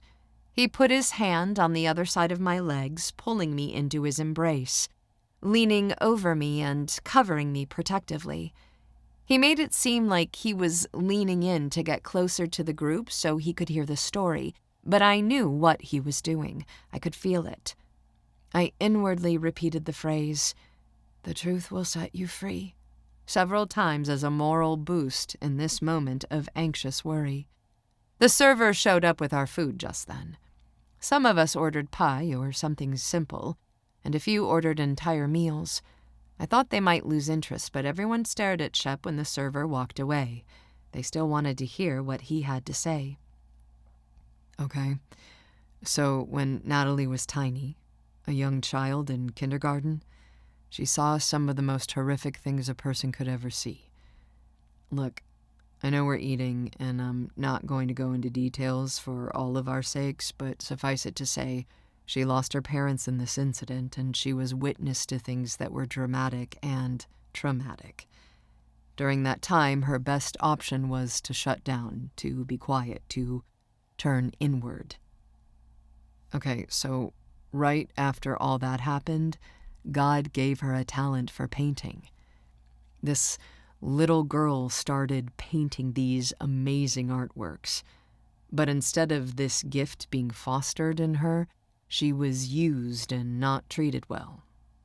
So, there was more childhood trauma from her grandma, which resulted in Natalie turning inward, painting, staying quiet. Her aunt eventually helped her out and provided a good home, but silence was all Natalie knew. She hadn't said anything to anyone in decades before the day we met. And then I sit in the back seat of the car with her, and we just talked, just like that. He glanced at me and smiled, that mischievous, confident smile which made me smile back. That is, I cleared my throat. That's the truth. I didn't talk to anyone for 20 years, and then Malcolm sits in the back seat of the car with me, and I just opened my mouth and talked. She also let me ride with her, knowing I thought it was a shared Uber. It was a blacked-out Mercedes with a privacy window, I said, shaking my head as if Shep knew what he was doing. They all laughed. The truth was I had no idea how monumental that whole conversation was, he said. I didn't know it was the first time she had done anything like that. I didn't know, and yet it was still monumental for me. I fell in love that day, I think. They all reacted with, "Aw," and Shep smiled and shook his head and kept talking. No, seriously. I had mentioned to her that she should come see me in the hotel lobby, and I was so torn up when she didn't come. He was torn up, Owen agreed, nodding. So the next day I drug Owen and August to the museum where we already talked about what happened. I knew I needed to find her again. I couldn't believe the woman who had painted these believable works of art was the same woman from the Uber. I think I was sick, thinking I couldn't talk to her again, and that fear came true. We lost touch for a month. I asked her to get in touch, but I think it wasn't the right time for her yet. Then I wrote to her again last month because I couldn't stand it any longer, and she responded. Thank God. Shep paused and reached over to take some fries off of Owen's plate before chomping down on them. He chewed for a second and swallowed before continuing. She speaks to anyone now. It's a miracle. And I'm not saying I had anything to do with it, but... He hesitated like he was trying to remain humble, hamming it up for the story. It was meeting me that made the shift, though. I love her too much for her to be quiet. She just can't resist me. It's a love story. Well, I'm sorry for the stuff from when you were a kid, Kennedy said. Maybe she felt bad about being curious, but I didn't care. The whole truth was coming out, and honestly, it wasn't as scary as I thought it would be. They didn't seem to judge me for being quiet. It seemed more like they thought it was a miracle that I now spoke. I guess that was because of Shep and the way he had framed everything. He was funny but loving, and he wanted to set me free of my worry by telling the truth in an easy, casual way. I loved him for that, and I felt happy that these people now knew me for who I was. Chapter 19. We stayed at the restaurant, talking to Shep's friends for a while after he told that story. It was a good time, and it was neat to experience the dynamic of a friend group. I had seen these scenarios in movies, but I had never been a part of a group of friends interacting around a table. It was a challenge for me, but it was worth it. I had a blast and made memories that were important and significant. I was thankful for such a successful evening, and I felt at ease when we finally made it back to his house, and I talked to his parents. It was after 11 when we got back. and they said they had waited up for us but were headed off to bed. Shep told them he was staying for a while and that he might stay the night on the couch instead of going back to his apartment. It was midnight when I finished my shower and went into the living room to meet him again. "You changed?" I asked, from across the room. "Yes, I showered." "So did I," said. "I see that. I like your PJs." "I like your PJs, too," I said, feeling breathless. He had on sweatpants and no shirt, and it was so glorious that I thought I might die. I wondered if it was possible for a person's heart to actually stop from sheer attraction to the opposite sex. I wondered if anyone had ever had a heart attack from too many butterflies. He stretched on his shirt. He was still slightly damp from his shower, and I saw a few darker spots on his shoulder where there was water. I knew he conveniently left that shirt off until I came out here, and his plan had worked. Seeing him was nearly too much to bear. I wanted to begin kissing him, to throw myself at him. I would love snuggling next to him on the couch. Kissing would surely happen then. I couldn't wait. We had plans to watch a movie, and he made the couch comfortable and inviting with extra blankets and pillows. I had stayed in hotels, but never in someone else's home. I was aching with attraction for him, and overwhelmed and happy to be in his parents' home. "What are you thinking?" he asked, smiling at me as I came near him in the kitchen. "The couch looks so comfy, and I was thinking about how happy I am to see you in here." "You are happy to see me?" he asked. I nodded. "I guess you just liked seeing me without my shirt on." I laughed. "I knew you did that on purpose." He reached out, lightly holding my hand as I came near him. "Well, I'm not going to let 10 hours a week in the gym go to waste. I had to let you see the goods. You know, persuade you that I'm a keeper, or whatever. It's got to do with courtship." He raised his arm slowly and flexed his bicep, being funny, and I made eye contact with him. "I appreciate the effort, but I assure you I need no persuading." "You need no persuading?" "No persuasion necessary." "I need no persuasion at all." "Does that mean you don't want to see my bare body anymore?" I took a deep, hitching breath. "It means quite the opposite of that. I probably want to see it too much." He leaned toward me. "There's no such thing as wanting to see me too much," he said. "Yes, there is. At least for tonight, and probably the near future." "Yeah, of course, if you're talking about... But what I'm saying is that it's okay that you want to. I'm happy you like me." "Then you should be really happy." "Yeah?" "Yes, Shep." He pulled me closer, touching me with such great gentleness that it made me feel urgent and impatient. My heart was absolutely pounding. He was still warm and damp from his shower, and he smelled nice. I smelled nice. The house smelled nice, for goodness sake. The whole moment was as perfect as they come, and I was experiencing the warm fuzzies you get when you're in the epitome of comfort. Shep was about to kiss me when his phone rang. We both knew it rang because it was on the counter a few feet away and it began to vibrate. He made a confused expression. "My mom's the only one who would call this late, and she's in the next room." He leaned over and reached for his phone. "August," he said. "You should answer it." But he was already in the process of picking it up when I said that. "Hello?" I couldn't hear August.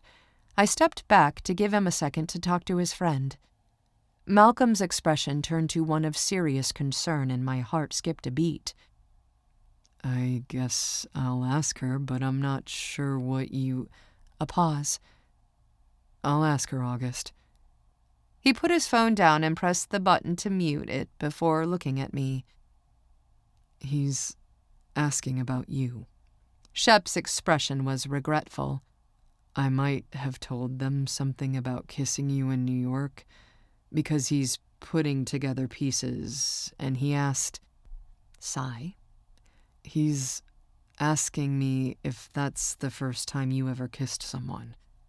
I'm sorry. Of course I know it was, but I didn't know what you wanted me to tell him. I can just tell him it's none of his business. He sounds really worked up. He's babbling. I'm not sure what's going on. I don't care if you tell him that, I said. You told him I didn't talk to anyone for 20 years. I'm pretty sure he knows I didn't kiss anyone. I said the words, but I was still confused about why August would care about my kissing track record in the first place. Shep pulled me into the living room, and I went with him. I'm just going to sit here and get comfortable before I talk to him again because he was talking fast, saying all kinds of stuff about brainstorming and asking us some more questions. Please don't answer anything you're not comfortable with. I nodded, wondering what in the world was going on. Shep and I made it to the couch, and he plopped into the corner of it, pulling me down with him. He got adjusted, me sitting next to him as he pulled me into his arms. I watched as he pressed the button to unmute the phone and put it to his ear. August? Okay. Yeah. I'm back. Shep paused like he was letting August say something. Yes, that was her first time. Why? Shep was quiet for another minute. I sat there waiting for him to finish, unable to hear what was being said on the other end. Shep gave me a reassuring smile about halfway through August's speech, and I continued to wait. Hang on, he said. Let me repeat what you said to Natalie. Yes, she's right here. Because I'm filtering. Just hang on, August. Let me tell her what you said. He muted the phone and looked at me. He can't get our story off of his mind. He said he's a reader, and he's an actor.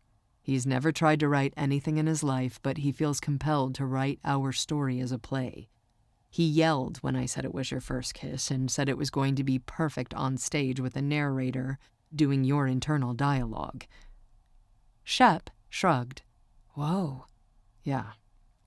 I'm sorry if this makes you uncomfortable. I can tell him we can talk about it tomorrow if you want. He's all pumped up, saying it's God's will because he's never wanted to write anything before.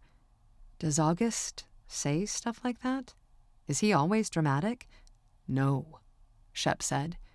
He is when he has to be in the theater, but no. And maybe we should let him write it. There's no harm in him writing it down. It's a sort of cool story anyway. The most that would probably happen would be that it gets written and then performed in a little place like tonight, right? I shrugged, feeling at peace with the thought of my story being told in that way. Earlier tonight, Shep had put it in such a way that I didn't feel ashamed. I felt confident because of it. We can just hear him out and then tell him we'll talk to him tomorrow. I shrugged. I think it's going to end up happening. You do? I nodded. Are you okay with it? You are a notorious lady killer, and if people go writing a story about us, well, word might get out that you're taken. I was flirting with him, but I was also being a little serious. I wished he would say that he wanted August to write our story. Shep looked deadpan as he unmuted his phone. He put it on speaker, only half paying attention to his phone because he was too busy looking at me. August? Yeah? I could hear August now. Yeah, we're fine with it. You're fine with what? The interview? Me writing the play? Are we doing this? I think we have to. Do you guys ever have a feeling about something? I just feel this, you know? August was usually a pretty easygoing guy, but he was definitely excitable sounding on the phone. I smiled at Shep, and we made conspiratorial expressions at each other. He held my hand with one arm while still holding his phone in the other. I leaned toward his phone to speak. I think it's a great idea, August. I started to add, even if nothing comes from it, because I didn't want to get my own hopes up, but I didn't say it. That was the thing, though. My hopes were already up. I wanted it to happen. August was right. I could feel that it was a good thing to do. Really? You'll let me tell it? I'm going to do my best, seriously. I'll interview you guys and I'll tell the story just how you like it. Maybe we could even have some of your art on display at the show. No, we can't start planning the show yet. I have to get through the writing. Thank you guys. I've never done anything like this, obviously, but I've read a ton of books and I know what a good quality product is. If I can't get the script right, then we won't do anything with it. It's fine, August. It's going to be great. Shep was smiling, and so was I. We stared at each other. Look, she's leaving tomorrow and I'm gonna let you go, but yes, the answer is yes. Yes. Oh, thank you, and great. Oh my gosh. It was great seeing you, Natalie. Have a safe trip home. Thank you. I'll be in touch with you guys. Thank you so much again. Good night. We told August good night, and Shep turned off his phone before tossing it onto the other end of the couch. He situated himself with a pillow, getting comfortable and helping me get comfortable. I rested in his embrace, and neither of us said anything for a moment. He was solid and wonderful, and I had no idea what I was missing for all those years. I ached to be closer to him, even though I was basically on his lap. Are you okay with it? He asked, since neither of us had spoken. I'm so okay with it. My tone reflected just how confident and convinced I was. I didn't hesitate at all, and Shep smiled just before he pulled me in and kissed me. Chapter 20. 2 months later. I drove to Memphis during the first weekend of July. Shep had been busy with starting full-time work, and I was into a couple of new paintings, so it had been a month since we had seen each other face to face. I had seen him in May when he graduated, and then in June when he came to Alabama for the weekend. He left with the painting that time, and it was currently hanging in his apartment. This visit was for a meeting with August, and I was so happy and excited for the excuse to spend some time with Shep. I would be staying at his parents' house again. They were kind and assured me they wanted me to stay with them rather than get a hotel. I drove straight there, and Shep was waiting at their house when I arrived. He came outside wearing jeans and a t-shirt with no shoes, and he picked me up and spun me around when we saw each other.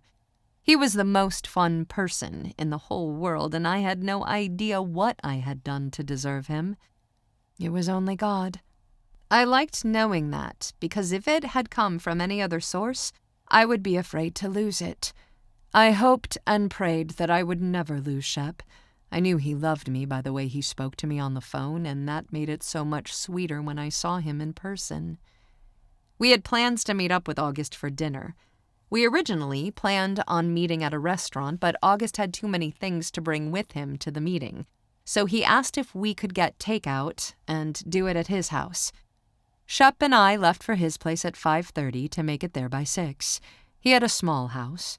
It was in a nice neighborhood, and he was in the middle of doing some improvements on it that would make it worth a lot more than he paid for it. August was a smart guy, and I could see evidence of that when we walked into his house. He had 2 large bookcases full of books, and he had thoughtful but masculine decorations.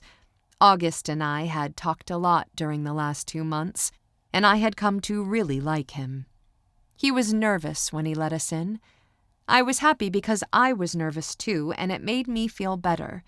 He had a whole table prepared with food, and we sat and ate, intentionally talking about other things besides the script for the first part of our visit. We ate tacos together and talked about my art and Shep's job. August told us about his job as a realtor while we ate dessert, which was strawberry shortcake. He had graduated college with a degree in business, but he had recently gotten his real estate license, and he was already doing well at it. He was smart and had a good eye for design, and he worked well with clients, so selling houses was something that seemed to come naturally to him. He had always worked part-time at a bookstore to fuel his love for books, and he mentioned it as we finished our meal. I just quit like 2 weeks ago, August said. I can go back any time, but I'm not on the schedule anymore. Whoa, no bookstore? Shep said. What are you going to do? How will you get your discount? August laughed. They'll still give me a discount. They love me over there. I love them too. I miss it. I just can't right now. Why? Shep asked. August tilted his head at Shep. The play, he said.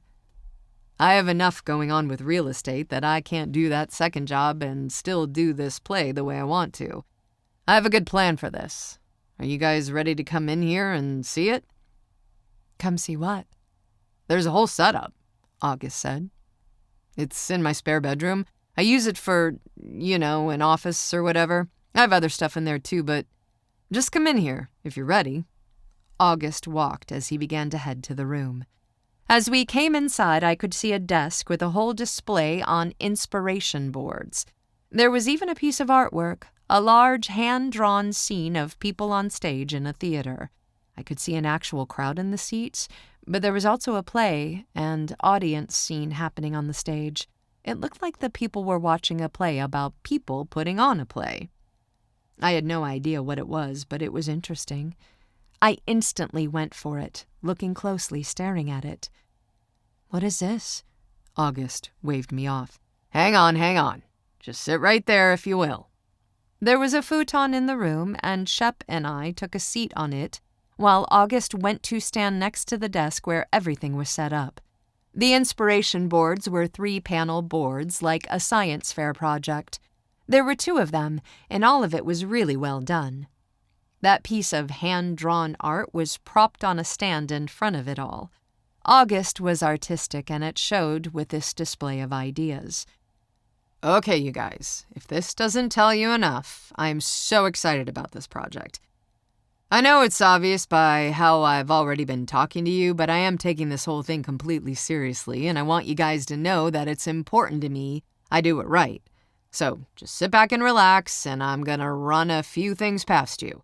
We need to make sure we're on the same page with the vision before I continue with the actual script. Shep and I readjusted. I kicked off my shoes and let my feet rest on the couch next to me as I cuddled up next to Shep. August stared at us with a serious expression, and then he put his fist in front of his mouth.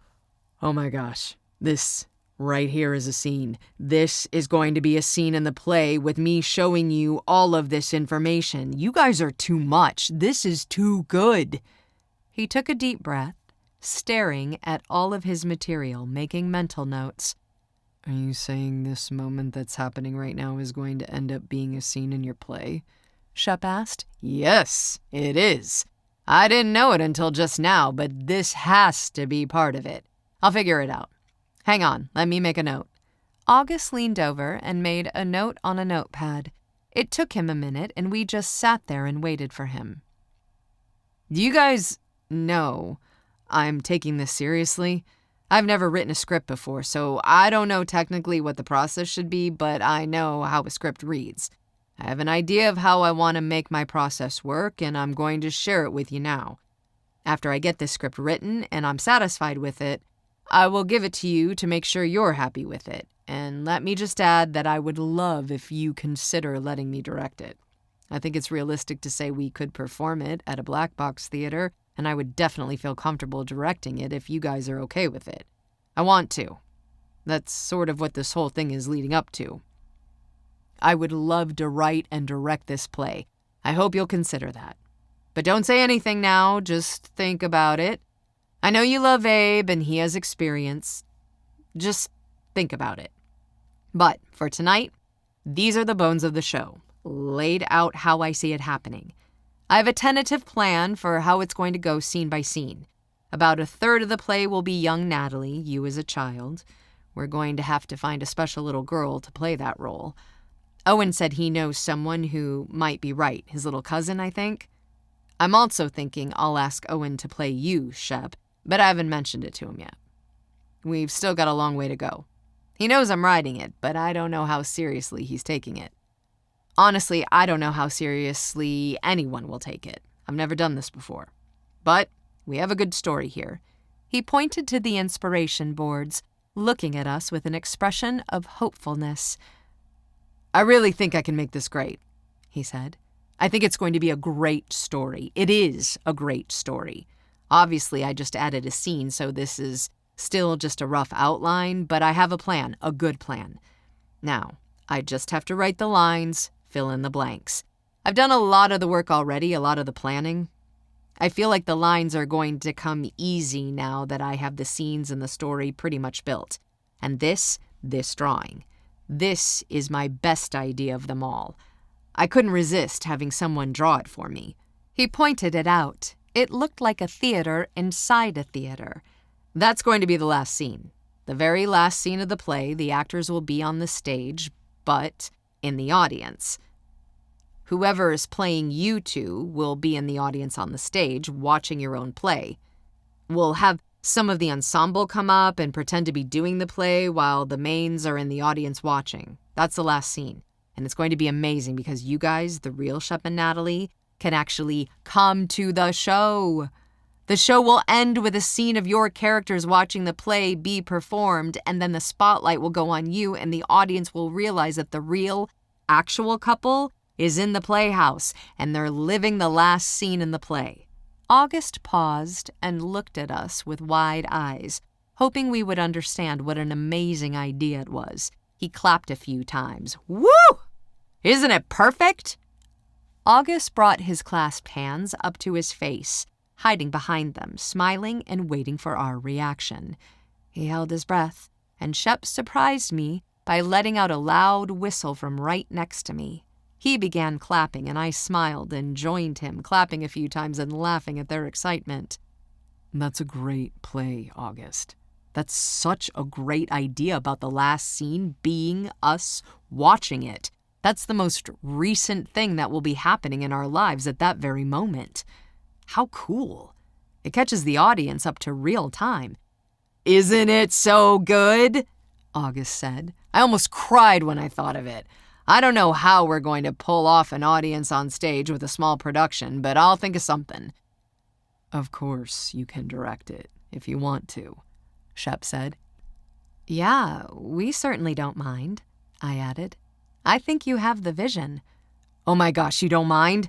I know I've never done it before, but I've been in a lot of shows and I'm going to give it my all. I really think I can write and direct this. For the last 2 months, I have done nothing but think about it. I mean, I've sold a few houses because I have to pay my mortgage, but I've thought about it a lot, and it's going to be great. It is going to be great, Shep said. Is the scene where I throw up in it? Of course it is. That's a great scene. I see it, actually, Shep said, pointing to the inspiration board where the words Shep throws up in museum were written next to a photograph of the MoMA. I really do think I can make it great, August said. I smiled at him. I'm excited about it. I'm not excited about this, I said 30 minutes later when we were in Shep's truck on the way back to his parents' house. I am, but seeing all that stuff makes me take it more seriously than I was before, and I realize I'm scared. I didn't want to seem reluctant because August is so excited, but it hit me that it's scary having my story up there. The murders and everything, my silence, that's deep stuff. I guess I'm just scared that people won't like it and they'll judge me or judge you or August or anyone involved. I'm worried that you guys will somehow be judged because of how I've lived and all the decisions I've made. I was taking August seriously this whole time while he was interviewing me and everything, but it's different now. Seeing it on those boards, it seems more real. It is real, Shep said, and it's good. You've been scared every step of the way, and you still do it. You still move forward and keep going. That's what the whole story is about. That's why it's relatable. Everyone has struggles of their own. Well, I guess I need you to remind me of that. Shep held my hand and glanced at me. That's something I'm happy to do. Epilogue. That fall, another trip to Memphis. I had just arrived in Memphis a half hour ago, and I was only at the house for a few minutes before Shep and I headed out. I had no idea where we were going. That was up to him, and it seemed like he had plans. We drove out of town toward the country. We talked about my work. I had just finished a couple of paintings and I was planning on hanging on to them to build a larger series before releasing them for sale. The script is going to be completely finished by next month, Shep said. I talked to August yesterday. He said we're on track to hold auditions in December and start rehearsals in January. The show would be in May, and he's already talking to some people at that little playhouse where we saw Clue. Oh my gosh, that would be so exciting. Where are we? I looked all around. The sun was going down and the sky behind us was pink and blue and so gorgeous. Why are we stopping? Whoa, this is pretty out here. Are we stopping at this bridge? We pulled off of the road at the foot of a small bridge. It was large enough for 2 lanes of traffic, and there was a narrow walking path on the side. Shep led me, and we set off on the path toward the center of the bridge. I stared at his backside as we walked, feeling thankful for what an attractive man he was. Goodness. Is August still talking to Owen about starring as you? Yes, Shep said. It means Owen will have to sit out of a production with the Players, and he was worried about that because he's being scouted more and more. But August let him read the first half of the script and Owen's all in. He wants Bailey to play you, but it might wind up being Gina. I would be lucky to have either of them play me, I said. What's wrong with Gina? Nothing. Bailey looks more like you. It might be neither of them. Gina might be doing the spring production with the Players. I don't think August has talked to her yet. Shep was holding my hand, and it gave me a feeling in the pit of my stomach that had nothing to do with the fear of heights. I loved the feeling of his skin touching mine. I had been missing him. It wasn't a tall bridge, even when we got to the top. I wasn't scared or intimidated. I got the sense that I could jump off of it and land in the water below and be fine.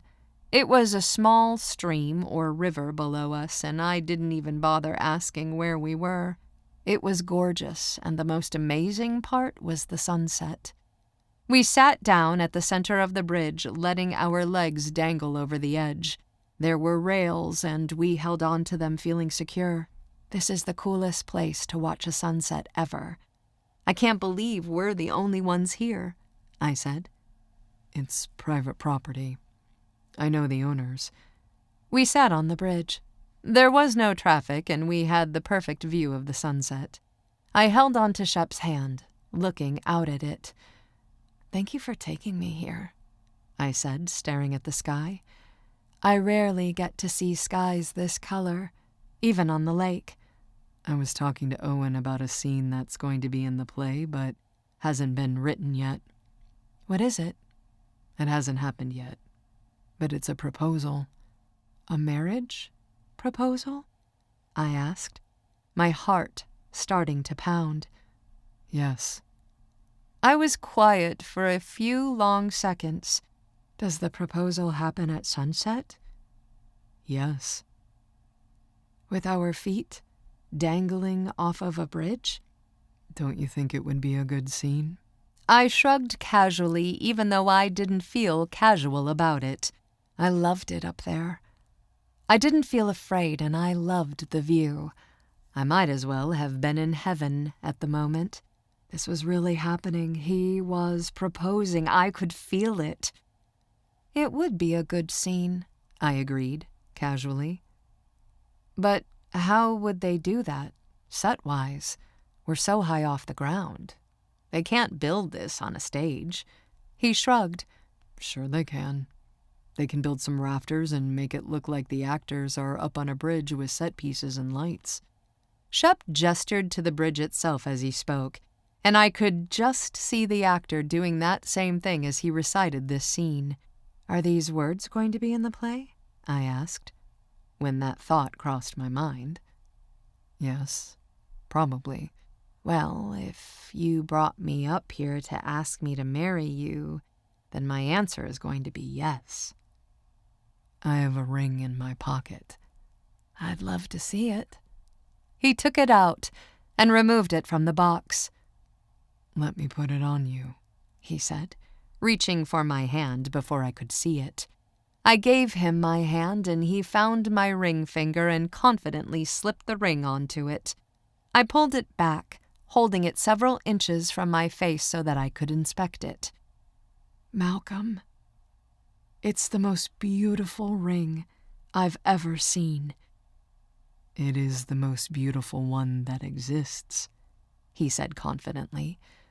I can't understand why anyone would settle for anything else when it's the only one you'll ever buy. I smiled at his sweet self-assurance. I love you, I said, and he leaned in and kissed me, a long, lingering, sticky kiss that had my stomach tied in knots. He pulled back, holding my hand and peering out at the low-hanging sun. I love you too, he said thoughtfully. Shep, I said. Yeah? Whoever's acting as us, Owen and whoever else, they'll have to kiss each other for this scene. He nodded. And a few other scenes, I added. He shrugged. It is a love story. The end. Till Book 4. Thank you for listening to That Day in NYC, The Memphis Players, Book Number 3, written by Brooke St. James, narrated by Christina Traister, audio production copyright 2024.